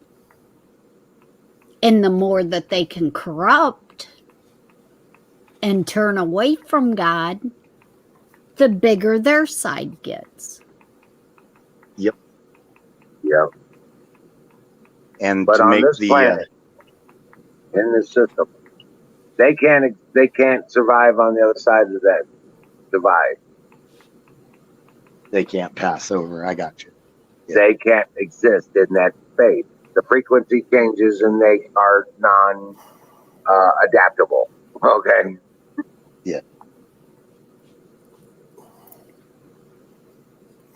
And I agree with Kim on that a lot of that does fit into Christianity. If you look at it not at the complete, that's why I think that with a lot of religion, you got to have a little sense of philosophy in it. And if you don't, then it's not going to be as clear. I don't think everything's meant to be taken as literal as a lot do. And I think if you put that philosophical sense in there, it meshes right in with a lot of that other stuff. Because we create our own reality. Yeah, definitely we do that on a day-to-day basis. Right, and we do it. Yep. We do it on a daily basis with our everyday existence. Mm-hmm. You know, if you have a positive mental attitude, you're going to go out and you're going to encounter positive things. You're going to create. Yep. You're going to bring about the wrath. You know what I'm saying? Yep. I completely agree. You get what you give. Correct. I completely agree with that. That if you go, I mean, I've had days that started out rough, and if I don't rebound, that whole day is going to just keep getting worse and worse and worse. And it's just that, whether it's the power of thought or whatever, it progressively gets worse. But if I can recover, then I can make it better. If a day starts out really good from the time I wake up, then that day usually is really good, you know? So I do believe there's a sense of good and bad energies too that you're promoting around you that help out with that too. I fully believe that it's not just physical, you know, and you're doing it to yourself, but at the same time, a lot of it is the energy you're creating. Correct. And you give, well, that falls back into thought is energy. So when you think about something, you give it energy. Yeah. Yep. I agree. Think about the negative aspects, it creates negativity. Think about the positive aspects. Exactly. Yep. The outcome is a lot. Yep. No, I completely agree with that. And a lot of that is from even back, like you say, the Emerald Tablets, and a lot of that stuff has to do with thought.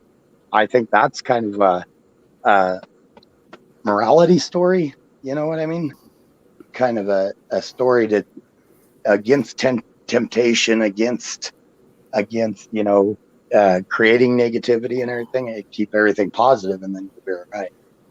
I've listened a lot about that, and I've never read the tablets myself. Of course, I've read the papers that they put out that were from the tablets, that were deciphered from the tablets and everything. Right. And I've read a lot of the papers that have come out. Most of them are acquisition tablets on the clay tablets, the Sumerian clay tablets. Most of them are just bookkeeping. Yeah. Yep. And everything. But there's tens of thousands of tablets, but there's thousands of them that are put in some vault somewhere, some museum, and I couldn't even tell you what museum, that people can't go in. They're held for the archaeologists to read and decipher. No other people can go in there. And right.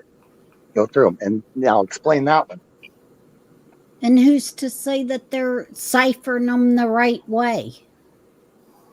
Well, they're Exactly. controlling the information. That's what it's all about, control of the information.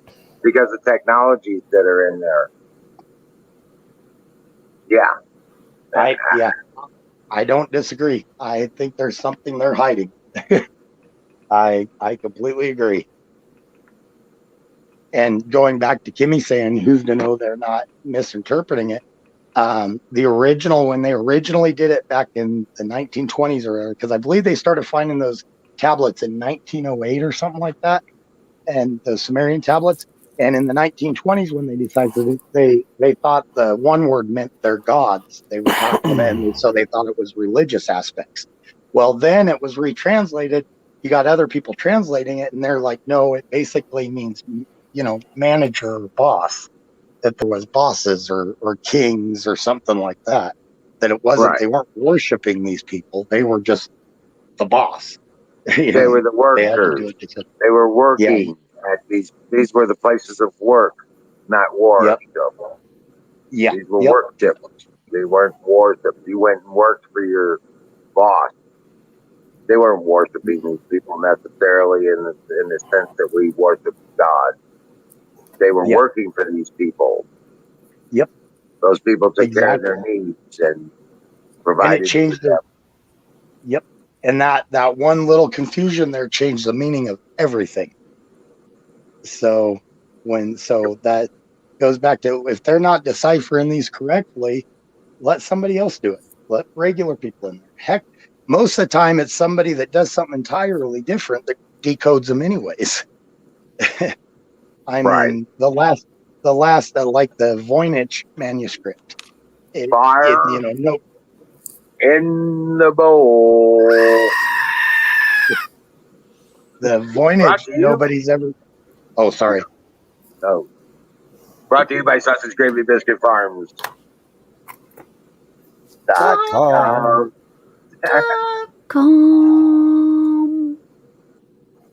So continue, Sing.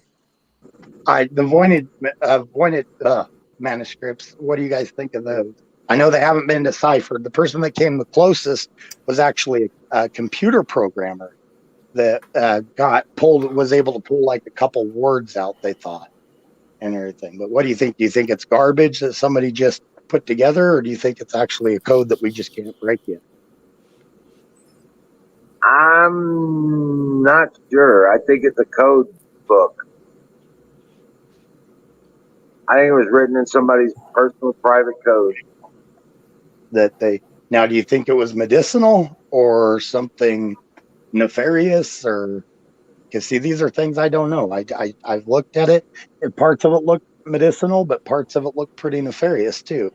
It looked very much like a manuscript for an apothecary. Yes, I agree. A lot of it does. Yep. Lots of plants, human interaction. You know what I'm saying?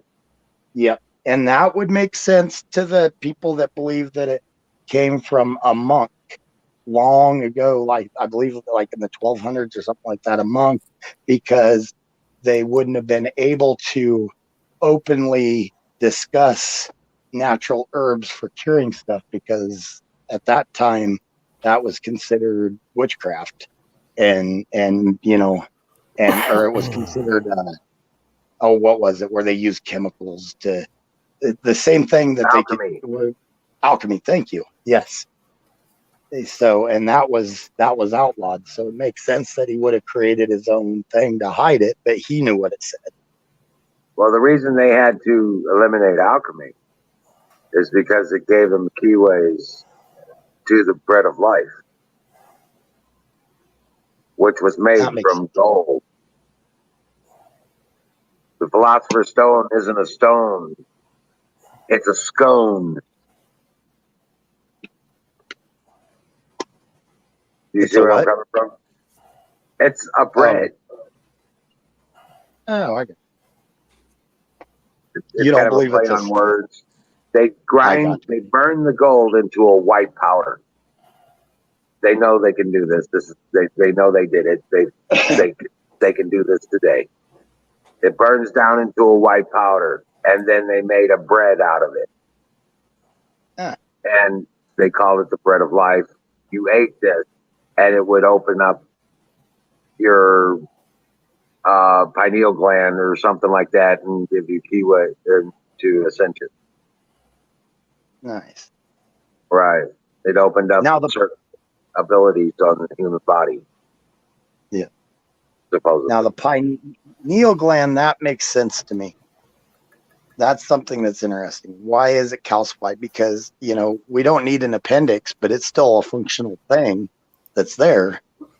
So why is the pineal gland, why is there this little spot in our brain that doesn't function?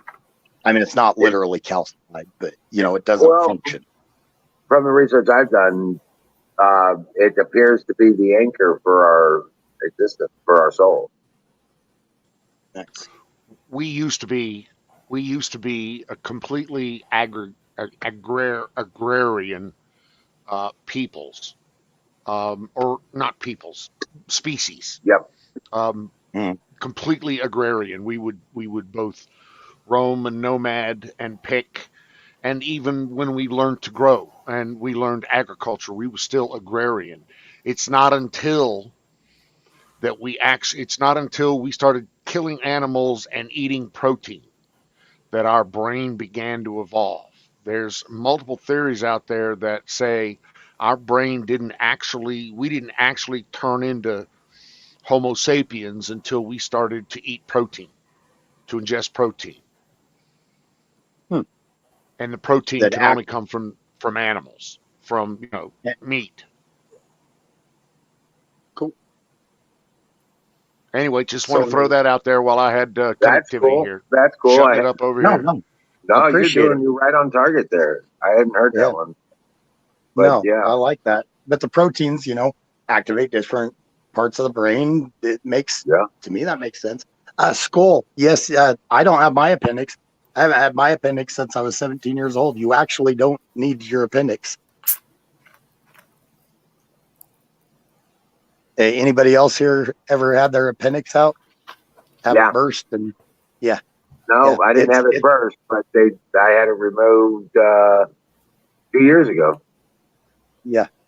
Yep. It's not completely useless, but the body does not need the appendix. It's an appendage. It's there from a previous need. It was evolved as we evolved, and we've evolved to not use it anymore. What is it that we do now that we didn't do? Raw in the meat. past, We cook our meat. Exactly. Yep. I remember that I actually had that conversation with the doctor. I got to give you credit. You're a smart guy. Yeah. I don't know shit. I want to have a debate with you sometime so bad. That's what I do. I don't know anything for fact. I just read and have a lot of opinions. Yeah, that's pretty much it. Yep. I'm really a techie. Really, really a techie. So technical stuff like, how the body works, how we evolved, what the mechanisms are, that kind of shit always interests me. Nice. But I'm not real smart at it. I'm not a doctor. I don't even play one on TV.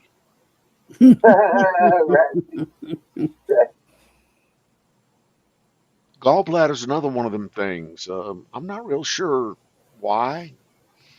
But as I understand, there are multiple body parts that we don't really make a lot of use of these days. Yeah. And that's all I know. That's it. I don't even know that. I just read it. Yeah, we got DNA, but they don't understand why it's there. Well, from what I've read, a lot of that unused DNA chains that's still in our DNA is leftover shit from when we were still, developing as mammals way, way back. That's probably very true. That would make perfect sense to me. back when we Or were it's simply a genetic, because our DNA is modified. Maybe it's the genetic memory from our ancestors all the way I back. submit that our DNA is modified on a daily basis, and then over the spans of the thousands and hundreds of thousands of years that we've existed, that our DNA has been modified. It's basically evolution. We have evolved to live in our Environment. environment, exactly. So we evolved to not just live but thrive if we can within our environment, and that's why we build cultures and we do that types of things because we think it will make us better. Yep. Okay. I mean, and I'm a big believer in the fact in the statement. We stand on the shoulders of giants. Literally. Literally, there was shit. Everybody before us was smarter than me. All of them. So I just learned from them. They knew the shit. They discovered it. They did the hard work. That's why I get Right. so mad when Anyway, I just hear, my opinion. when I Freshen it get over here, boss. Oops, sorry. Guys, I have to go. I got to get up early in the morning if I'm going to get anything done. Okay. I've got to hit it, and I love the conversation. I really want to. I actually want to stay, but I gotta call. Yeah, I know it's right up your alley. Yeah, I was in the midst of giving you props also, but I dropped my phone. I'm pacing, and I turned and hit the door, and my phone flew out. And when I picked it up, I hit the wrong button. So That's the problem with those damn phones. They're too small. Yeah. My fingers are too fat. I'm too That's- old. Fat Those buttons are thumbs, too tiny red. feet. But yeah, so for the record, I was in the process of giving you all props about being intelligent. I enjoy the conversation. It's a lot of fun. Well, That's don't why- stop on my account. You guys keep going, and I Yeah, will. I'll keep it see you going a tomorrow little night. bit. Cool. Good night, Take care, Wiz. man. Have a good one. Good night, Very well, baby. Wiz. Night Love Wiz. you guys. Take care. See you tomorrow night. You too. That's why I hang out with you guys. It sure the fuck ain't because you're pretty. And I meant that very much for chat too. All of you guys. I enjoy the conversations, especially when they get deep like this or heated debates. I enjoy the crap out of that stuff. Hot as balls for tomorrow. Balls.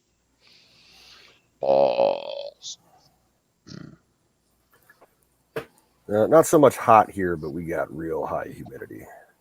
See, It's- that's the thing with the East. Yep. I'm not sure I miss it. No, I don't miss it. But Yeah, we're, Can I, we're uh, at like, it's about 82% humidity right now. It sucks.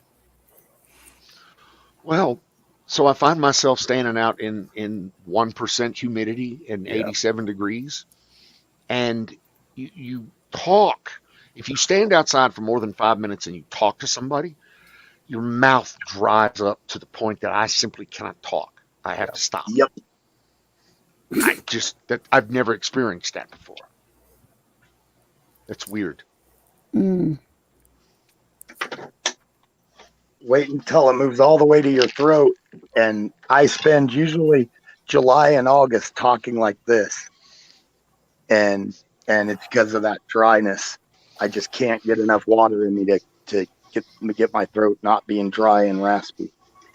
That's what I'm trying to stay hydrated. Try lemonade. Homemade lemonade. There's some sun-brewed tea. Iced tea. I'm a Diet Pepsi man. I like the small children, the taste of small children. See, I'm like Canoe. I love sun tea. I could live off of sun tea during the summer. There was a time in my life that's all I drank was iced tea, sun tea, Yep. brewed tea, all the Yep. teas. I love Me them. and my mother would drink gallons of it. We'd And probably I go don't like through putting 3 sugar. gallons a day. Oh yeah, Nice. Nice.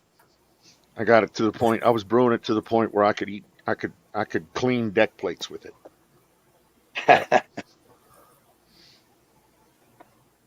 Real strong.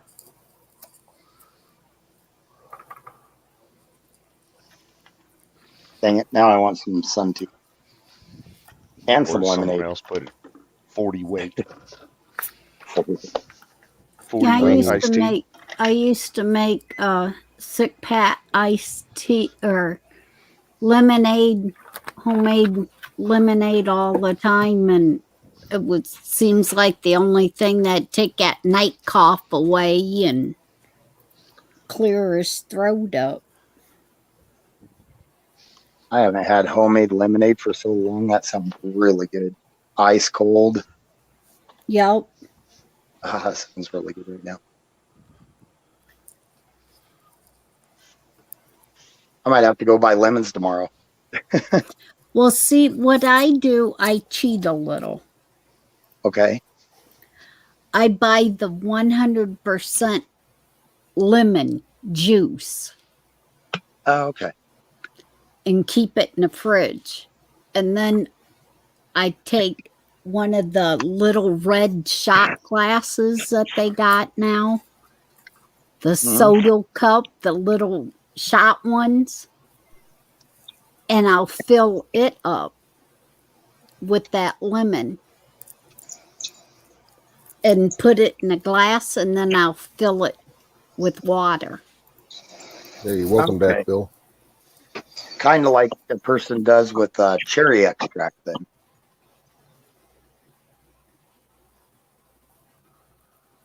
No. But it's just, it depends on far as your cup. I use the great big Bubba cups that is like, I forget how big these are, 30 ounces. Yeah.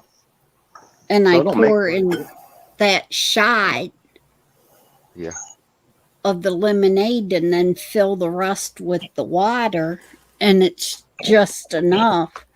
But with Ryan, he'd take 2 of the shots and then water because he liked his real sour. Nice. That'd be What's more along lemonade and tea? Is that an Arnold Palmer? I don't know. I believe so. Normally it's Canoes chimes in here and says, yeah, that's an Arnold Palmer, invented in blah, blah, blah, and blah, blah, blah, and his first showed up in blah, and is usually in blah, and blah, and blah. Blah, blah, blah. That's, that's... Hey, Ryan.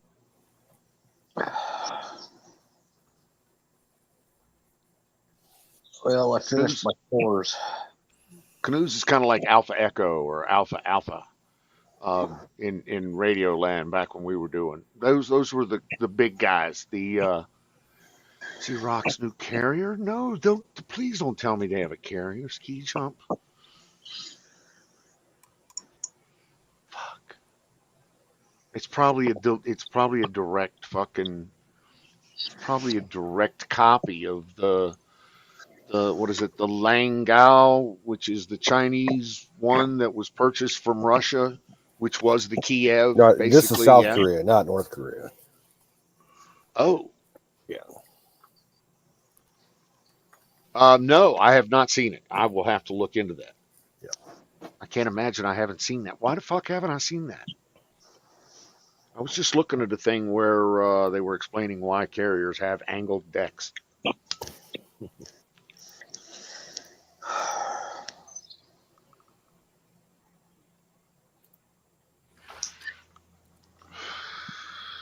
Slow night, eh? Or is it just me? Kind of slow. I don't know. I was making a point earlier. CQDE. Hello. KD4, KWY. What is up, Crazy Canadian 8088? CQ, we've got you 5x5 over here, CC. Ryan, how are you, sir? Oh, one more day till the big day. Dude. You're trying not to think about it, I'm guessing, right? Cheers, brother. I'm excited for you. I just heard in the news today that the Canadian government is extending their border, lockdown. So Same hopefully she'll get through. So she'll get through. No. She'll be fine. Yeah. It's the Canadians that won't let us in. Yeah. That's what they're extending. Because me and the wife are trying to get up into Banff. Oh, nice. Up into Canada. And they just ain't.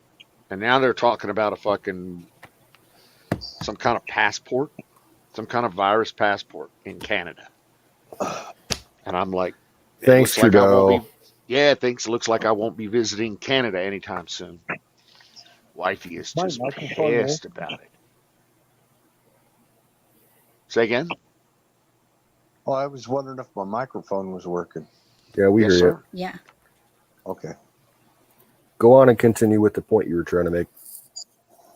Well, I was just saying, with this dry weather, I noticed a difference living in humid climates versus where I live.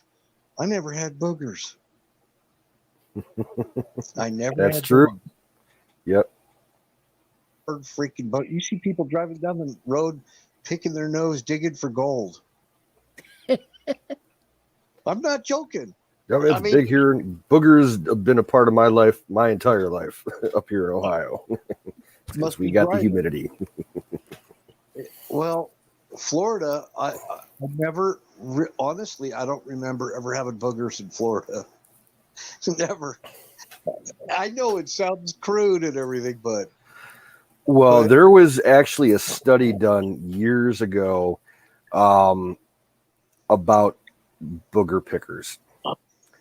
And they did like a double-blind study and followed a bunch of people over the course of like 30 years and found that kids that start out life picking boogers, they end up having better immune systems later on in life because they're always introducing foreign matter and bacteria and shit into their body, and they build up a natural immunity to it while they're picking their boogers.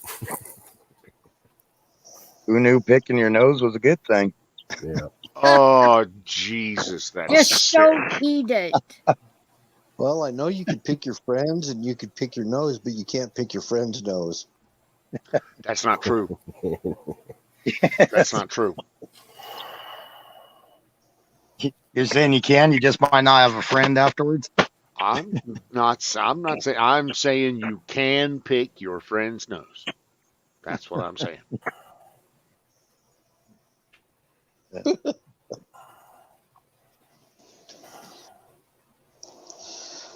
I don't know. I was always told don't pick your nose. It's going to stretch your nostrils out. I had an uncle that had lost his finger. I can't remember how, but he lost the tip of his finger, and he used to tell us that's how he lost his finger. So that pretty much cured all of us as kids.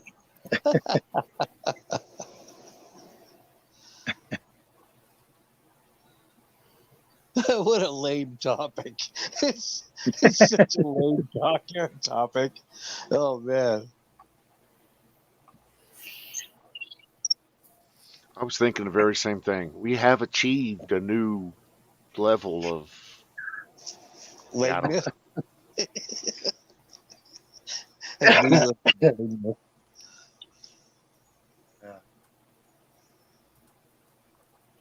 Chat just completely left us behind on that one there. They don't want any part of it.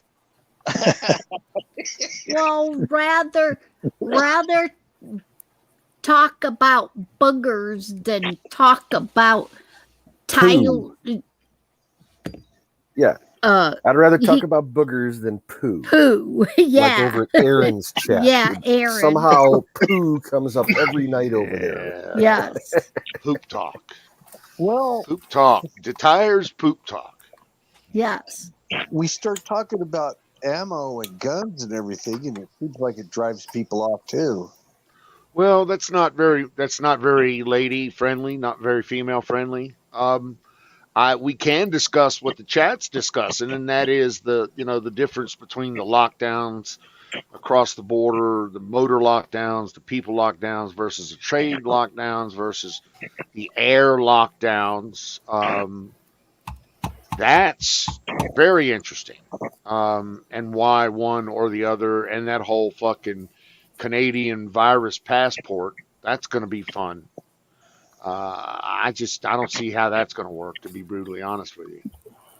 Aren't there any trains heading south out of Canada where they just could hop a freight and Yes, there are. And you could literally walk across the border somewhere too, yeah, I was looking at Or trails. paddle a canoe. or paddle a canoe, or swim one of the Great Lakes. There's various and sundry ways you could slip across the border. Years ago, I actually tried to get a job working on the Canadian-U.S. border, not with the Border Patrol, but with there's a semi-private, semi-government entity called the International Border Commission, and they're the ones that actually maintain the physical border. And I was trying to get on a landscaping crew to maintain the border, because they have to have 30-foot clearance on either side of the actual line. So you have to go and mow the grass and cut the trees and everything so that you have a 60-foot buffer between both countries. Oh wow! The pay was actually really good, but after 9/11 happened, it got all fucked up. So Miriam, I'm hearing third-hand rumors from my wife, who's hearing rumors from her cousin who lives in Toronto. And what he says is that by the end of the year, all of the provinces will have lined up a method to put forth a Canadian virus passport. Oh, man. Anyone else's nose itching like crazy ever since Bill brought up boogers? My nose will not stop itching now.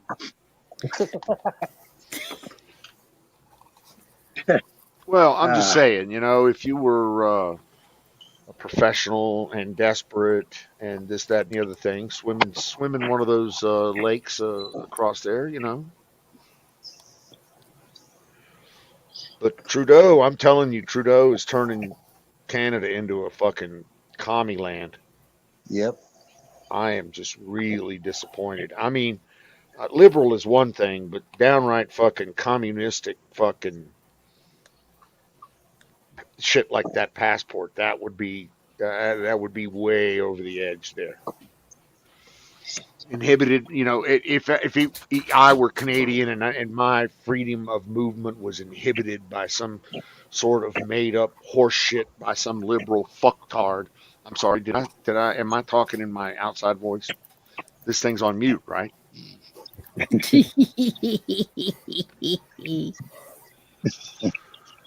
What about just floating across in an inner tube? Exactly. If you had to come across. And see, that's the thing. Kim dropped out.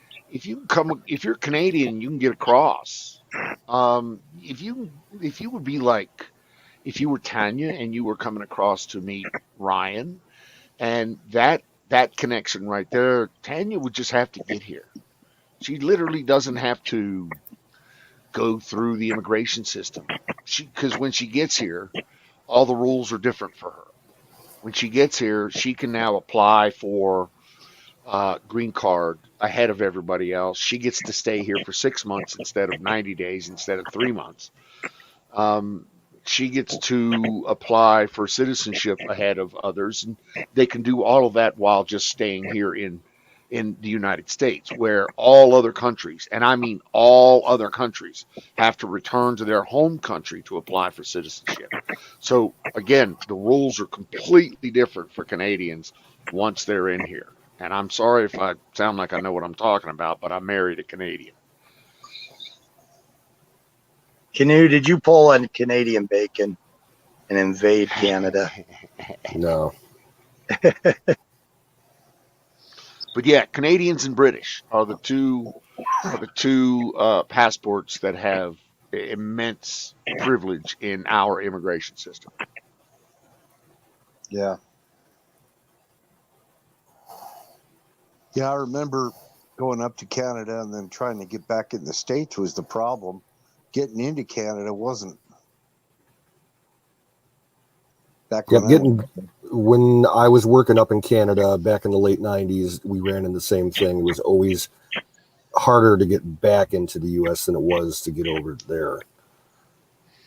They held us up like about 3 or 4 hours at the border trying to get back in the States.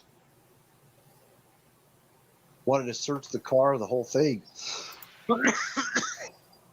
I was helping a lady move from Lethbridge, Alberta, and yeah, that's when that happened. Went right into Canada. Just wanted to see my driver's license. That was it. I drove in. I drove the vehicle in. It was a Mazda MPV.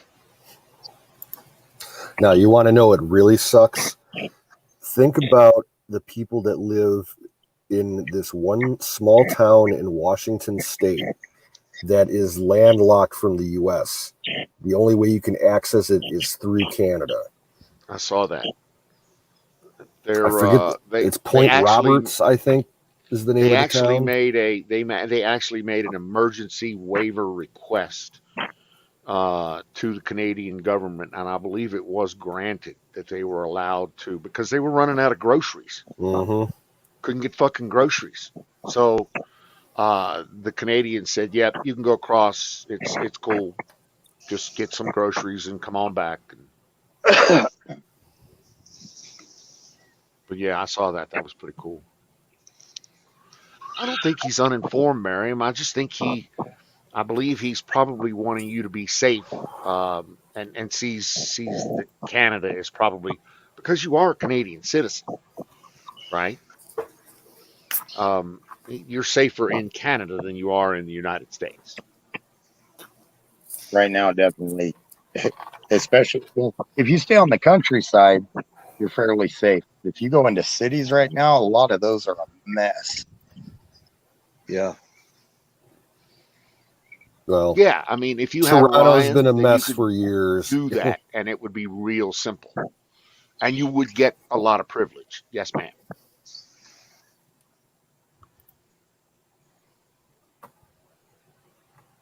Hey, Ryan, what rumors? Because I probably started those rumors.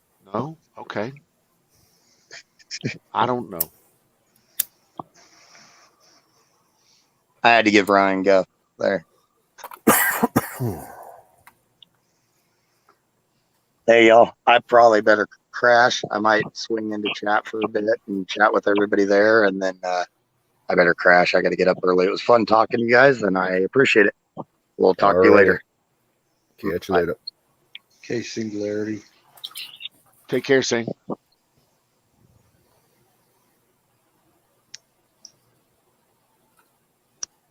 He knows I'm going to Mexico. Okay. All right. Well, I mean, She's gonna go trap more chupacabra. okay. Well, the fact is, she's a grown ass adult. She can do whatever the fuck she wants. And you know, is there some kind of reciprocity between Mexico and Canada? Yeah, For they're what? called Snow Mexicans. yeah, we want all the snow Mexicans we can get.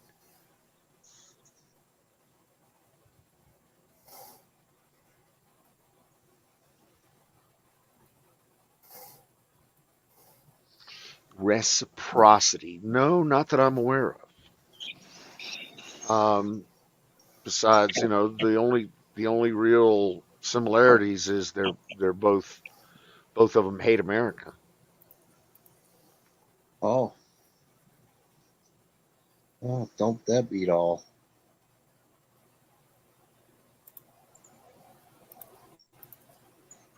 Well, we want you here, Miss Mary.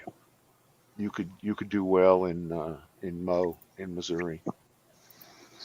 Definitely. You could do well in a Sprinter van. I know you've been eyeballing.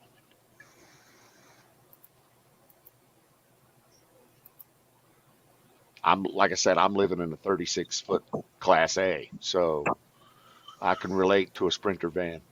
I can. Oh, and van life is all the rage on YouTube. You know that, right? You could throw a YouTube channel up and probably make it pay for itself. At least every other young 22-year-old female on the planet thinks they can. Who wouldn't want you here, Miriam?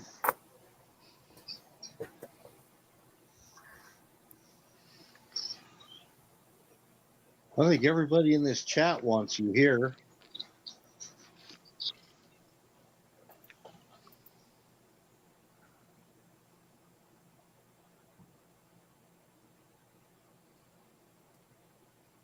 Oh, you're down. Okay, I see.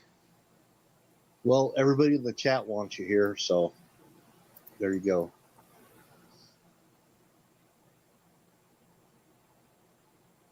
So I did hear some fucked up news from Mexico the other day. You're familiar with the company Aguila? Yes. He's Israeli, right? No, Aguila is Mexican. No. They make ammunition. They had a robbery at one of their production facilities. Someone got off with 2 full-size 55-foot tractor trailer loads of ammunition.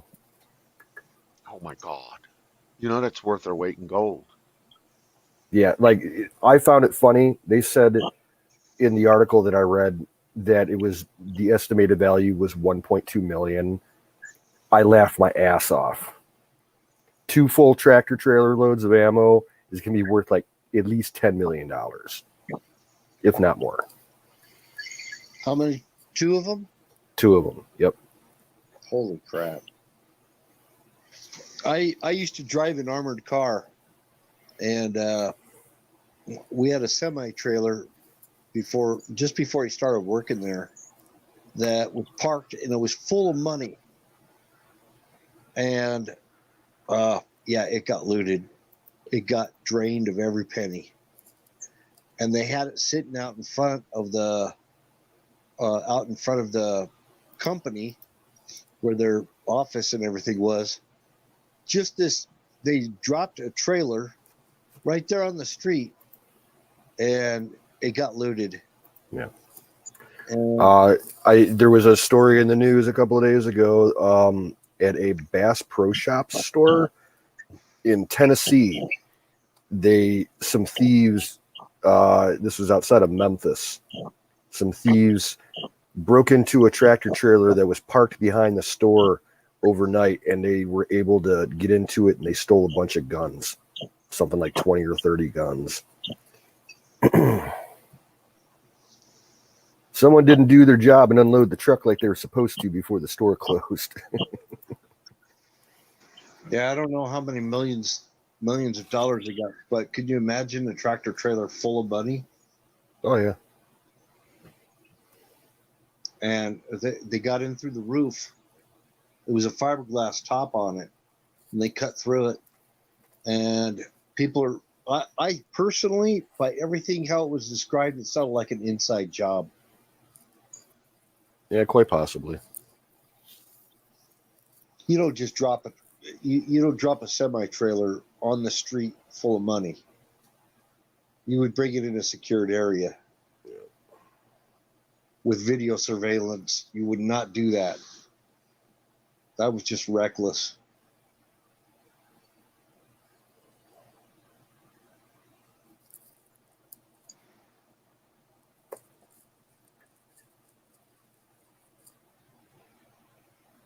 Actually, that sounds like the perfect crime.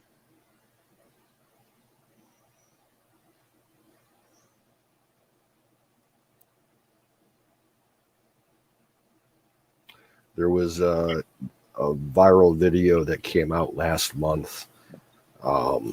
These two armed couriers doing a money transfer in, it looked like it was in Egypt.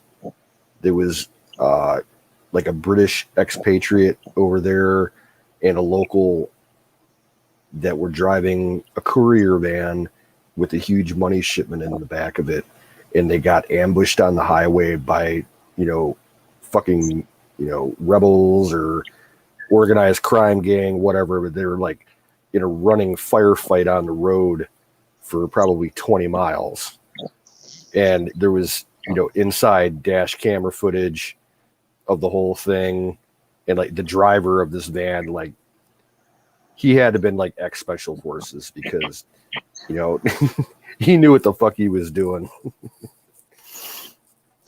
Needless to say, the bad guys did not get the money. You know what happens, like Wells Fargo and a lot of those companies, when they retire the trucks, the armored trucks, they send them down to Africa. The African militaries use them down there. Yeah, it makes sense. Yeah, because I was actually looking for one. I thought, man, that'd be pretty cool. I'd like to have an armored it's called a galleon truck. That's what they call them, as galleon trucks.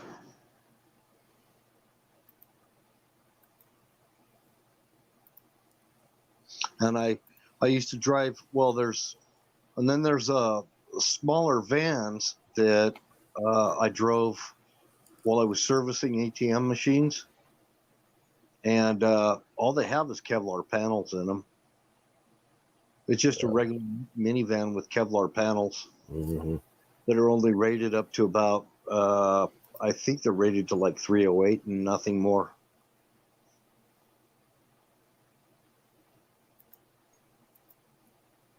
But a lot of them aren't even marked. We had unmarked vehicles that we used also. Yep. You got to be always on alert, and it's we were armed, all of us.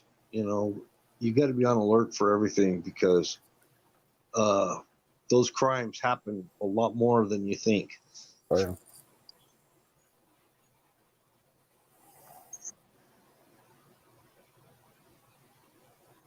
Why would it be cool to own an AR-15, Dallas?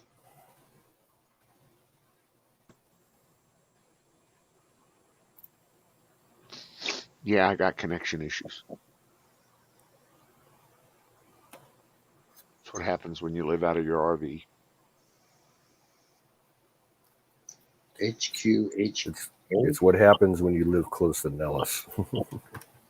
Yeah, there's that. I mean, literally, the Area 51 joint is just across the road. And I mean, I can see it.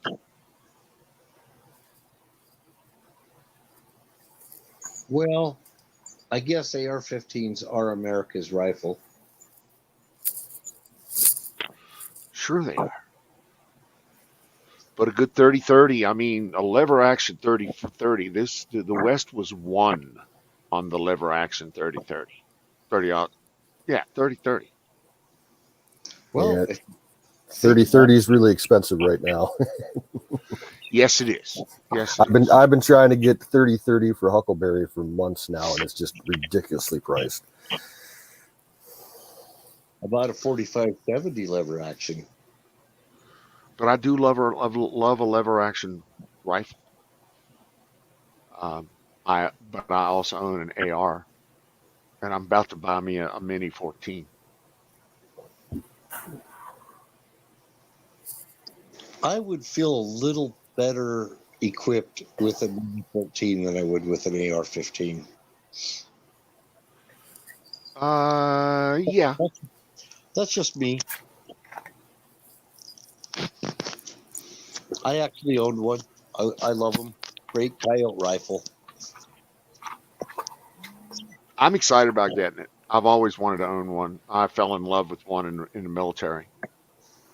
Yeah, it's just like the M14, except scaled down.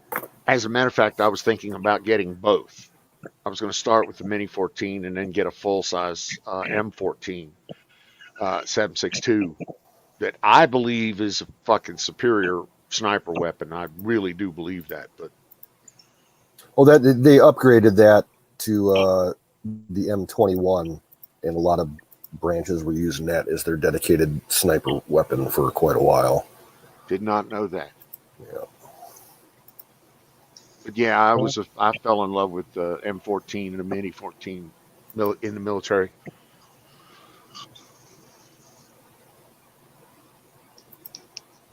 Well, you've got the Russians actually started, with their AKs. They brought in the Vepr.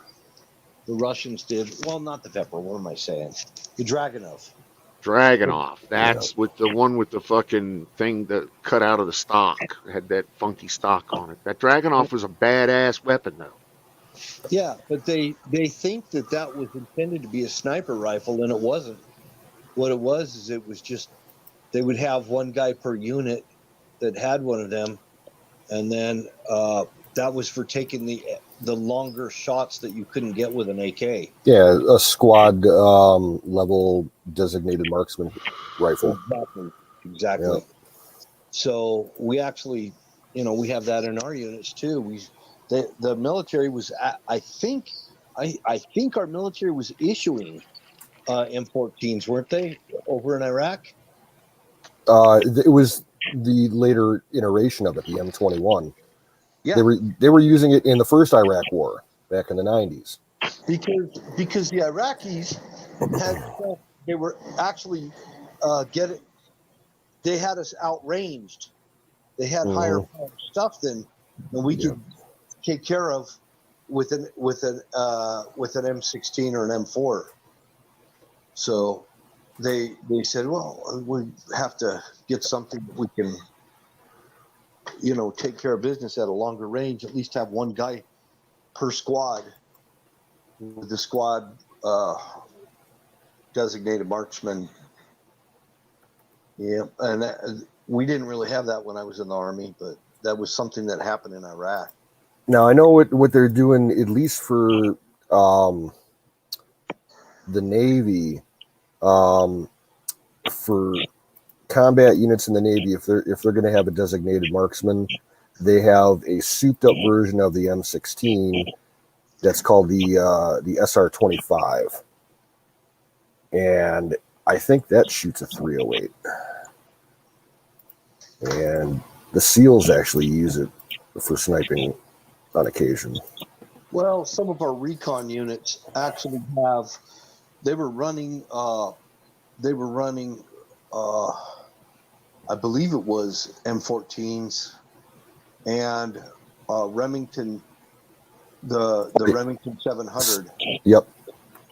Yeah, the 700s have been in service with Scout. Yeah. It's a scout, not a sniper rifle. This was set up to be a scout rifle with a forward long eye relief scope. Yeah. So you could track a moving target. And that, that's what Springfield Armory sells, is their M1 Scout. I'm a big fan of the scout rifle. I really like scout rifles. I'm not into being a sniper or anything like that, but scout rifle, I just like, say tracking a deer, tracking a deer with it and being able to be aware of you're not looking down a pipe. Yeah. You still have your peripheral vision. That's kind of how that worked.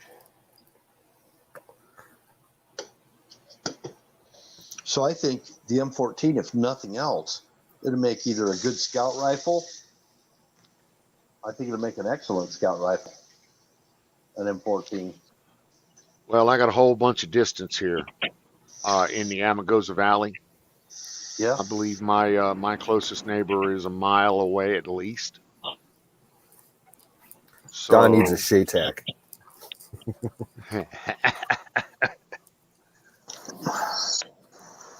Well, the funny thing is, the SHATAC, well, we were talking about the 330 Lapua, Mm. which is in the category of an anti-material round. And then you got the 416 SHATAC, is it 406 SHATAC? I think it's the 416. Well, no, there's a few of those SHATAC rounds that are out there. Mm. But what they're doing is it's actually a 50 cal cartridge, and it's necked down from a 50 cal to a 416. Yeah. So by having a more bottlenecked round, you're actually getting higher velocities, and they were doing more terminal damage at further distances than the 50 BMG was doing. Yeah. So they were flatter shooting. Anyway, that's kind of the deal behind that. Snipers were using them in Bill, Afghanistan. you know way too much weapons. You know that? I mean, you'd be great to have on fucking staff. That's for sure. When the shit hits the fan, Put me on your staff, man. I couldn't afford you. You could. I work for cheap. But yeah, when the shit hits the fan, we definitely want you advising. Well, I actually have skills too. Eat my neighbor. Zooms in there, fucking. He's getting all memey on me. I'm gonna eat my neighbor. Haul him Can't up on remember. a chain. Haul him up on a chain. Those memes are pretty cool. I guess No, I'm. they're Go ahead. kind of the same, Don, in a way, because I just never completely got the military out of my system. You don't though, do you? I'm thinking, I don't know. I mean, listen. If you go in and you crash and burn, you don't make it out of fucking boot camp, or you don't make it out of A school, or you're pound ground for 6 months, and you get a dishonorable discharge, or they just cut you loose, then you probably never had the military in you. Right. But if, on the other hand, you make it through one term and get a general or an honorable, or if you make it through 2 terms and pick up an honorable on the way out, or even if you're a lifer and pull a 20+ year stint, it just the military doesn't leave. It just doesn't. The discipline that you learn in the military, and this is just me, this is just my humble opinion, but the disciplines that you learn in the military are the things that help you become successful in life. And that's just my, again, humble opinion. Yeah, especially when you're a kid like I was that had no dad. I didn't even know how to tie a tie. I mean, it's kind of like the Army was my daddy. I didn't know how to do that kind of shit. I had a stepdad for a while who was a ex-Marine, but no, it's and then there's scouts, Boy Scouts. My goodness, that I think that helped a lot of young boys become men back in the day.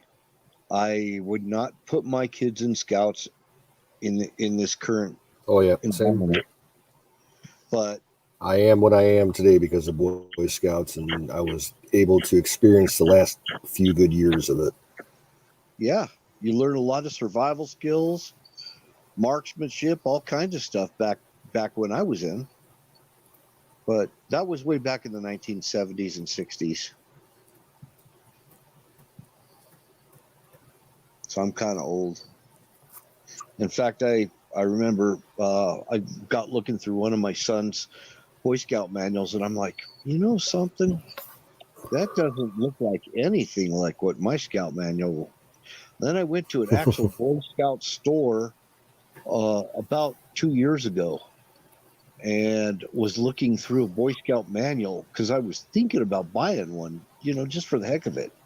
Oh, I can't imagine how fucking And liberalized it is now. oh, dude, they don't have any of the awards or anything like they used to. Nothing. It's all. Yeah, I don't- like they have merit badges now for fucking video games. Yeah. Yeah. Nothing about how to sharpen a knife. Nothing. How to That's- sharpen an axe. How to sharpen a knife. how When to I chop was younger, my mother has always been an antique person. She's kind of like still to this day a part-time antique dealer, and she used to get me as Christmas gifts old Boy Scout manuals and books and shit. And like I'm talking like some of the original first and second editions and stuff, and those were interesting to read.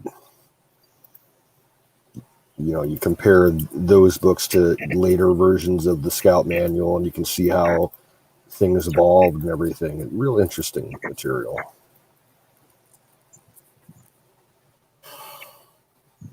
But actually, I think Scouts did kind of prepare me for the Army. A lot of some of the details and stuff that I did in the Army, that I already knew from Scouts. Yep. Like flag duty. Very similar. I'll be honest, I learned more about general civics in Boy Scouts than I did in school.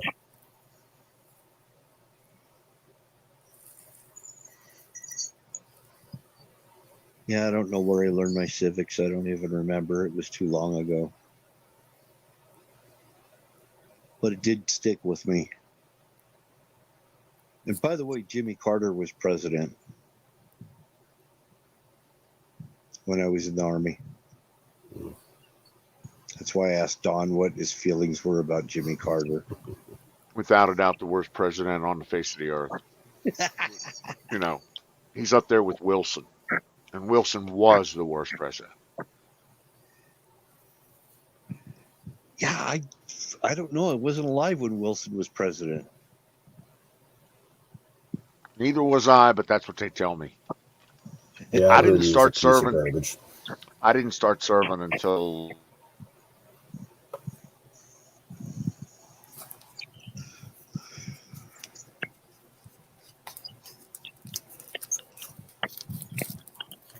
Well, Jimmy Carter was really a joke on our country. I thought he was.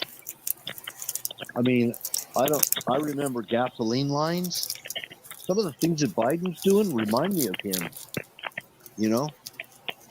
He did everything contrary to getting us on independent on fuel. Everything contrary to it.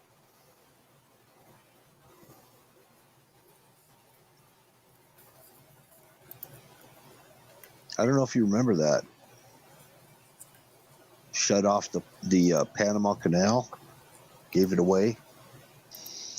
I don't want to go. That was a little bit before my time. Oh man, gave away the Panama Canal. We built that canal. Yep. The Americans built it.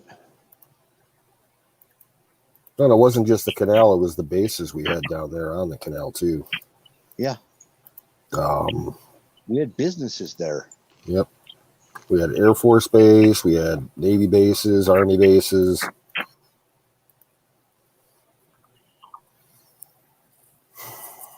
Well, anyway, we were driving 55 miles an hour on the freeway. Right now, we have places in my state that's 85 miles an hour. You could drive 85.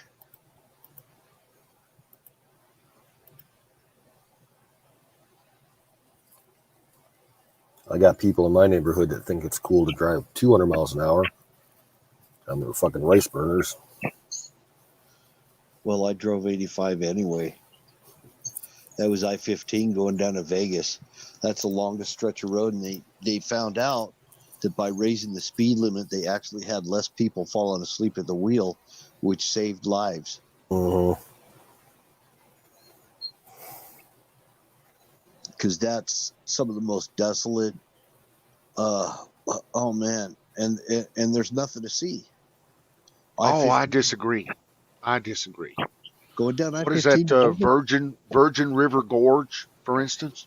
Well, down there, that's different. But I'm talking about that stretch from the Virgin River Gorge going up to Salt Lake City. I think you're talking about that canyon that goes down through, that cuts through that little corner of Arizona. Is that it? That's beautiful.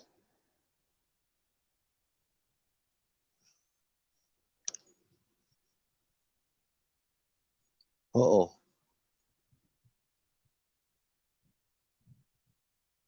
There's a canyon that goes down, but there's this stretch.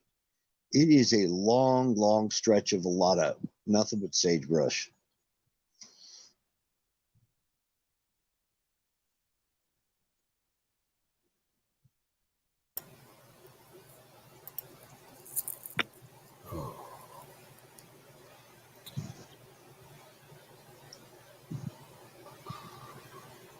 $85-mile-an-hour speed limit.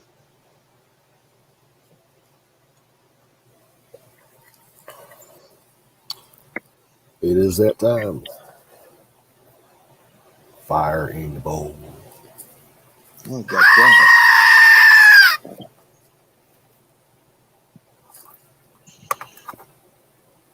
I think this is going to be the last one of the night for me. I got to work today. Yuck. I'm surprised I'm up this late. Yeah, same here. My sleep schedule's been all out of whack the last couple of days. So. Well, I couldn't get over. I had stuff to do, so. My plans kind of got fucked because I was planning around the forecast, and the forecast turned out not to be accurate at all. I was planning on today to be real fucking shitty, and it turned out not to be shitty, so I ended up staying in bed half the day. Read a couple books. Nice. I don't read books anymore, hardly.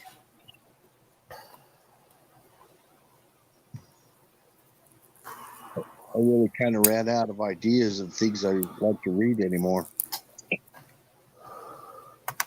Mostly I reread older stuff. I have books that I've reread dozens of times.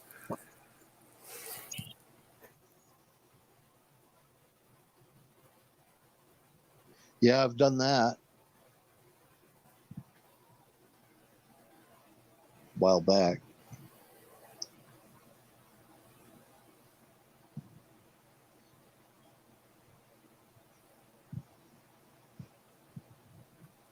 I guess it's my stigmatism or something. I just start getting a headache reading. Well, I read a lot of ebooks on my computer, so and that's not good for your eyes anyway. But I'm able to get all kinds of free books online. So I listen to audiobooks. You know, I like listening to audiobooks too, but I prefer to read the book myself first.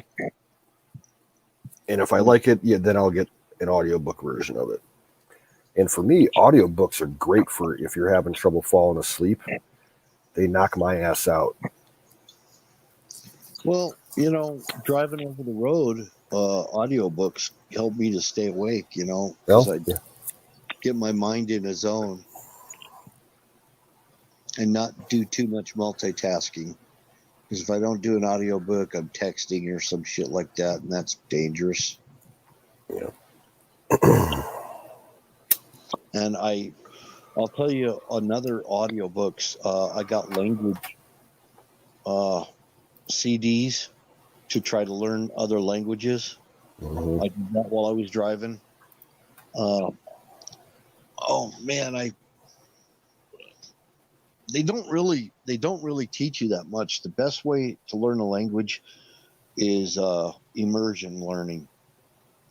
It's like if you want to learn Spanish, go to Spain or go to Mexico or somewhere and get in the culture, interacting with people, you know, and I carry around a dictionary so I could brush up on words that I was having a hard time communicating with someone with.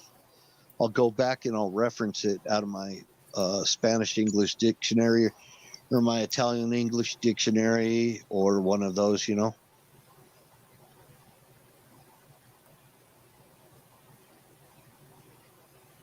And it's easy to learn once you've learned a Latin language like Spanish. Then you can pick up other things like Italian. If learning Latin probably would have helped a lot too. Well, if you would have to like take a long course of Latin. I took 1 year of Latin in high school, and you know, just the first basic introduction year of it. And to be honest with you, it was the biggest waste of time class that I've ever taken. You hardly get into anything at all. You're basically learning garbage, to be honest with you. You weren't learning conversational Latin. No, you're learning like word structure and phonetics and how they relate to other, you know, Latin-based language. It was. I took it as a fuck off class my senior year to just fill up a time slot, and I thought it would be cool to go to the annual toga party. Well, but it is a foundation for other Latin languages, and it kind of gives you a better insight on the English language too. It was the only class that I ever took in high school that I actually got an F in because I just didn't care. Yeah, I just study on. I do, you know, personal research studies on Latin words. You know, at when I feel like I need to. You know, doing it because I'm in a classroom to get a grade, that's a different story. Yeah, see, when I was in high school, I took French. I actually started French in middle school, so I had like 5.5 years of it. But in high school, they only offered French, Spanish, German, and Latin. And I would have taken German, but I could never get into it because like it was the most popular class. And, you know, there was like a lottery for it to get a seat in the class. And I never won it, so I just stuck with French. But after I got out of high school, on my own, I started studying Nordic languages and Middle English and Old English. Yep. Mostly to help understand some of the things that I was reading because I was into the shit like Beowulf and old tales and sagas and shit from, you know, the Vikings and all that. So it helped to get the context of the language when you're reading those books, even in the translations. Well, when you become fluent in a language, you can actually think in that language.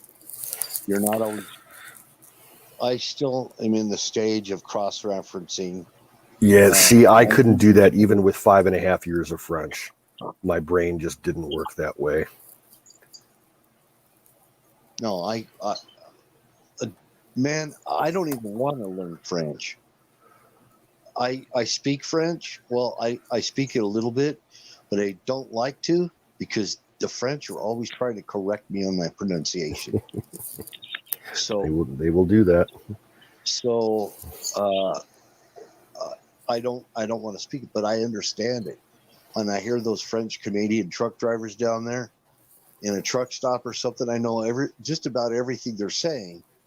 I can't talk back to them because I have this mental block. I don't even like the way it sounds. I don't like the word. I don't like the way French sounds. It's like Putin doesn't like the sound of English. English is like a disgusting language to him. He said that. These are his words. He says it's a disgusting language. I don't even like to speak it. But he does understand English. Vladimir Putin. It's like a lot of people don't like the sound of German either. A lot of people do not like the sound of that. They sound like they're always hawking up a logie or something.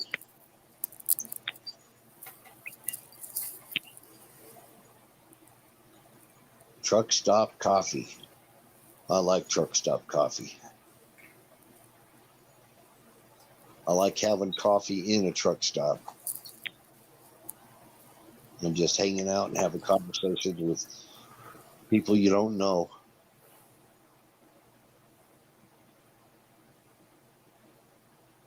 I'm replying to.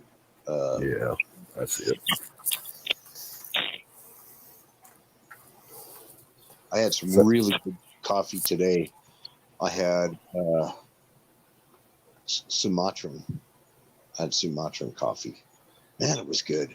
I've got some Sumatran coffee. It was the last coffee that I drank, and that was probably about 2 months ago. I don't drink coffee that often. I don't in the summer. Usually I don't drink much coffee in the summer. Yeah, honestly, I'll only make coffee for myself maybe 5 or 6 times a year. It's just not my thing. I'd rather drink tea.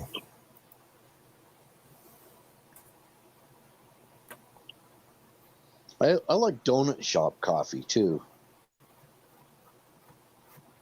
Good old fashioned donut shop coffee. My sister is addicted to Dunkin' Donuts coffee. And you can't even call it coffee the way that she gets it. She gets 4 creams and 4 sugars in it. That's not coffee. That's a fucking donut in a glass with some water. Do you have a restaurant called Village Inn up there? No, doesn't sound familiar. You ever been to a Denny's? Denny's, yeah, I don't care for Denny's.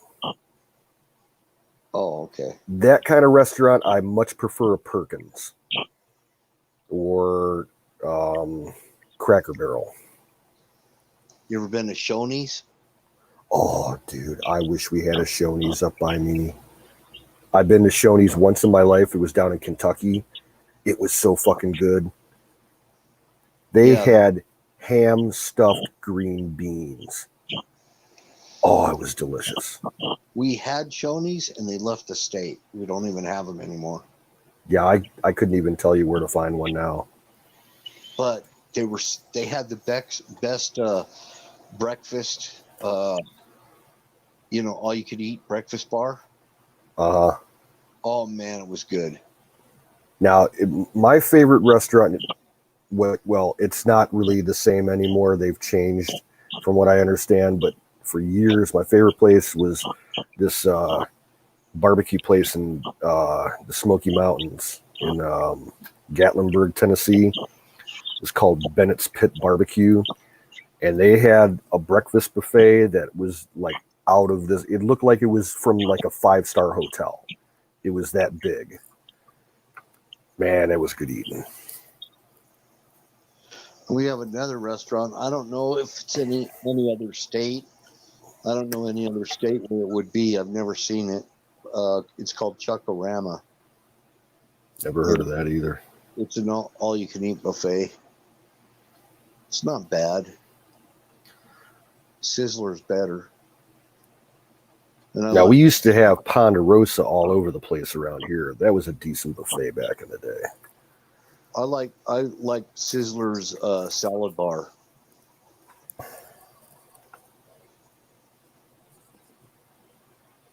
Now, back in the 90s, late 80s, early 90s, we had a chain out here for a while.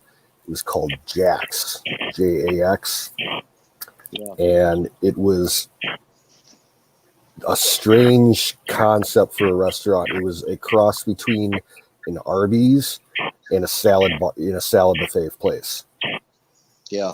You could go and get like really good roast beef sandwiches, just like Arby's, but they had a full fucking salad and dessert bar and everything. But it was just such a strange concept that it just didn't last. They went out of business after about 8 or 9 years.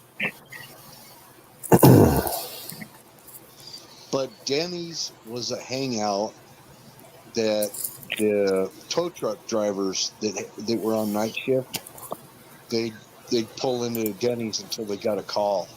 Yeah. They drink that freaking coffee they had, and that was the most. Oh my gosh! Now, see, around here, that's what the Waffle Houses was the big truck stop places. Denny's around here was like yuppified. It was, you only find them like in the suburbs, and it was the hangout for high school kids. And I've only eaten at them a couple of times, and I never cared for any of those times that I went there. All the food tastes the same because they fry it up like all in one fryer. And I'm sorry, I'm walking out of a place and I'm not paying for my meal if I find big, long strands of hair in my food. Yeah. That's horrible. Like, we went there, the last time that I went to the Denny's by me, we were coming back from a Boy Scout road trip. And it was kind of late and everybody was hungry. So like, yeah, we'll eat before we drop you off at home. So we went to the Denny's. And I had breakfast. I had like sausage and toast and scrambled eggs. Find like 6 long pieces of hair in my eggs. One of the other kids found hair in his burger, and another kid found hair in his mashed potatoes. I'm like, nope, never eating at this place again. Okay, I'm going to tell you something really gross. My sister-in-law got a burrito in Mexico. They were down in Mexico.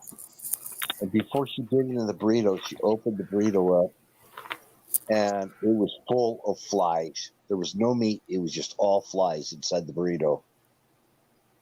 Okay.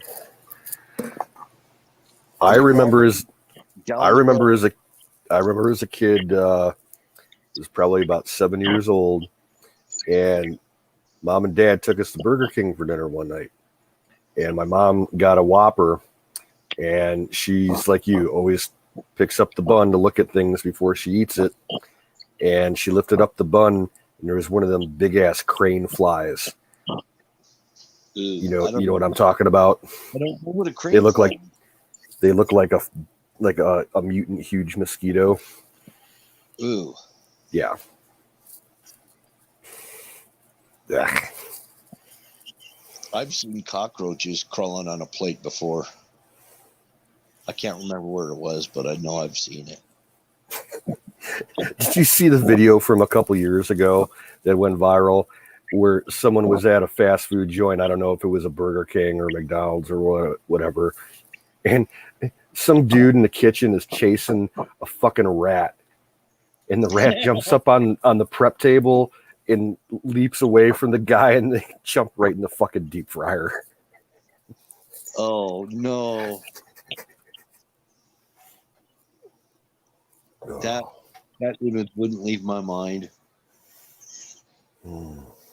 Well, okay. Well, you're not far from Wisconsin. There used to be, I think it was Birdseye or something like that. And somebody was telling me they worked in the Birdseye. They made like TV dinners and stuff. And I know them from like frozen vegetables and shit. But I think they did TV dinners too. Okay, so it was mixed vegetables, no claim of any meat in there, and he's like, it's coming down the assembly line, and there's little chunks of meat in the freaking mixed vegetables. And so he went to the boss, and he says, I got to show you. And he went up into the I guess it was a silo or something, where the mixed vegetables were coming down out of this silo, and then they would, blend them on Yeah. the machine. Let me guess, they're getting either rats or pigeons. Exactly. Yeah. Exactly. So next time, you open some mixed vegetables and you see little pink chunks of meat in there, I guarantee you it ain't supposed to be there. I remember reading a story years ago. Heinz company that makes the ketchup. Yeah. They announced that they had a quality control issue. Apparently, as part of their safety protocols, they have at their main manufacturing sites, they have an in-house laboratory where they do chemical analysis of the stuff to make sure that it comes out right and not spoiled or anything. And I guess they're running like a gas chromatograph on it because it shows all the different materials that are in the product. They kept finding human urine in the ketchup. Oh, So they no. launched an internal investigation, and they set up hidden cameras inside the plant, and they have these huge 3-story tall vats of ketchup, and they have walkways around the top of them, and they finally caught this guy. He was a supervisor, and every time he'd be going around doing his checks on all the gauges and everything at the top, he'd unzip his pants and take a piss in the fucking ketchup. Oh no. Yeah, that was quite old. I'm guessing 20 years ago I read that. What was this? Fine. Yeah, it was Heinz.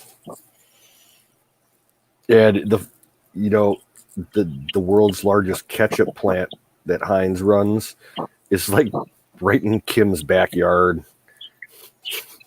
Well, I'll tell you, I don't use Heinz products at all. I've heard a lot of horror stories about Heinz. Honestly, I don't use them because to me, condiments are all one and the same. If you buy, the generic brands, it's the same quality in half the price. So I don't buy brand name condiments and shit like that. And then the other one I don't buy, I do not buy any Campbell's products. No Campbell's, no Campbell products whatsoever. I'll eat it if it's put in front of me and that's all there is. But I will not go out of my way and buy Campbell's ever. I do the same thing for price wise. I buy the generic stuff because it's a hell of a lot cheaper. I just don't like the ingredients in Campbell's. Yeah. Too much salt for one thing, but their quality control, there's a lot of stuff that slips past them that shouldn't be in Campbell's products. Mm. So I won't touch Campbell's. Progresso, that's really good soup and stuff. There's a lot of other alternatives to Campbell's, but I will not. I don't like Progresso because it's also salty. You got to go, if you're going to eat Progresso, you got to go with like the low sodium versions that they have. The regular soups are way too salty for me. And I like Goya products. Oh, I love Goya. I just got introduced to Goya a few years ago. Yeah, that's good stuff. Yeah. When I was a kid, you got made fun of if you ate Goya. Huh. Everybody's like, "Oh, that's poor Mexican food." It's like, no, it's good Mexican-made food. High quality. And actually, the owners of Goya are not Mexican; they're Spanish. And they're very conservative and pro-Trump. Exactly. That was in the news last year. Yeah. And before that ever came out, before I even knew that, I knew that I liked Goya products. You see it all over down in Florida. Yeah, every grocery store around here has at least one aisle dedicated to Goya products. And I just discovered, maybe not even 3 months ago, for the first time I used some Goya pasta sauce. Best damn pasta sauce sauce I've ever had in my life out of a can. Miriam says she's crashing. Good night, Miriam. Good night, Miriam. Have a good one. It's probably like 4 o'clock in the morning there where she is. Nah, it's 2:45. Oh, I'll keep it going another 15 minutes and then I gotta crash.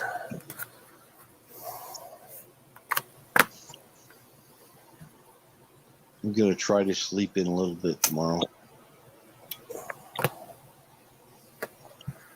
I gotta work the next 7 days straight. Yuck. And then my vacation starts. She's up in Yellowstone right now. Well, she's on her way there. High of 75 degrees. How nice. Low in the 40s in Yellowstone. I heard a couple of days ago, it happened outside of the park, but not very far from the park. Some dude got killed, mauled by a grizzly, like really bad. Huh.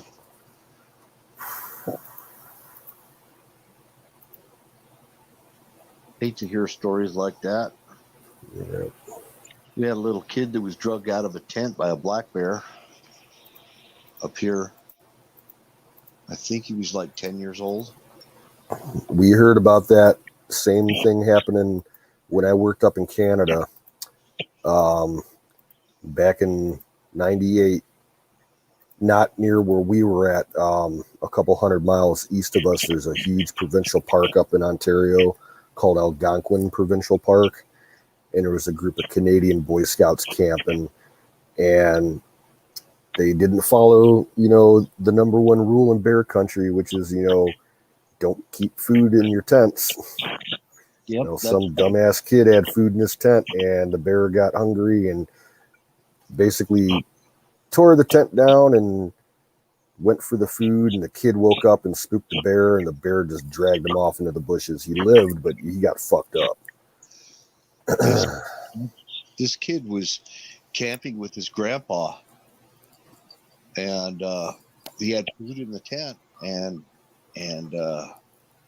the bear came, and I think he had the food in his sleeping bag. Oh no! Yeah, and it was man, heartbreaking. Bet his grandpa just could never get over it. Yeah.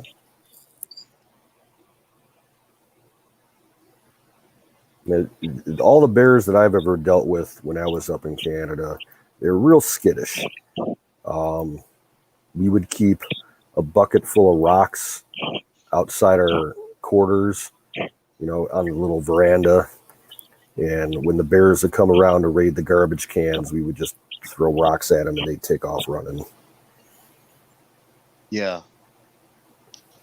Yeah, actually, if you're in bear country, well, a lot of people will put bells and stuff on their backpacks and everything, so the bears make noise.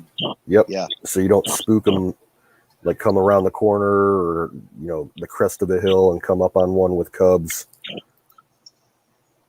I know, like Glacier National Park up in Montana. I think it's park policy that if you're backpacking, you have to carry some kind of noise making device, and bells, and people carry whistles, harmonicas, even like a bunch of kids went up there one time and they were using those vuvuzela horns that you see at like soccer games. Yeah, there's those little horns that you can buy that are they're compressed air. Yeah. Like you use on boats. Yep. Yeah, I've got one. Yeah, that'll get rid of a bear. I don't know about other animals. Might get wolves coming after you. I don't know. Because wolves are a new concern that we have now. they're expanding their territories. Now, have you ever heard of a place called Isle Royal National Park? There's this island. It's called Isle Royal, and it's in Lake Superior. It's the biggest island in Lake Superior. And it's in the northwestern part of the lake, still within American waters. It's an isolated biosphere, and it's been famous for years because there's like an isolated community of moose and an isolated community of wolves up there. I guess the wolves were introduced back like 80, 90 years ago when the lake froze over and they were able to come across from the mainland. It's been famous as like a natural science lab for biologists to study, wolves and everything in the wild. They've had such a problem because it's an isolated community that within the last 10 years, almost the entire population of wolves has died off because of diseases resulting from inbreeding. Yeah. And now, like, the moose population's out of control up there. So, like, the National Park Service is looking to have, hire sharpshooters to take out a bunch of the moose in a big call. Why don't they just open up a hunt in that area? It's because liberals run the National Park Service. Yeah, they suck. Yeah. Well, we refer to our Department of Wildlife Management as the Department of Mismanagement. Yeah. For a long time, it was you could only shoot a buck, and so it's actually not good for the herd. No. Because then there's no bucks, or very few, and the bloodlines start, getting too close. Yep. And they wind up with deformed deer, and they just very inadequate deer. Yep. So I guess that goes for wild game.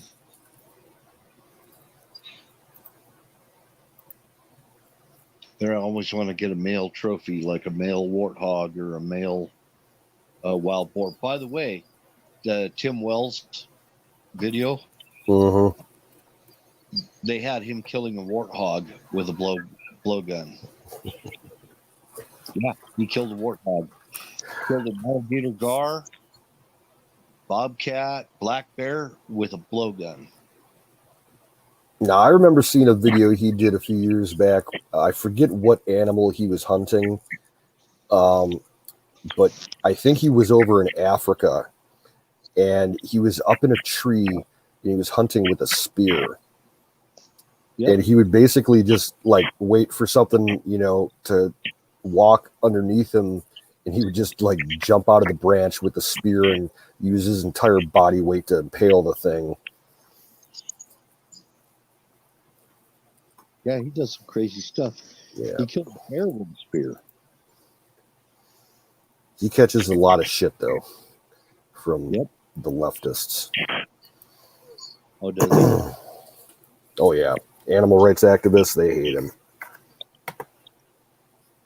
And he just laughs at him. Pretty much.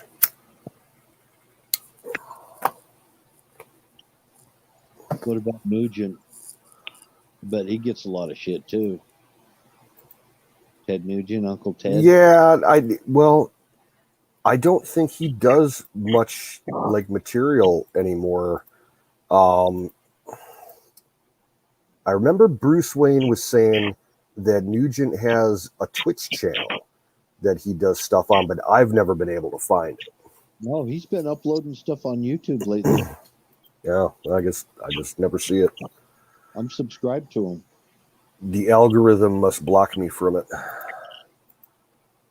I think what I had to do was go to his channel I think it's something that came up automatically in my feed, and when it I just went and subscribed to it because I like his content.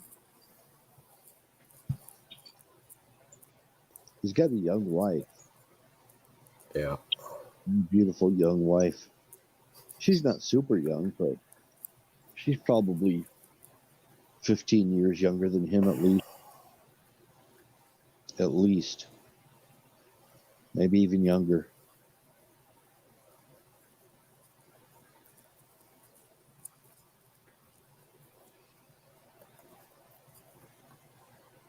Speaking of wives, I saw in the news today that Roger Stone, his wife, is not doing good at all. They just announced that her cancer has turned to stage 4. Oh, And he's basically the gist of the story was he's got a pending lawsuit against him, another one, and he's trying to get a stay from the judge to delay everything because he just can't concentrate, on his defense because of the family issues going on. that guy's had the worst run of bad luck. Oh yeah, I feel sorry for him. It's like I sent him a little bit of money, 2 years ago when he was asking for legal help and everything. I threw him $50.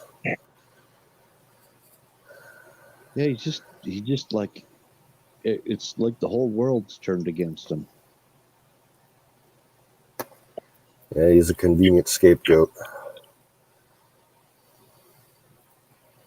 And I don't know what issue they got with him. He's Because not he's good friends with Trump. He's been pro-conservative, his whole life. Yeah. Back to the Nixon days, apparently. But is that enough for what they've done to him? Oh, for some of those types, nothing is ever enough unless you're dead. It's just another iteration of the cancel culture going on.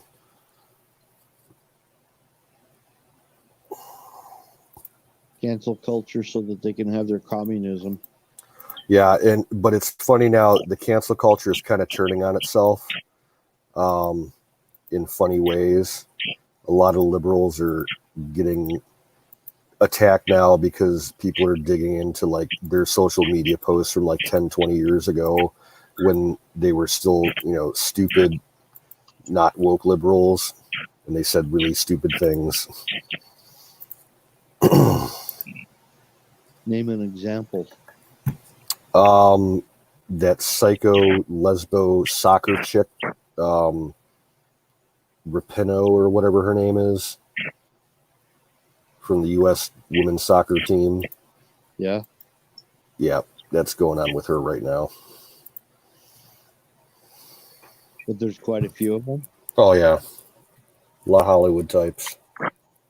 I feel like I'm kind of out of the loop on this stuff. I have no social media other than right here where I'm at.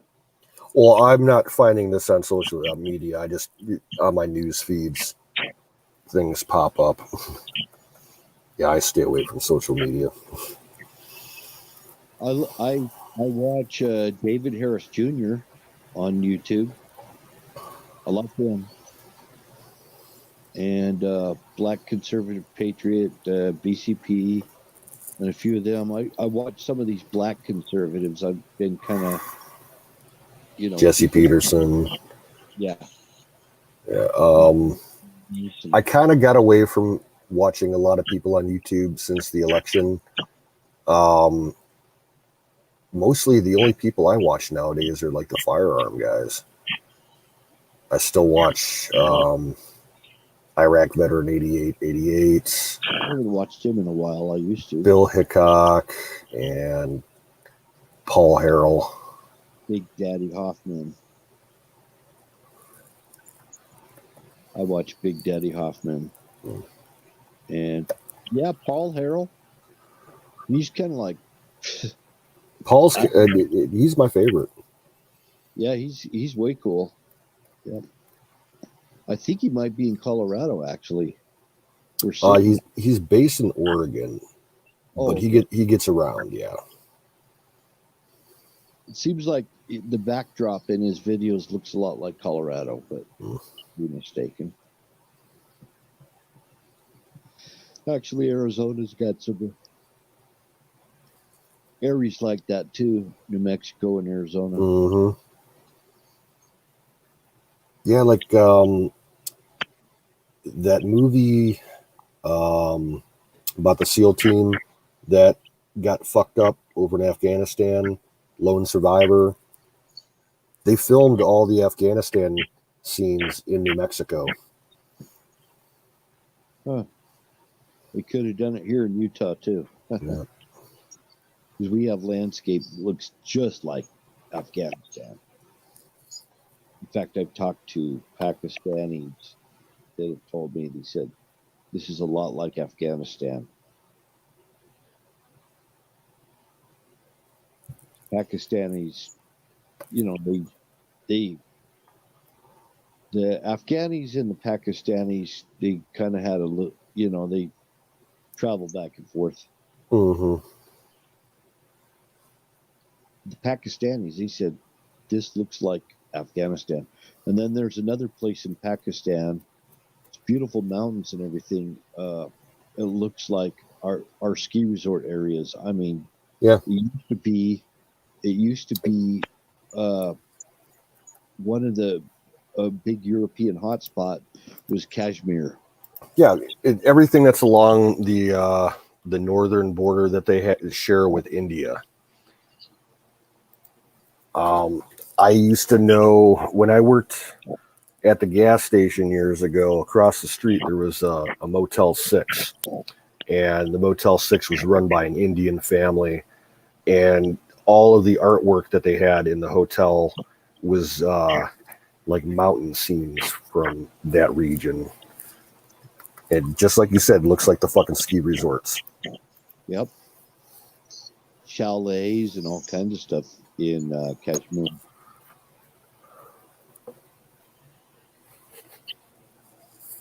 And I mean, these are really, really huge mountains. Oh, yeah. It's the western end of the Himalayas.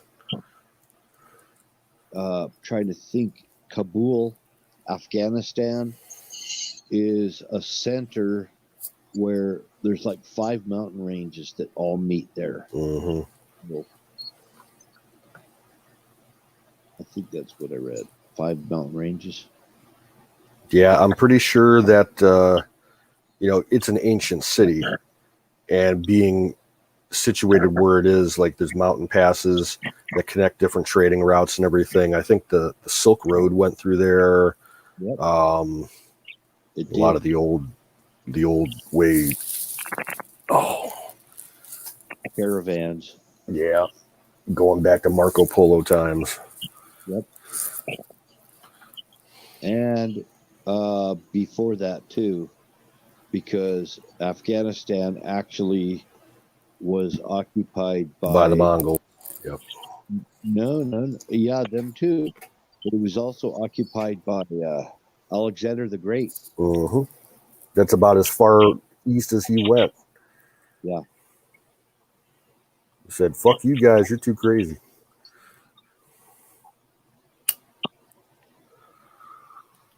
So a lot of their bloodlines go back to Alexander the Great. Yeah.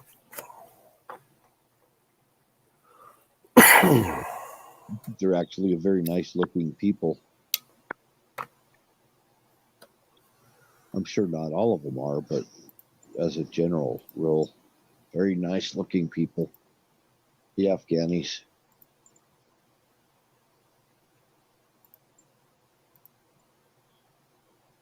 Don't know many of them around here. We got a lot of Iraqis, a lot of Palestinians. Yeah, they're different. Yes, they are. They're a lot different looking than the Turks too. They don't look the same as the Turks.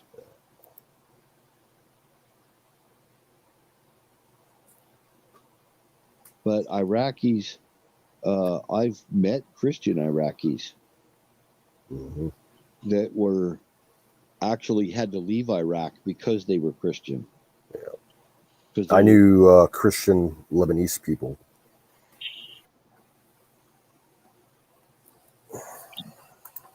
So they were war refugees.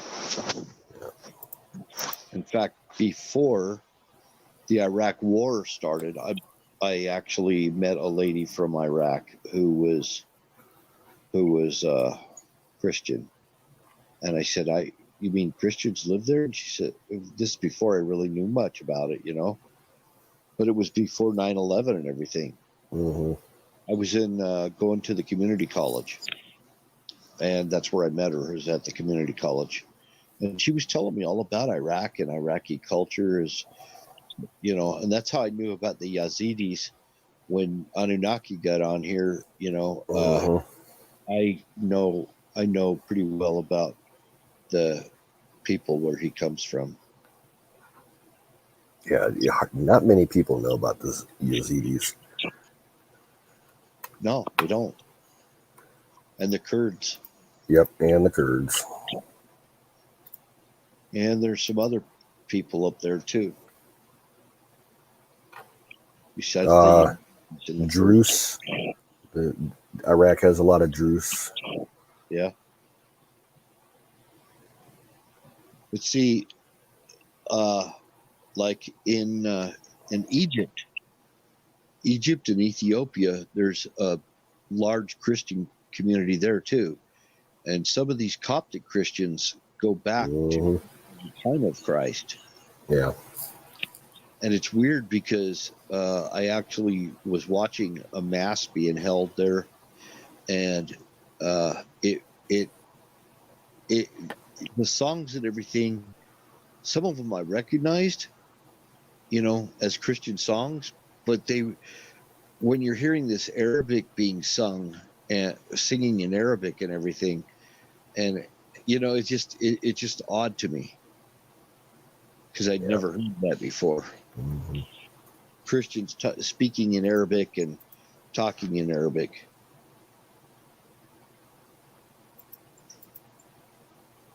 And the people are so nice, and they've got a very they're very hospitable, very nice people. They're a lot, pretty much similar to Orthodox. There's a lot, but they go back to John the Baptist, actually, who apparently he had traveled there, and that's where Christianity actually was probably earlier. That I think it was much earlier than the Roman Catholic Church. Oh yeah, for sure. It took a while for it to get up there.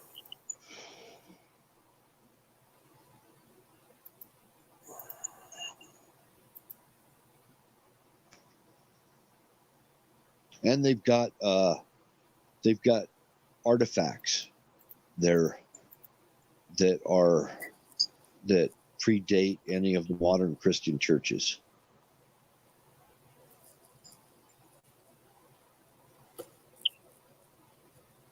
But it's fascinating history. Nice people.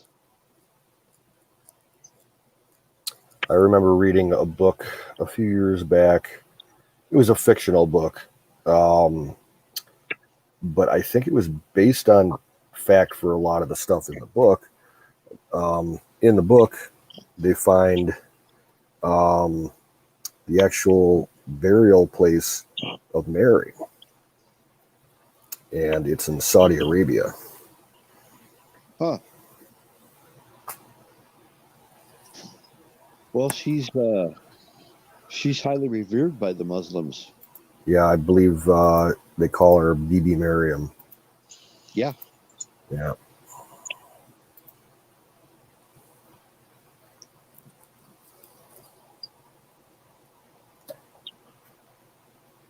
In fact, a lady I know who's Afghani. She's from Afghanistan. Her name is Miriam. And she's Christian from Afghanistan as well. She came as a fugitive Yeah.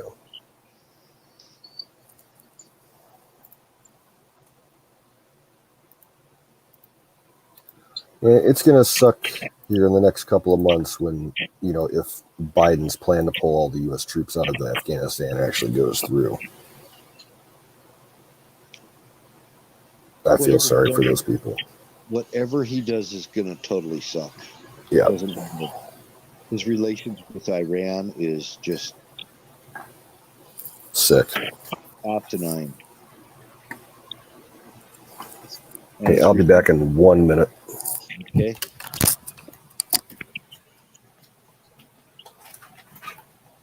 Well, Zoom is hanging in here.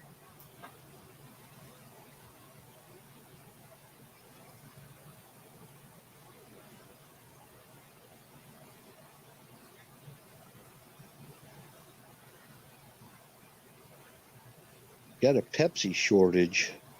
That's not good. If you're a Pepsi drinker.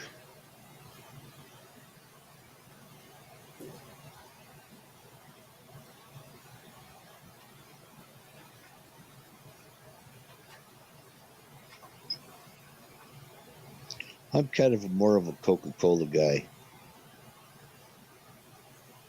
Yep, I drink Diet Coke.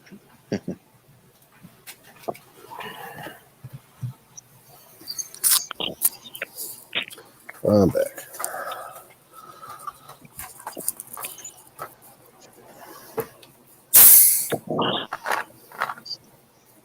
I don't drink Diet Coke very often.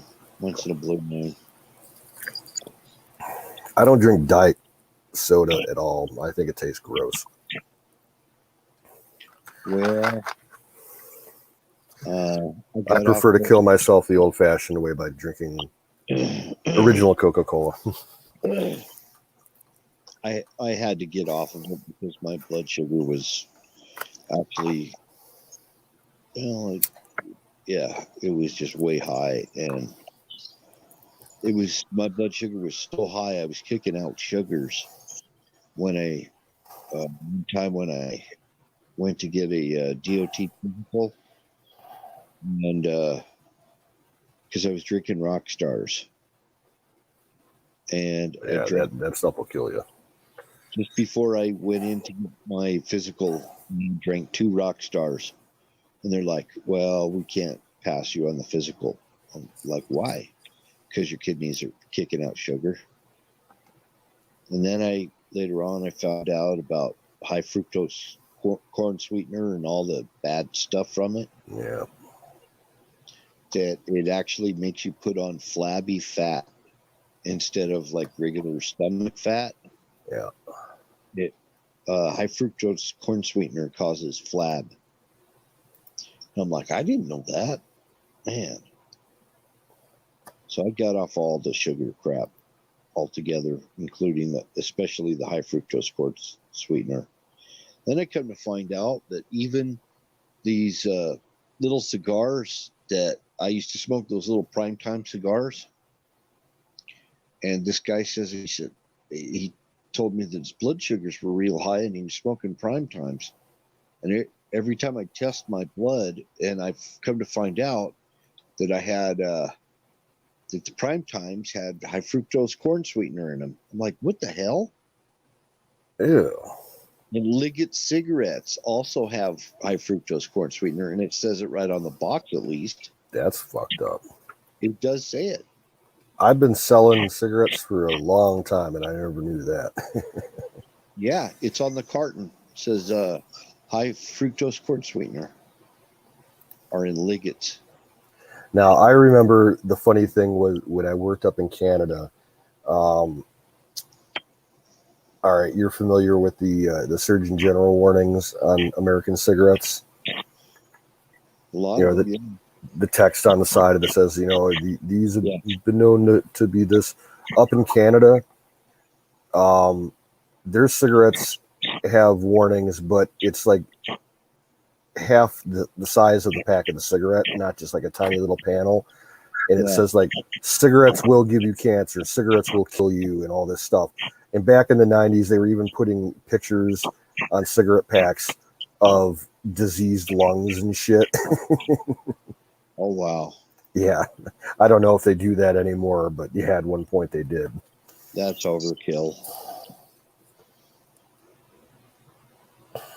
Ridiculous.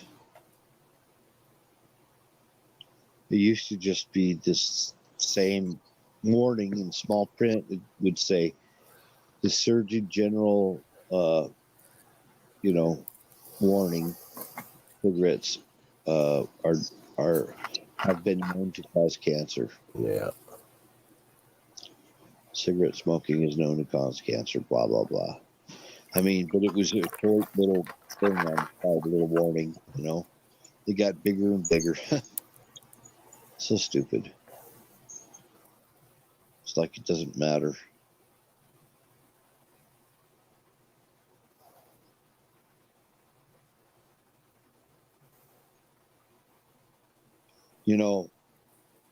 That we in the 1960s there used to be big billboards of healthy people, really healthy people, like Meet the Turk for Camel cigarettes.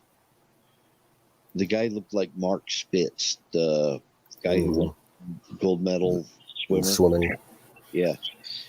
And then the other one was "Come to the Freshness of Salem."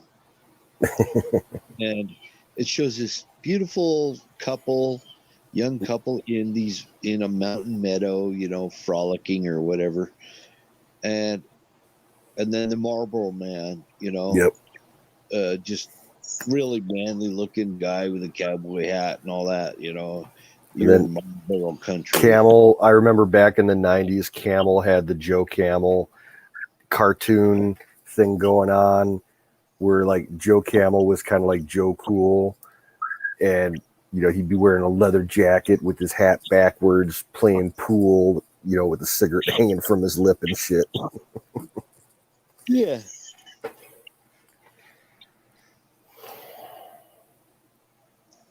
And I had an uncle who was a Navy commander. He really was. And he I remember he used to smoke Philip Morris Commanders. I thought it was kind of funny that, Yeah. But I remember non-filter Philip Morris Commanders, a lot of non-filter cigarettes. I don't know, Yeah.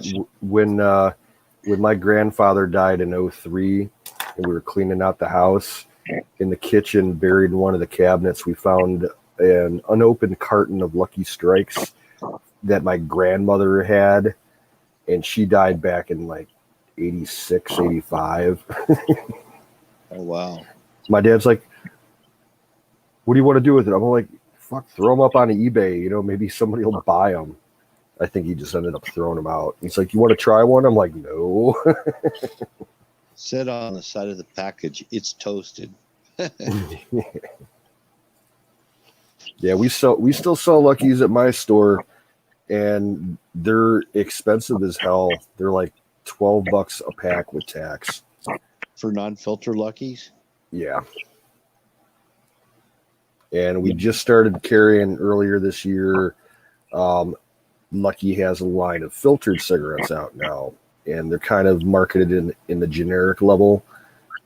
And I tried them the first week that we got them, and they're garbage. Yeah, I've seen them in the stores. I never tried them. They burn way too fast. Yeah. Like a really bad generic cigarette. You have to move to a higher altitude. Yeah. No, I need to quit, period. I vape. I just quitting altogether is not gonna be too good. I tried to quit about 6 or 7 years ago, and I lasted 3 days and I went a little insane. I quit for 9 years one time and went back to it. It's like I picked up where I left off. And I quit another time for 3 years. So I've quit before. Now, see, my problem is the tobacco. I've quit drinking alcohol for years and years at a time. I quit smoking weed for years and years at a time without any problems. But it's that damn nicotine. Yep. It's a bitch. Plus, I chewed tobacco too. That I could never get into. Well, when they started banning smoking everywhere you went, it's like I can't go for 6 hours at work or whatever without a smoke. So I'd chew. But I don't do that. Once in a while I keep a can around handy. But I actually have non-tobacco nicotine pouches, and I just chew gum, Nicorette gum, or something like that, or vape. I'm trying to get away from the habit of smoking itself. It's the physical habit that makes it kind of difficult. Always putting something in your mouth, Mm-hmm.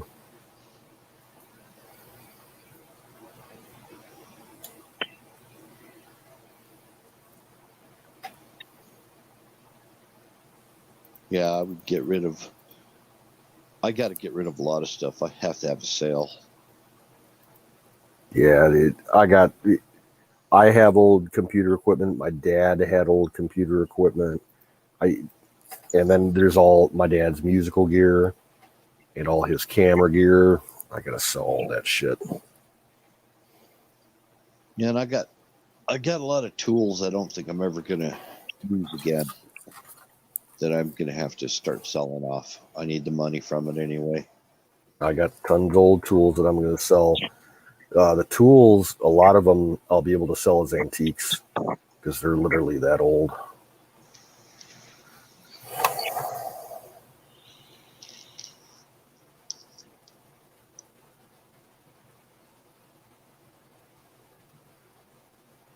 Well, I like stuff like hand tools, like draw knives, adzes, planers, that non-power tools. That's kind of I'm looking for stuff like that right now. Like I've got a couple of old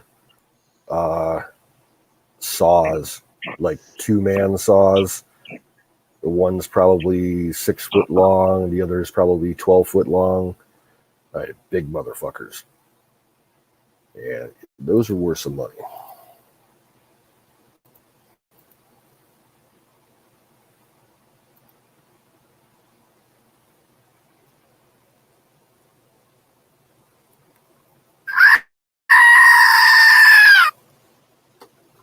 Fire in the bowl.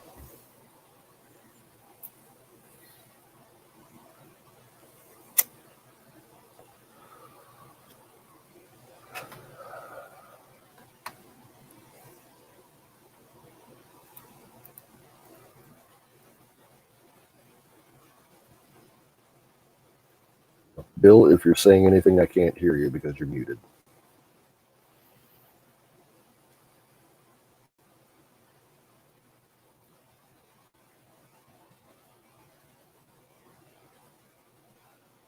Yeah, I had to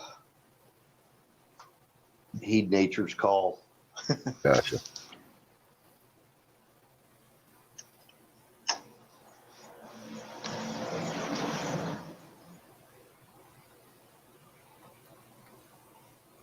So yeah, but I like older tools like that. I used to be a fan of it was called the Woodwright Shop.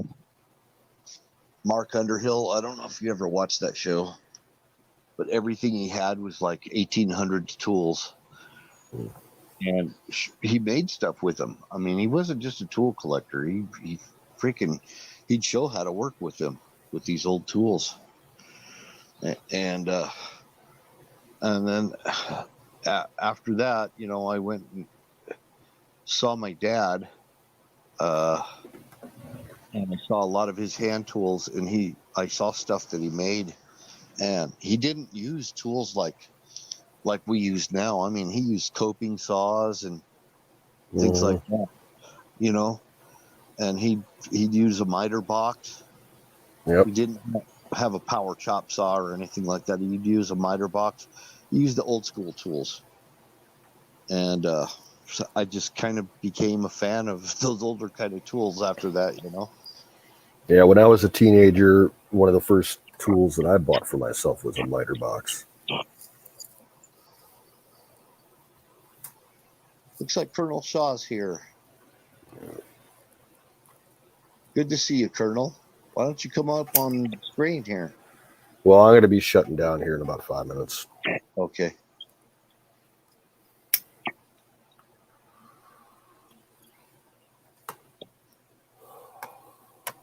The farm report version of the game? How so? Hey, Colonel. I think Europe is actually having a lot cooler temperatures than we are. One of the Brits that's over in Aaron's chat the other day was saying it's real chilly over in England right now. Yeah. How come them and not us? The Gulf Stream.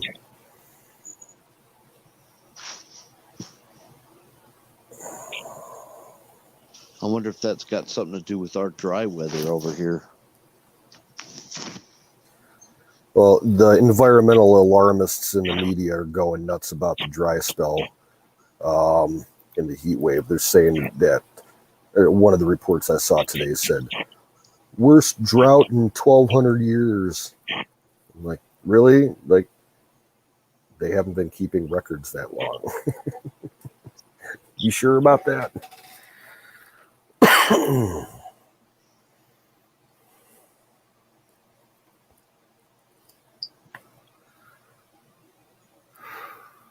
I guess Colonel Shaw says it's pretty hot over there. But Okay. I was seeing some temperatures in the UK, Edinburgh, Scotland, which was like a high of 52. Yeah, the guy in Aaron's chat lives in the south of England near the coast, and he was saying it was like, 50s and 60s at the highest. I wonder how that happened.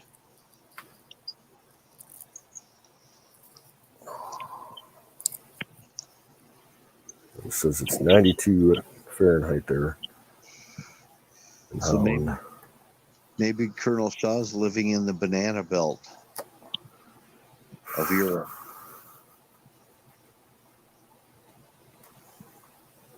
I'd be for planting some coconuts or something. Yeah, he's got a big ass garden going over there. Who knows? I know. Yeah, I saw that. I watch his videos. Mm-hmm. I love Colonel's videos.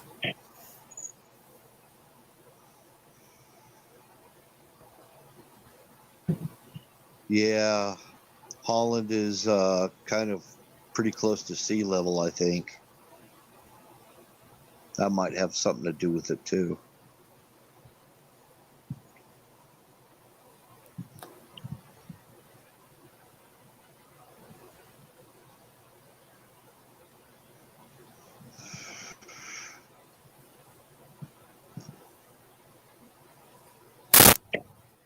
I think he'd probably be planting some pineapples and coconuts by now.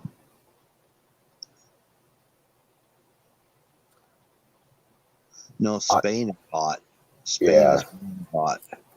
Murderously hot. I've been to Portugal, and Portugal was a furnace.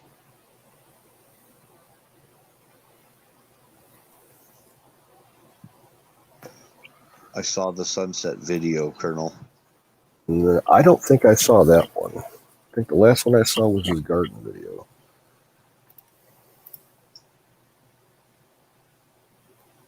There was a few days where I missed a lot of notifications, so that might have been it. Because I was transferring from an old phone to a new phone.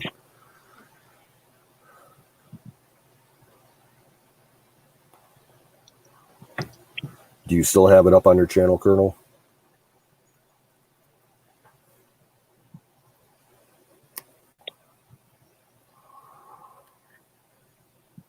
It was a pretty sunset.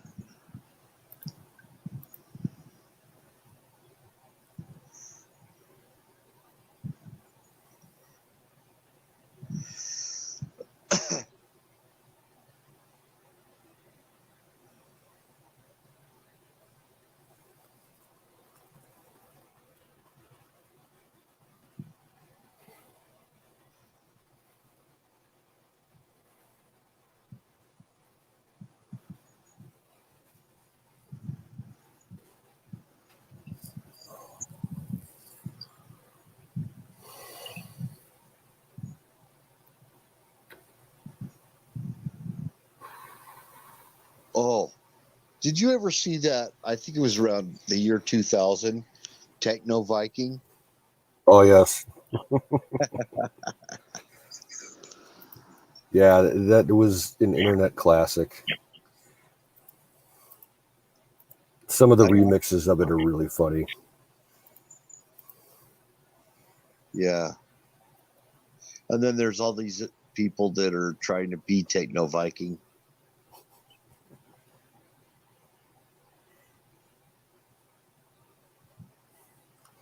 There was this guy on YouTube a few years back who kind of adopted the Viking persona, but he did a fucked up cooking show, and he was, oh, it's hard to explain. He was like ADHD, extremely hyperactive, and he would just like pick a dish to make, and he would like throw the shit around his kitchen and like just make a huge fucking mess. And he had this disgusting addiction to mayonnaise. He'd keep like 20 jars of mayo in his fridge, and he would like just squirt it in his mouth and eat like pints of it at a time. That was absolutely disgusting. But watching him like cook, you'd be like, we're going to make steak. And like he throws this like big ass slab of meat on his table. He's like, now we have to tenderize it. And he brings out like a real Viking axe, and he just starts like beating the shit out of it and ends up breaking the table. He's like, now we need to bread the steak. And he like starts throwing breadcrumbs like across the room at the table. It was funny. Sounds like it. Oh. Colonel Shaw, what? No YouTube. I don't understand. Oh.